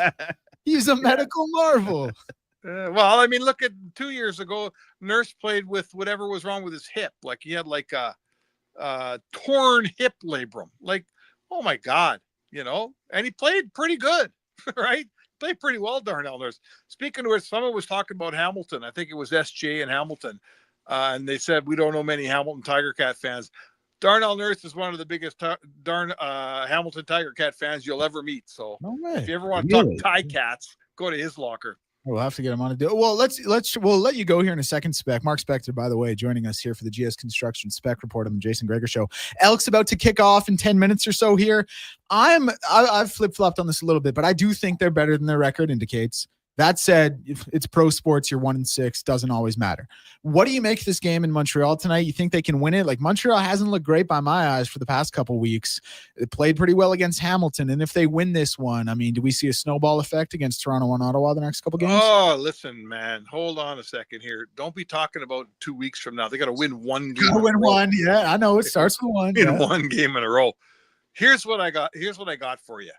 The CFL, for my way of knowing the game, it's about playmakers. It's about guys who do things that are unexpected. It's about a guy who shakes a tackle and turns a 5-yard gain into a 40-yard gain. It's about an interception, of which the Elks defensive backcourt doesn't have a single one this season. Okay. We're 7 games in. They haven't picked off a pass. The only guy who's picked off a pass is Jake Ceresna on a stupid batted ball defensive lineman play. So those guys aren't making any plays. Okay. I need an offensive guy that makes a play that again breaks a tackle, turns a 10-yard play into a 50-yard play. Somebody knock a ball loose. Let's see a fumble. Like, my point is this. No one's making any spectacular plays. No one's making a special play. There's no run backs for touchdowns. They're just going out there and going through the motions. I know they're trying. I'm not saying they're not trying, but nothing special happens. So until they win a turnover battle, until they sack quarterbacks like 4, 5, 6 times, until they knock some balls loose, they're not beating anybody. It's time to be a little bit special here and quit being so damned average and make something happen. And if you do that, you're going to win a football game. Spec, this has been awesome, man. Really appreciate it. I think we're going to have to let you go now. Running a little bit late in the sign from the producer. Appreciate it. One final thing, though. Head on over to Twitter. Give me that follow. Pretty sure I'm the only one here at Sports 1440 you don't follow. So get on that. Wow. I didn't want to bring it up, but since it's out there. Okay, Freddie, I'll send you a follow, Freddie. I promise. Time, Spec. Thank you so much. Appreciate it. All right. All right. That was Mark Spector, GS Construction Spec Report here on the Jason Gregor Show. Good self-promotion, Declan. Well, listen, it's been shoot. It's been a point of contention for me. Really? He follows everyone else at the station. He's been talking about this all week. I was going to bring it up in a different way. I was going to bring it up as I was going to phrase it more of a question, but I didn't. I thought it might be a little too harsh. It might be a little too in your face gotcha journalism. To my knowledge, the question was a little bit better, a little bit lighter. The only person I've known to have blocked me on social, this isn't a block, this is a non-follow, was the series Oil Change. Oh, wow. Because I used to make fun of it all the time. Well, come on. But it blocked me. You can't get mad at that. Come on now. I was blocked by someone. It was like a meme account. I went to because someone had quote tweeted this meme account, but the quote tweet said, "You've been blocked by this user." So I went to find out who it was. And it was just some big random meme page. And I was like, why would they have me blocked? What did you do? I don't know. Maybe I stole their joke. Wow. Or maybe they stole my joke and they didn't want me to ever find out and give me the credit. A lot of options. All right. I guess we got to take a break. Low Tide's coming up next. All right. You excited for that one? LT's the best. He's the best. He's the best. I got that. You should come on our show sometime. I'd love to hang out with him every day. It's the best. All right. We will take a break here. This is the Jason Gregor Show, brought to you by PlayAlberta.ca. Got a go-to coffee spot, a trusted barber, even a lucky game day jersey. But when it's about looking your absolute best, there's only one name you need. Mr. Dirk. Family run since 1939. We're experts in crafting impeccable tailor-made suits and offering a wide variety of everyday styles. Pair that with personalized one-on-one fittings and the convenience of on-site tailoring. Mr. Dirk elevates your style game. Visit our Edmonton store or explore MrDirk.com. Score big on style with Mr. Dirk. Some people wake up and get dressed for work in a suit and tie or a nice dress. At GS Construction, we're less fashion forward and more putting our best foot forward. We wear hard hats and steel-toe boots, and most importantly, we wear 50 years of experience with pride. It's not glamorous, it's definitely not easy, but it matters. We do it well. So if you'd like to be part of something where your work matters, GS Construction is hiring. Just remember, when you come for an interview, ditch the tie. See more at gsconstruction.ca. Are you looking for safe and professional travel options? Look no further than Silent Rides, one of Alberta's premier bus charter companies. Whether your group is big or small, Silent Rides has you covered. We offer state-of-the-art motor coaches, first-class service, and affordable rates. Get your quote today. For more information, call 1-877-748-0991 or visit silentrides.ca. Excavators, loaders, lifts, compaction equipment, and more. Find the XCMG construction equipment you need. Available for rental or sale at Japa Machinery Group. Japa, helping build Alberta from the ground up for 50 years. Visit japamachinery.com. Edmonton's biggest clearance event is at the Brick Outlet on St. Albert Trail. Stop searching and start saving for 4 days only, Thursday through Sunday. We're clearing out our warehouse and blowing out thousands of dollars in inventory. Fine furniture and mattresses below cost. Scratch and dent appliances below cost. Clearance and overstock pieces up to 80% off. Some exclusions apply. See in store for details. Find massive savings Thursday through Sunday during Edmonton's biggest clearance event. Only at the Brick Outlet on St. Albert Trail. The Brick Outlet, saving you even more. Wendy's most important deal of the day has a fresh lineup. Pick any 2 breakfast items for $4. New 4-piece French toast sticks, bacon or sausage wrap, biscuit or English muffin sandwiches, small hot coffee, and more. Limited time only at participating Wendy's. Taxes extra. Photographers, start your cameras. It's time for Vision Credit Union's annual photo contest. Enter your hometown snapshot and show us what makes your community amazing. Whether it's a view from the farm, a stroll down Main Street, or a weekend at the rodeo, we're looking for snapshots that show off your rural Alberta hometown. Share your photo before September 2nd for a chance to win cash prizes or a donation to your favorite community group. Learn more via Vision's Facebook page or go to what'syourshare.ca. Explore Internet just got 10 times faster. 5G Ultra brings incredible speeds to homes in rural and small town Canada. Upgrade today at xplore.ca.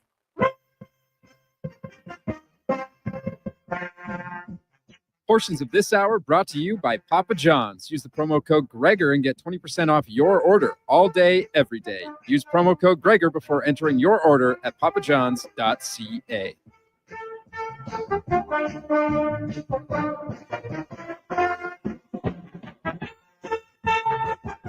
Okay, welcome back. Jason Gregor Show, Declan Kruger, Wany, Gretz, Josh Fenwick in the building.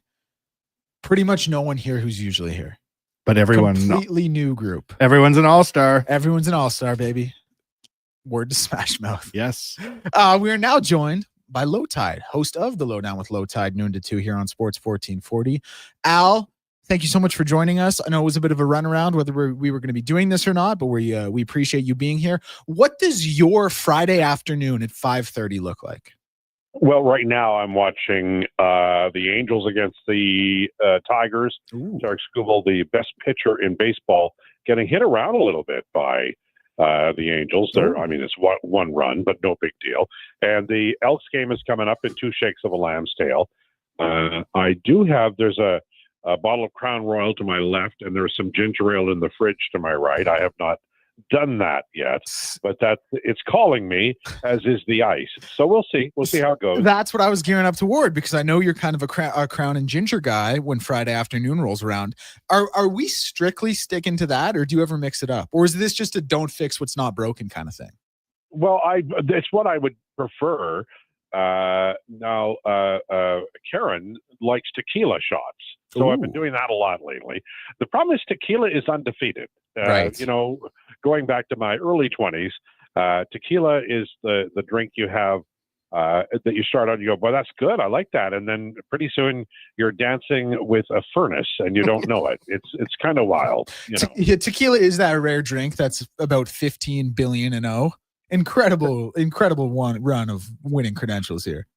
Yeah, absolutely. It's so I feel like you've got to be prepared for that one. That's my feeling. LT, what's the setup like when you're watching sports? Because I know you're a guy who watches simultaneous sports and keeps an eye on a lot of things. Like, have you got your one main TV and like a laptop or a tablet open, or have you got your phone with you, or what's your setup like when you sit down to watch sports?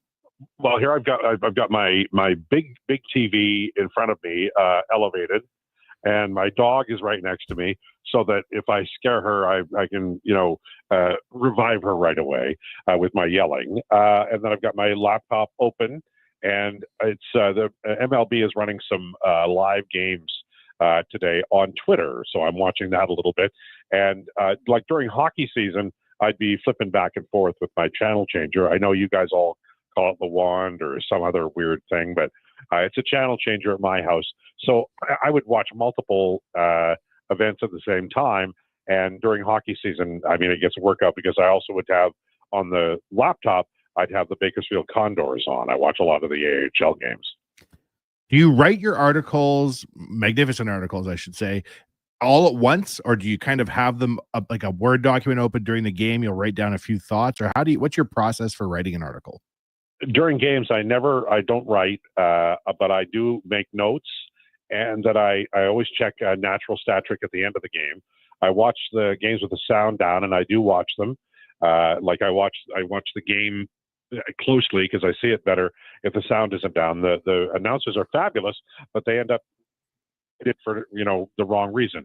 And so when I'm watching the game, I can sort of figure out exactly what's going on. And then I write after the game is over for my athletic articles. I would write like 200 words or so. The reason I do that, Wany, is so that I would know while I go to bed, I will think about what I'm going to write the next day to add on to the 200 words. It works for me. I don't know why, but it's like I when I can put the template down on paper, then when I return to it the next day, I've got a million other ideas about where it wants to go. Alan Mitchell, host of The Lowdown with Low Tide here near 2 on Sports 1440, joining us. Low Tide, something that came up on our show today that we didn't really elaborate on, but I planned to talk about today was during my declinations, I had my top 5 athletes on the hot seat going into next season. Yes. Sorry, there was some audio coming in there. I wasn't sure what was happening. But my point being, Connor McDavid was on the list. You said you vehemently disagreed. We didn't really talk about it that much. Why don't you think he's on the hot seat going into this season? Because I think that the management is on the hot seat, and they have been forever. This is a team, if you look at, let's take Florida as an example. They had a really nice team when Bill Zito got there, and he acquired 3 former Flames, Tkachuk, Reinhart, and Bennett. And he added players who were either in their prime or about to enter their prime. And the Oilers, over many years, have signed older free agents and traded draft picks at the deadline, and basically have run this team like the only year they can win the Stanley Cup is the one that's coming up. And Florida built a better mousetrap. So when we talk about, the Edmonton Oilers versus the Florida Panthers, the game itself has changed in front of the Edmonton Oilers, where there's more talent marbled through the Florida lineup than there is through the Edmonton lineup. Now, the Oilers have great high-end talent, fantastic high-end talent. But on the goal that counted in the Stanley Cup final, Game 6, first goal, the line that was on the ice was Connor McDavid, Leon Draisaitl, and Corey Perry. And the Oilers, when they have Corey Perry on the ice, lack of speed in his own zone, that's not a battle you're going to win. Ekholm was injured. They didn't really have anybody else who could play him. He sent an errant pass to Bouchard, also, as we found out later, a little bit banged up for the final. And the Oilers ended up getting a goal against that was huge. They allowed another one later in the period. So, I mean, Connor McDavid might be under pressure, but there, hockey, as we talked about earlier today, hockey isn't baseball. Players in hockey can have an impact, but there's a lot about this Edmonton Oilers team that is imperfect. Now, I love the acquisition of Savoy and Ike Howard, and I think Podkolzin will play more.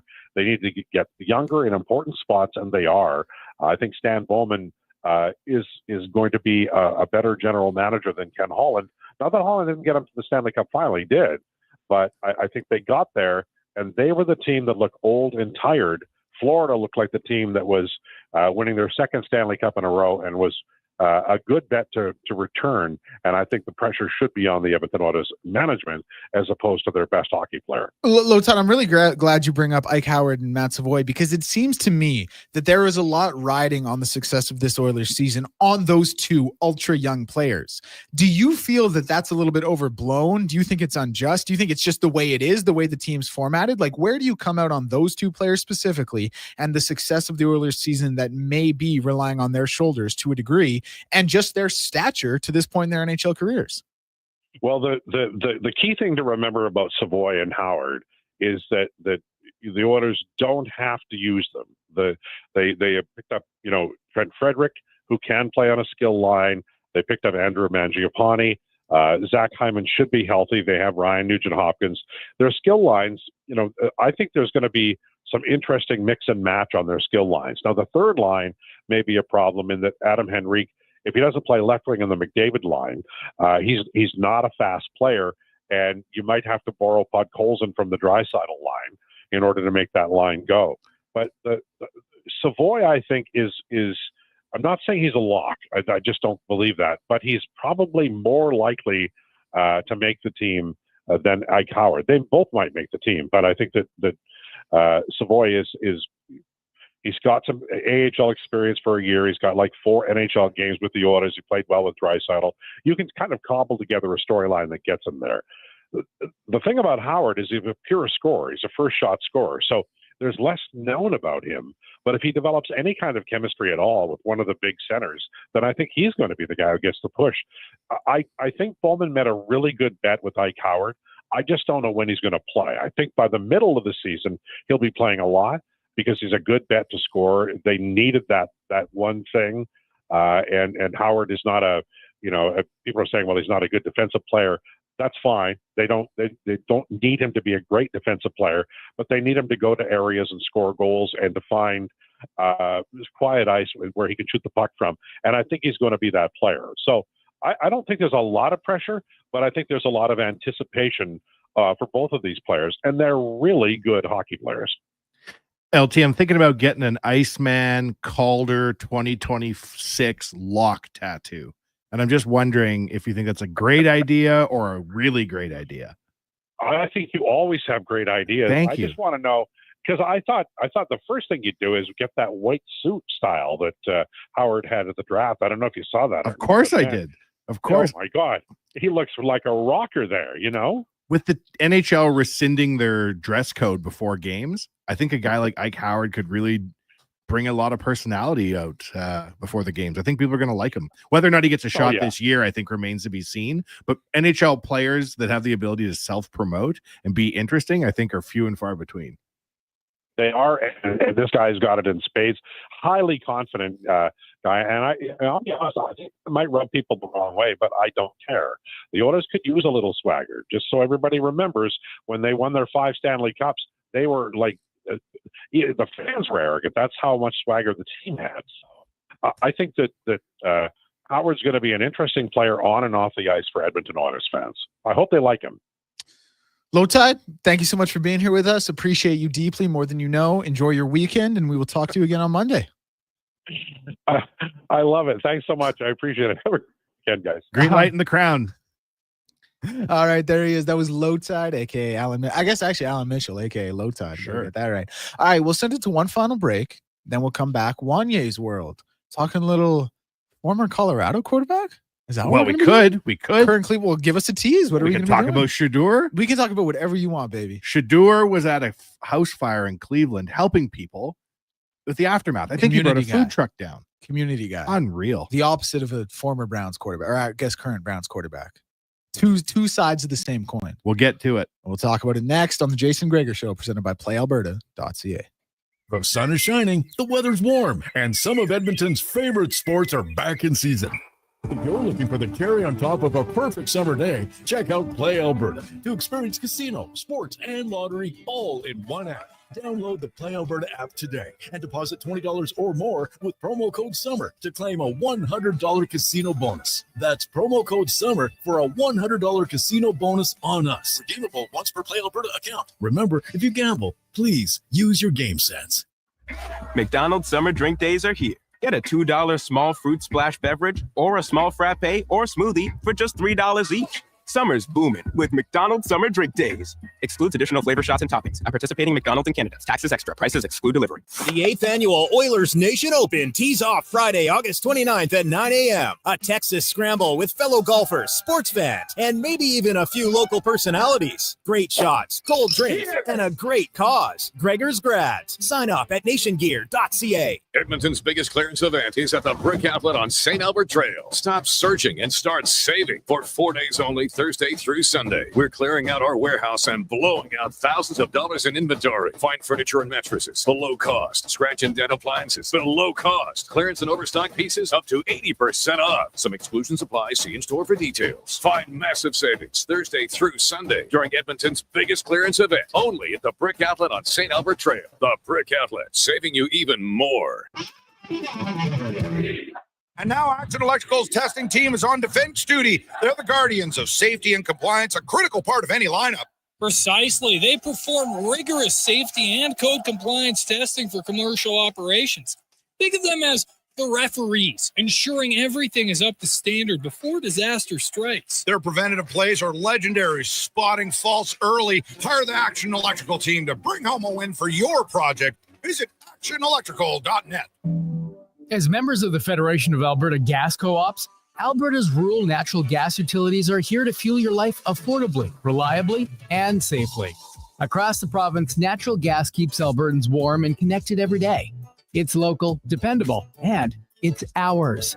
For more information on the Federation of Alberta Gas Co-ops and its members, or to learn more about how natural gas fuels your community, please visit us at fedgas.com.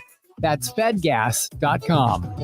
Ford employee pricing is on now, and you pay what we pay on the Ford you want. Visit your Alberta Ford store or Ford.ca today.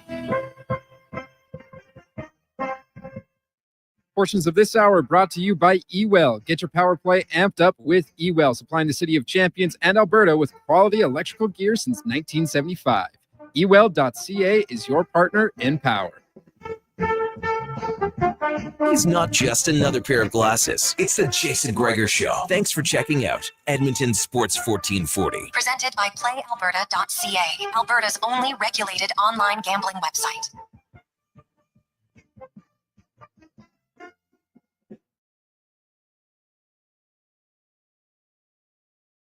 Declan Kruger sitting in as we round out the show here on this lovely positive Friday, and it is now time for Wany's World. Normally brought to you by Action Electrical. We ran that sponsor already, so it's unsponsored. You can say whatever you want. I'll throw Noodle Noodle on there. Normally you have to. Well, it's always sponsored by Oodle Noodle. There we go. I went to Oodle Noodle the other day and got the combo box. Talk to me. The portion size is so perfect. Like you never like. There are sometimes you go out for food and you leave thinking like that was good.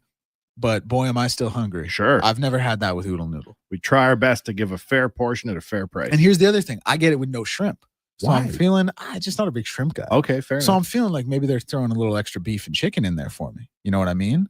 Like they're sweetening up the pot a little bit. You got to a little bit. But it's always so hot too. Because I take it out of the box, put it on the plate. Sure. It's like, it feels like I cooked it myself in a walk at home. Did you know that the box turns into a plate? Yeah. Yeah, of course. That's That's kinda the whole cool. thing with Chinese food takeout boxes, right? Like that's the whole idea of them. The whole reason that Oodle Noodle exists was my buddy and I went to New York expecting to find Chinese food in boxes like Oodle Noodle comes in. Right. And we got there and we went to a Chinese food restaurant. We're like, hey. All styrofoam. And they gave it like a circular dish with a tinfoil lid. And we're like, this is not what we were promised Not on very television. The indignation of you can't get that kind of food is why Oodle Noodle exists. It is a really big, like, there's a legitimate pop culture phenomenon of those Chinese takeout boxes. And to not have it, like when you order Chinese food or Asian food, whatever it may be, it is a little, it's like it takes away from the experience. There's truthfully something to be said for that. But I puzzled over this we started the company up in 06. We got involved in 09. But I would sit and like look, like there's emoji sets for those Chinese takeout boxes, yet no restaurants serve food in them. Did you work backwards from the box? You were like, yeah, let's start with the box. And they're like, what goes in it? I'm like, Probably we just got to figure it out. 20 out of 32 teams. We have 18 locations in his wedding of him Is that how smoking. many there are? Yeah. Do you have a favorite location? Like one that's your baby? It was the first one. The OG White Ave that we aren't involved in, but it was That the one, original. the one by the it's on the west side of White Ave? by the church. Yeah. That's the original. I've been there, obviously. I've been to, I would assume I've been to like a good fair few of them. Respect. Yeah. Yeah. I like I love Asian cuisine. Respect to you, sir. Yeah. Appreciate it. Hey, so Oh yeah. So This is a more true than vacation rant, for just me. like a conversation piece, but like Shedeur Sanders in Cleveland is going to be playing tonight. Yes. And Playing right now. Playing right now? Yeah, the game's on. The game started at I legitimately wonder how it's going. People don't like Nepo baby storylines. I do. I own a Bronny James jersey. I want to see Shedeur thrive. I don't want to see him go to Cleveland and have it all come down. The QB room is full, Declan, in Cleveland, as we know. I'm wondering what you think is going to happen to Shedeur Sanders' career. 7-0 Panthers. How many touchdowns does Shedeur have? 0. Hmm. But through a quarter, 5 for 10 for 33 yards. Is that good? I don't know. They have the ball inside the 10 after a Carolina muff punt to, I assume, start the second quarter. 5 for 10 for 33 yards. It's not great. You want your completion percentage up around 65 at least, kind of.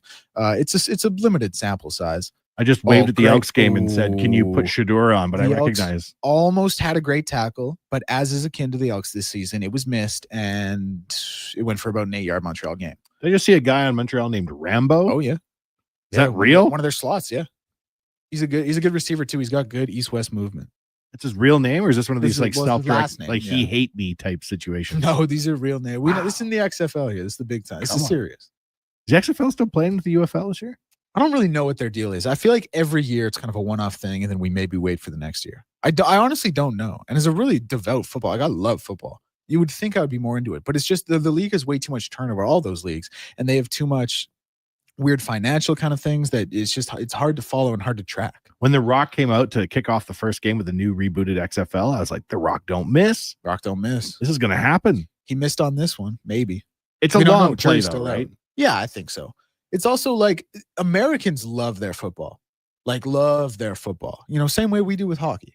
You would think, and their season's so short, right? It's obviously a 17-game season, and playoffs runs from about September through February. But you would think there's a significant market for viewership for the spring. Totally. And how many players are coming out of college? Because here's the other thing, CFL numbers do very well in America. They do? They do. I mean, very well might be generous, but they do well. They do probably better than you would expect here as a Canadian when they get played on CBS and CBS Sports and stuff like that. But that doesn't start until June, right? So there's still there's enough time to run a season from March through July or something, even if you're in a condensed 8 game. So that's why I'm surprised the league hasn't taken off more. Americans love their football so much. There is prime real estate there in terms of months where you can be having a season. I was blown away recently, we'll say in the last 3 years. I did not know how big college sports were. Yeah. And I did not. Bigger than the NFL, arguably. I didn't realize there was a shadow NFL and a shadow NBA. I did not realize 7 of the top 10 stadiums in the world are built for college football. That is true. That is insane. 7 of the world's 10 biggest stadiums are college football stadiums in America. I couldn't believe it when I found that out. I had to run it past ChatGPT thrice just to confirm. But the fact that the amount of players just falls off to the degree between college and NFL, XFL, NFL UK, what other leagues? When you said all those, I mean, USFL was one of them. Didn't they merge with the XFL though? Yeah. But back in the day, then IFL, Indoor Football League, the Arena Football, that was another one. Right. There were a lot of options that couldn't hold water. Why wouldn't the NFL want to roll out its own AHL and own all those teams too? Why? I recently saw Goodell say that his competition is the Apple and Google. I will remind you, the NFL is registered as a not-for-profit. Might want to look at that. That is true. Roger Goodell's still talking all reckless. $40 million a year in salary. But failed son of a U.S. senator. How come they don't want a secondary development league just to keep more players in reserve? I wonder what the business logic is. Yeah, I don't know. A big thing for me, I think, is you couldn't run it at the same time as the NFL.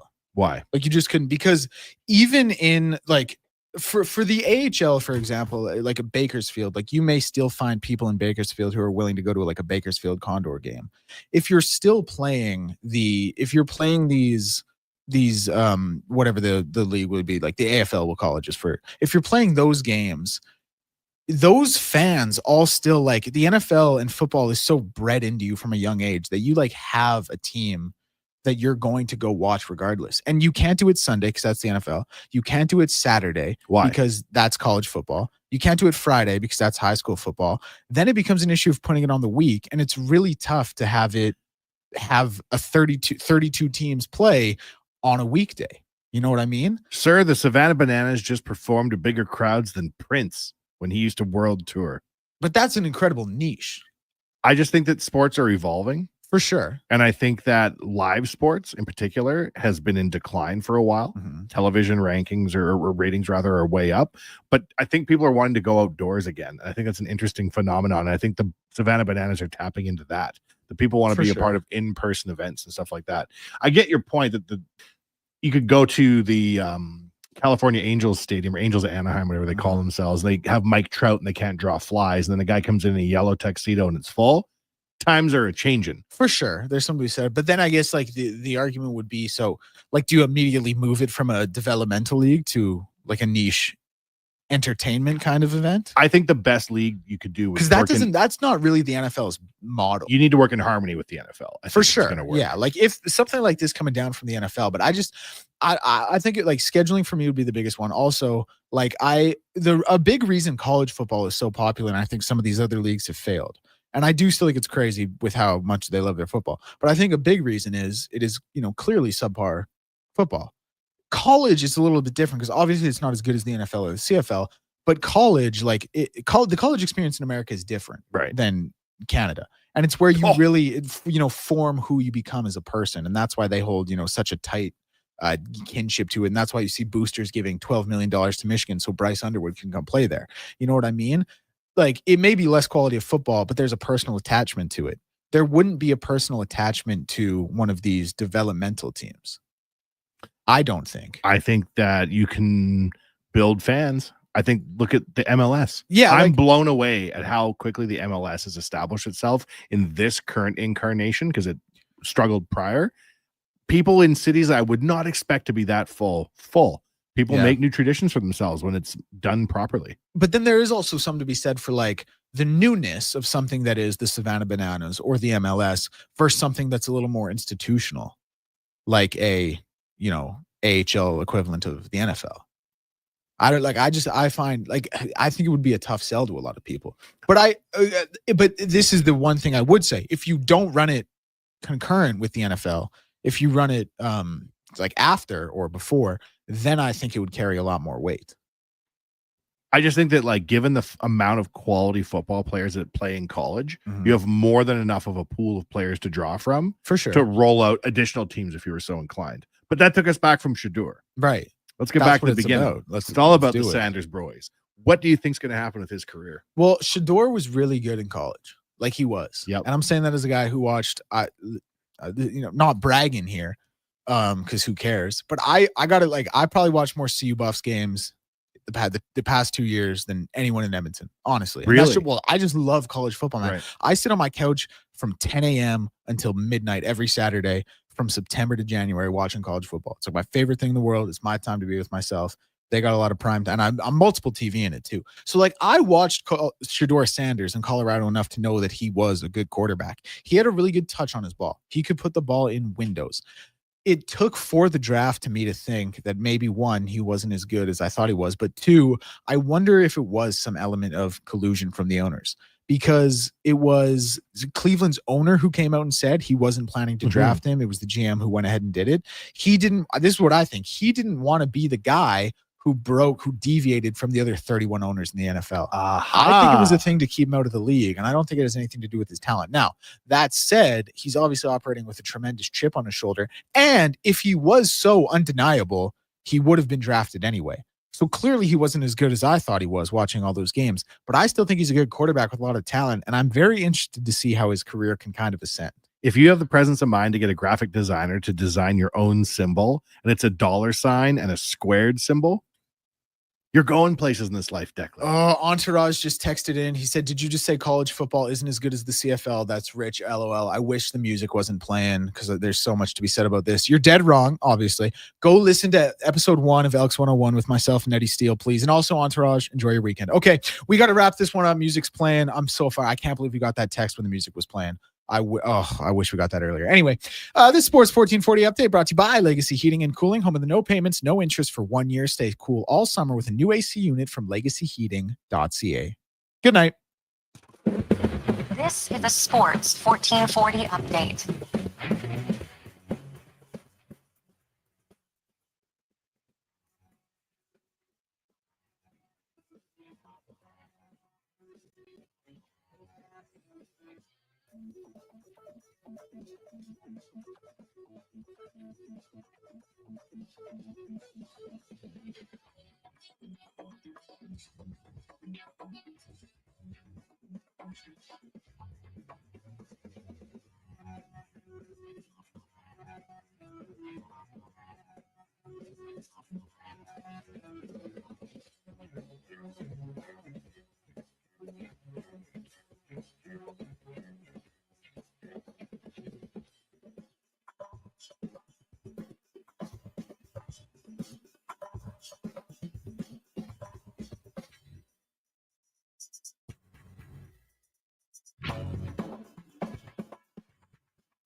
Yeah, 14.